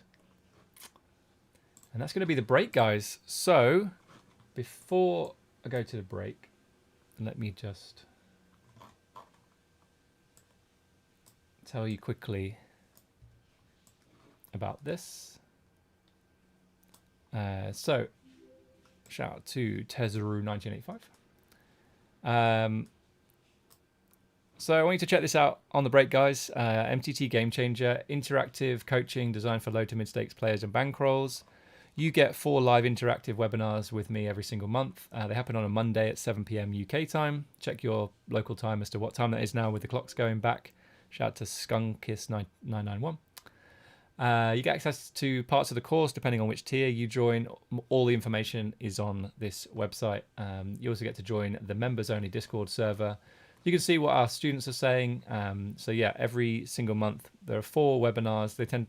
They focus on the theory, practical application, deep dives, real member hand histories, and we discuss optimum strategies and exploits for all these different spots. So at the moment I'm going through turn strategy.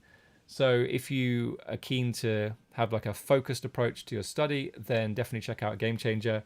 The link's on the screen right now, mttpokerschool.com/game changer. And if you have any questions, just let me know, and I will see you in a few minutes after the break. Shout out to Stats99.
Okay, guys, so we're back. 8-4 off, going to be a fold here.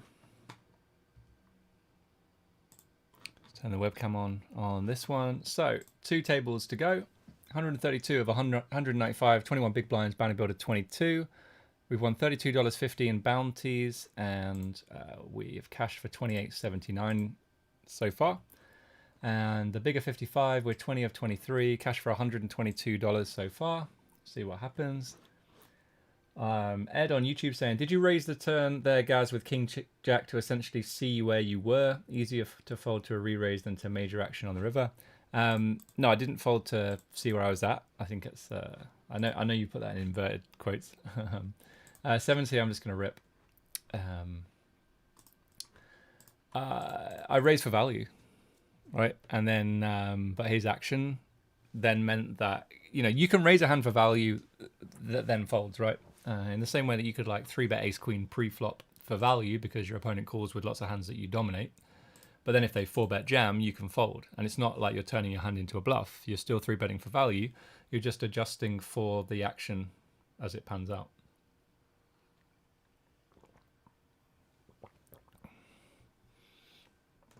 Yeah, I don't think I've ever raised to see where I'm at in my life. But I can see why that like kind of looks like that, right? I get it.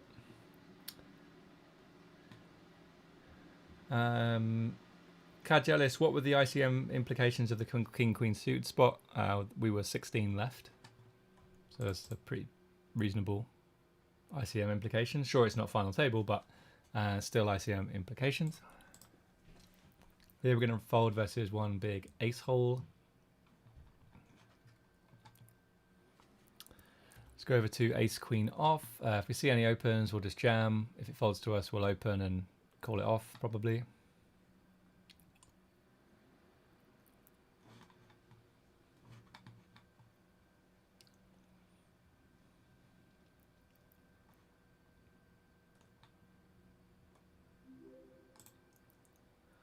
And shout out to AMAC23, who might well be the 1600th follower.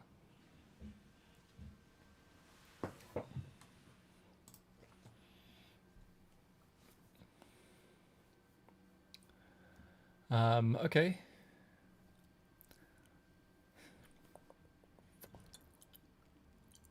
I think I'm going to go for a check back. We do block like some flush draws from continuing, but I'm going to go for a check. Like there's lots of hands that can just check jam, check raise here. There's 7 and the 4 connected, 9 and 7 is connected. There probably is some betting going on here for, you know, like half pot, but I'm going to go for a check.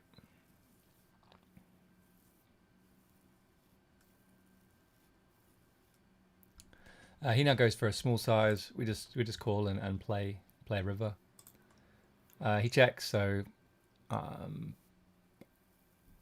yeah, not. I think we just win when we check. Like I don't think we need to bet and try to get him off an ace or whatever. He has a 4, pretty unlucky, I would say. Run out for him. Chesthole saying, I wish I had ICMizer to run it. ICMizer wouldn't be able to run that hand. Because the guy min-raised. So you'd have to guess what you thought he was min-raising. And you'd have to split his range and assume that he was jamming some hands and min-raising others, right? And then it becomes like your best guess rather than the actual solution.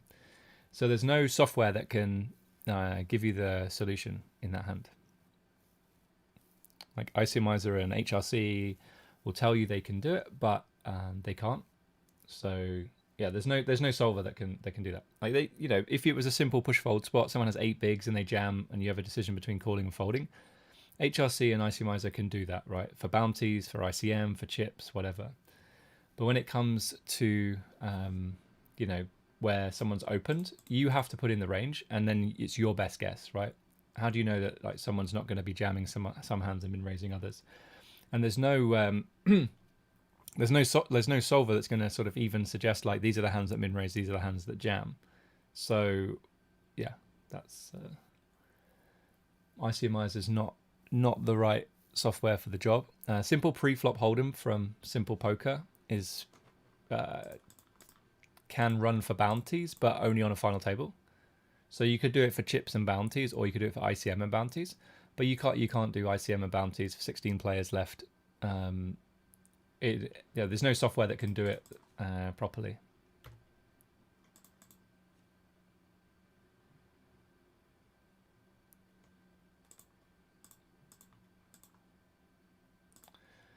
But if ICMizer or HRC suddenly came out with an ability to sort of put in equity realization, then we might be talking, because that's the one thing that's missing from the solver, from the solution.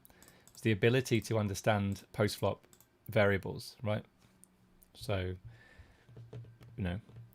because both ICMizer and HRC work on the premise that once the hand ends pre-flop, there's no more betting takes place post-flop, which is fine when it's an 8 big blind jam and you call, because there's no betting taking place post-flop. But if there's any post-flop action still, potentially, then those softwares are not, they can't do it. Newbot, thanks for the follow.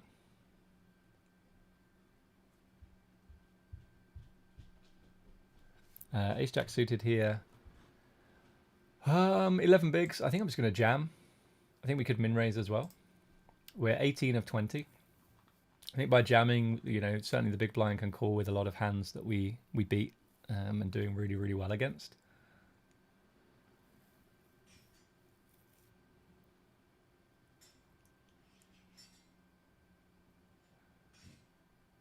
Okay. So 13 big blinds now. 6 deuce, not going to be a hand we want to play. Just going to fold. Five high here. Definitely just want to fold. So like he's got 1.5x. Is it 1.5? Yeah, 1.5x bounties. Might not be actually. Anyway, I'm going to fold. I don't want to go into my time bank. But he has like 6x starting stack, right? So like the extra sort of idea of needing sort of less, I guess, fewer pot odds, less pot odds. I don't know how you would describe that. Is it doesn't really work in that spot.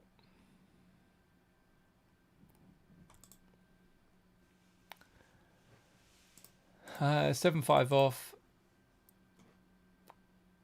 We go for a call or fold versus an ISO, unless it's like 2.5x.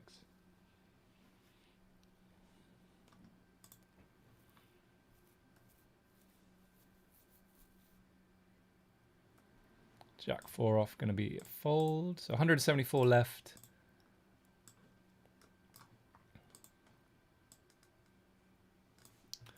Quick look at the payout stand in the Bounty Builder 22. You can see that we've locked up 28.79. There's a pay jump in about 22 players.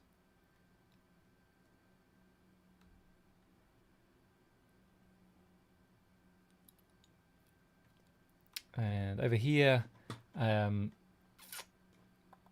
think you like Queen Deuce, Queen 3, Queen 4. Like they could be hands just to go ahead and jam here. I think Queen 6 just goes for a check. Shout out to Escort Me for the follow. A few bets, we call. It's a great turn card. So now I think I just want to size so that I can get an all in by the river. So it's like 2.5x. So like 2/3 looks good, I think. 3.26. It's going to be like 11 in the middle and 8 behind. Yeah, I think it's good.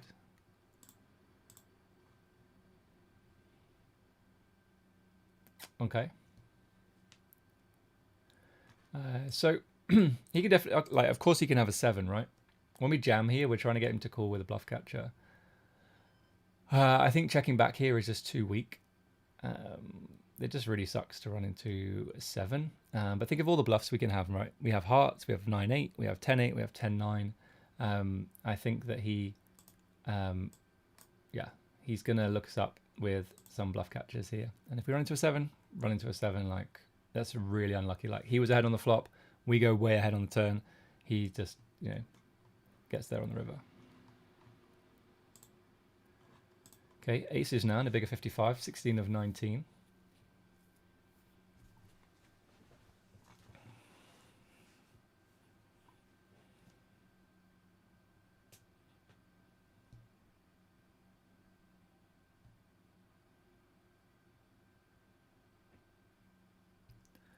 Into hour 6 of streaming today. So we started at just after 10 a.m. It's now just after 3.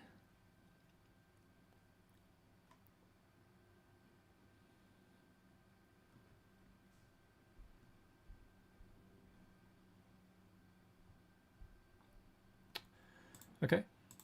So we'll just wait. You know, we don't want to snap it off and force this guy to make a good fold.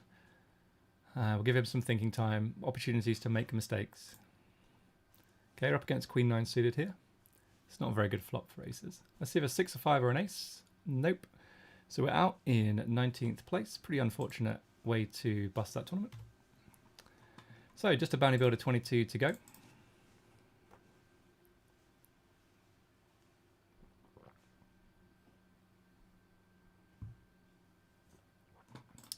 $166 left. We're in the money. We've earned $32.50 in bounties. We have an okay-ish stack.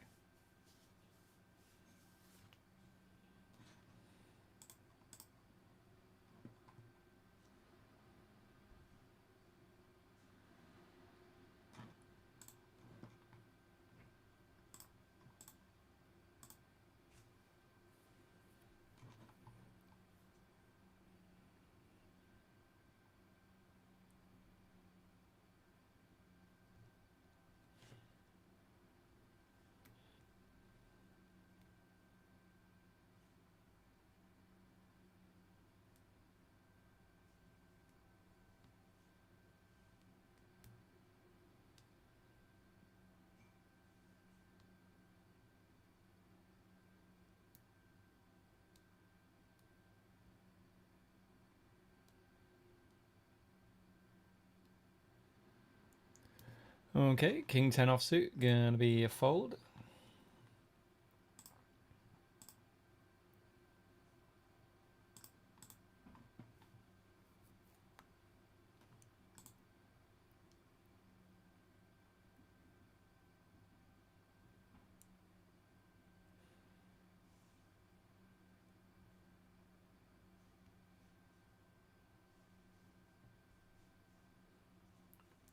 So shout out to you guys for letting us hit or getting us to 1,600 followers today.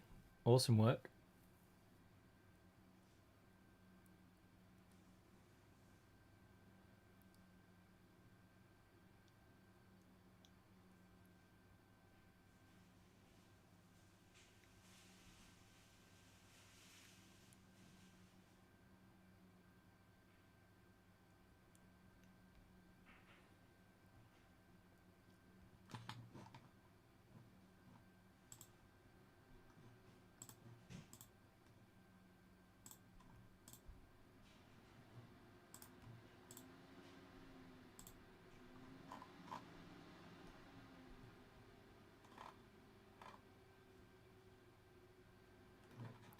Ace 3 off, just gonna be a fold.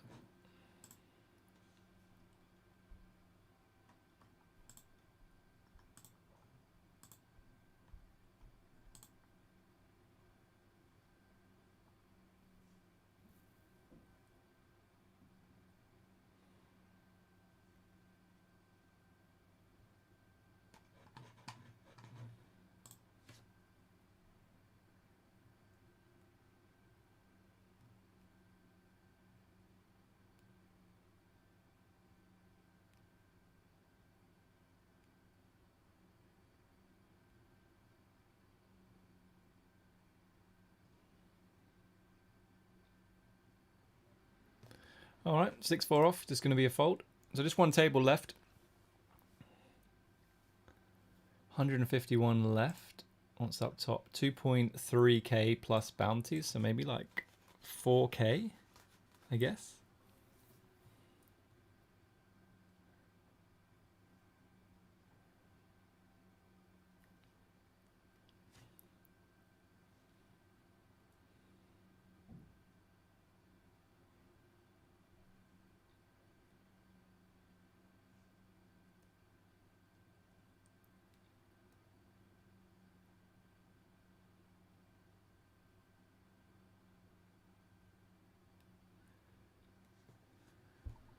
Okay, 9 deuce off.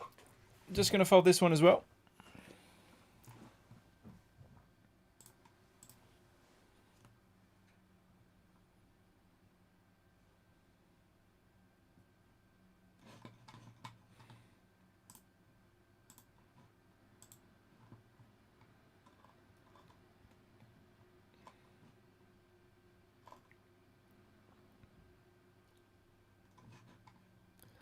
$10-7 off. Let's see what happens. We see a raise. We're just going to fold.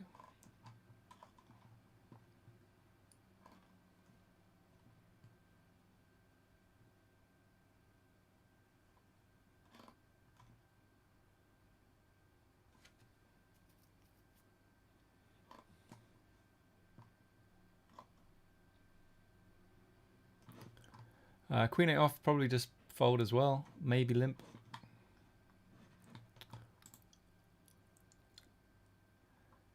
But these two players both cover us, so yeah, I think I'm just going to go for a fold anyway.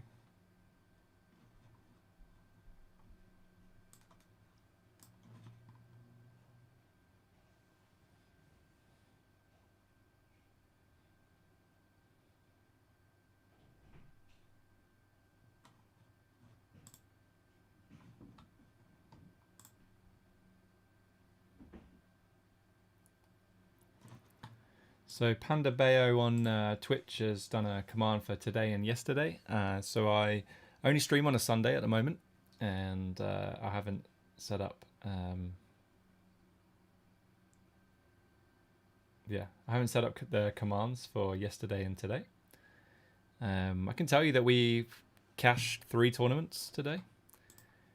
Bigger 55, we just finished 19th, and we finished 12th in the 55 Bounty Hunter. And we have this Bounty Builder 22, which we are 127 of 148. So, yeah, I mean, we got pretty unfortunate to bust the bigger 55, right? Aces versus Queen 9 suited, flop comes Queen 9 high, Queen 9. But, I mean, there's absolutely nothing we can do. There's no point crying about it. You just move on to the next hand. We busted the Bounty Hunter 55 set over set. Like, again, like, you know, make good decisions, and if it goes in your favor, great. If it doesn't, you move on to the next hand, next table. And if it's the last tournament, then you just tilt close everything and smash your computer up. No, you just move on, right? You just keep going, because you know you can't control that, right? Earlier on in the series, in the schedule today, maybe I got really lucky with Queen 9 suited against aces. I don't think I did, but maybe, you know, I've definitely got lucky with Queen 9 against aces deep in a tournament before. So, like, it's all good. So yeah, recognize luck when it doesn't go your way, but also recognize it when it does go your way. Like, massively recognize that. You know, just because things go badly doesn't mean it's like bad luck. So, like, you know, there's still some, you know, you might have played really badly as well. But when things go well, it's not just all about you playing well, right? I think that's a very common thing. I was chatting to a student yesterday about this. He said that he didn't think he was like wasn't having many good results, so he decided to reduce the table count, and that seemed to do the trick. But yeah, like, I think you know, it wasn't necessarily that it was fewer tables and he was suddenly able to focus and play well or play better, that he was then, you know, able to turn things around. He might just run well, right? You just so you have to recognize that when things go well, you probably ran well, and you've hopefully played well as well. But, you know, but you can control your performance. You can't control how well you run. But you can control how much effort you're putting in away from the table, so that next time, you know, when the stars align, you're properly prepared for business, right? You're gonna do the best that you possibly can. So really, like, it doesn't matter if you win or lose in individual sessions and tournaments. Like, if you have a process that you trust in, then that's what you focus on, right? So in today's stream, like, you've seen me bust tournaments and, you know, get lucky in some spots. So the individual results of hands and tournaments doesn't matter.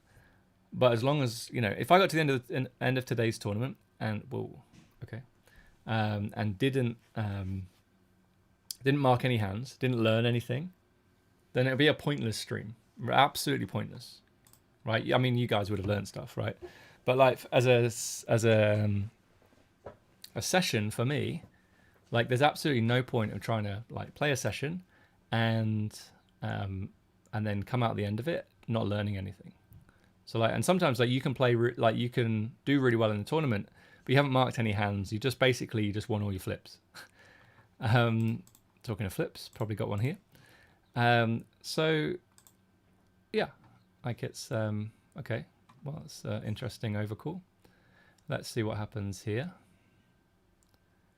Okay, well, we win a nice little side pot here, 0.82 big blinds.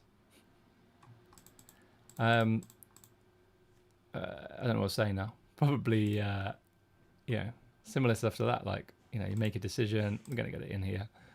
We have a chance to, don't know, quintuple up. Is that a word?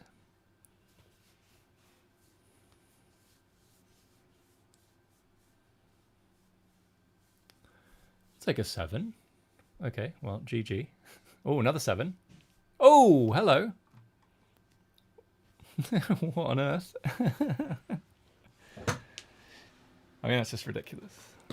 So, like, you've got to recognize that is, like, absolutely insane. If I go on to win this tournament now, we were, what were we? We were 95% to lose on that turn, right? 5% to win. We're going to win this tournament. Like, that hand right there is the difference, right? Incredibly lucky. So you have to recognize it. Kaj Ellis respects the no tilt mindset. I mean, yeah, we've got nothing to tilt about. I think I feel like tilt only comes if you actually care about the result, right, of individual hands and tournaments. Like if you care about the process, like I talked about, and I will just keep like hammering this home because it's so important in tournament poker. Like you just can't focus on the results. Like just stop it. It doesn't matter. Focus on getting better every single day. Irat5147, thanks for follow. Gildar, missed the follow there, and also Kikino. I think I missed those follows too. So yeah, keep working hard. Focus on the process, making sure you're getting better every single day. A little bit better every single day compounds over time. Chest hole saying, forgive us our suckouts as we forgive those who suck out against us. There you go. I like it.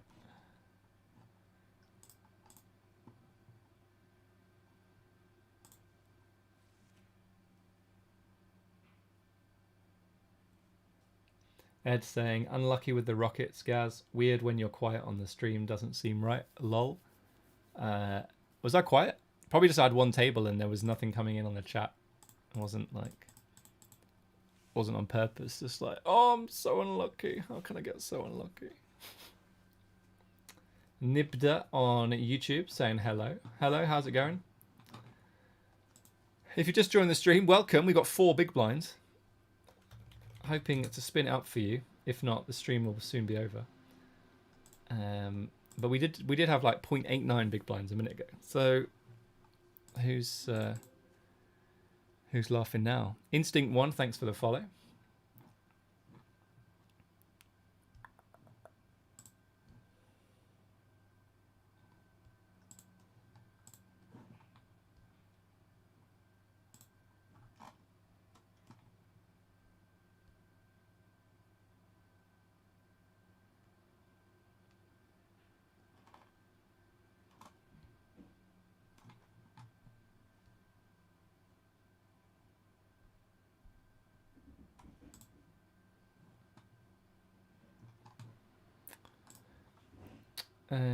Panda Bayo, in your opinion, how long does a good player take to become a real pro? I guess it depends like what you mean by real pro. The thing is, like, you could play the Sunday Million today, right, and you could win it for I don't know what the first prize is. Let's say it's 100k, right? So you win it for 100k, and then you're like, right, I'm going to sack off my job. I've got a big enough bankroll now to play full time. That doesn't mean that you're a real pro, right? It just means you have a big enough bankroll to try and play full time. I guess we just get this in, and I mean, in a bounty, like, yeah, I think we just still get it in. Like, maybe we can win a flip. Like, the potential upside here of getting up to about 10 bigs far outweighs the downside of busting, I think. Ooh, Flip City, here we go. Hold. That's it, guys. The stream is over. Going to be, I mean, tough on that board. 10, 10, 7 with 2 clubs. Any 7, any ace, any jack, any club. Okay, guys, that's it. Fun stream. We didn't run well when we needed to, but that's tournaments, right? You have to get used to that and be okay with that. So we're going to wrap things up there. We've been streaming for 5 hours and 20 minutes. Thanks so much for checking out the stream. If you haven't done so already, hit that follow button to be notified when I go live next time. I'm hoping to do a study stream later in the week, so probably Wednesday or Thursday this week, to go through some of those marked hands I went through. So if you buy into the whole idea of process, then I'll show you, how to get better a little bit every single day by going through those marked hands and discussing them, because that's exactly what I'm going to do. I'm going to literally just show you how I study, how I improve, and make that progress. So if that's something of interest to you, hit that follow button right now if you're on Twitch. Hit the subscribe button if you're watching on YouTube. Shout out to Stakan to Milan for the follow on Twitch. And yeah, that's going to wrap things up, guys. Check out MTT Game Changer as well if you haven't done so already. I'll just pull that in for a little bit at the end of the stream. So you guys can see it. All the information there. And so if it's something of interest to you, check out the website, mttpokerschool.com/game changer, and you can boost your ROI in just a few hours per month without breaking the bank. Join us for the webinar tomorrow, which is on member hand histories, focusing on turn strategy. And yeah, that's going to wrap things up. Have a great rest of your Sunday, guys. Take care, and I'll see you soon. Bye-bye.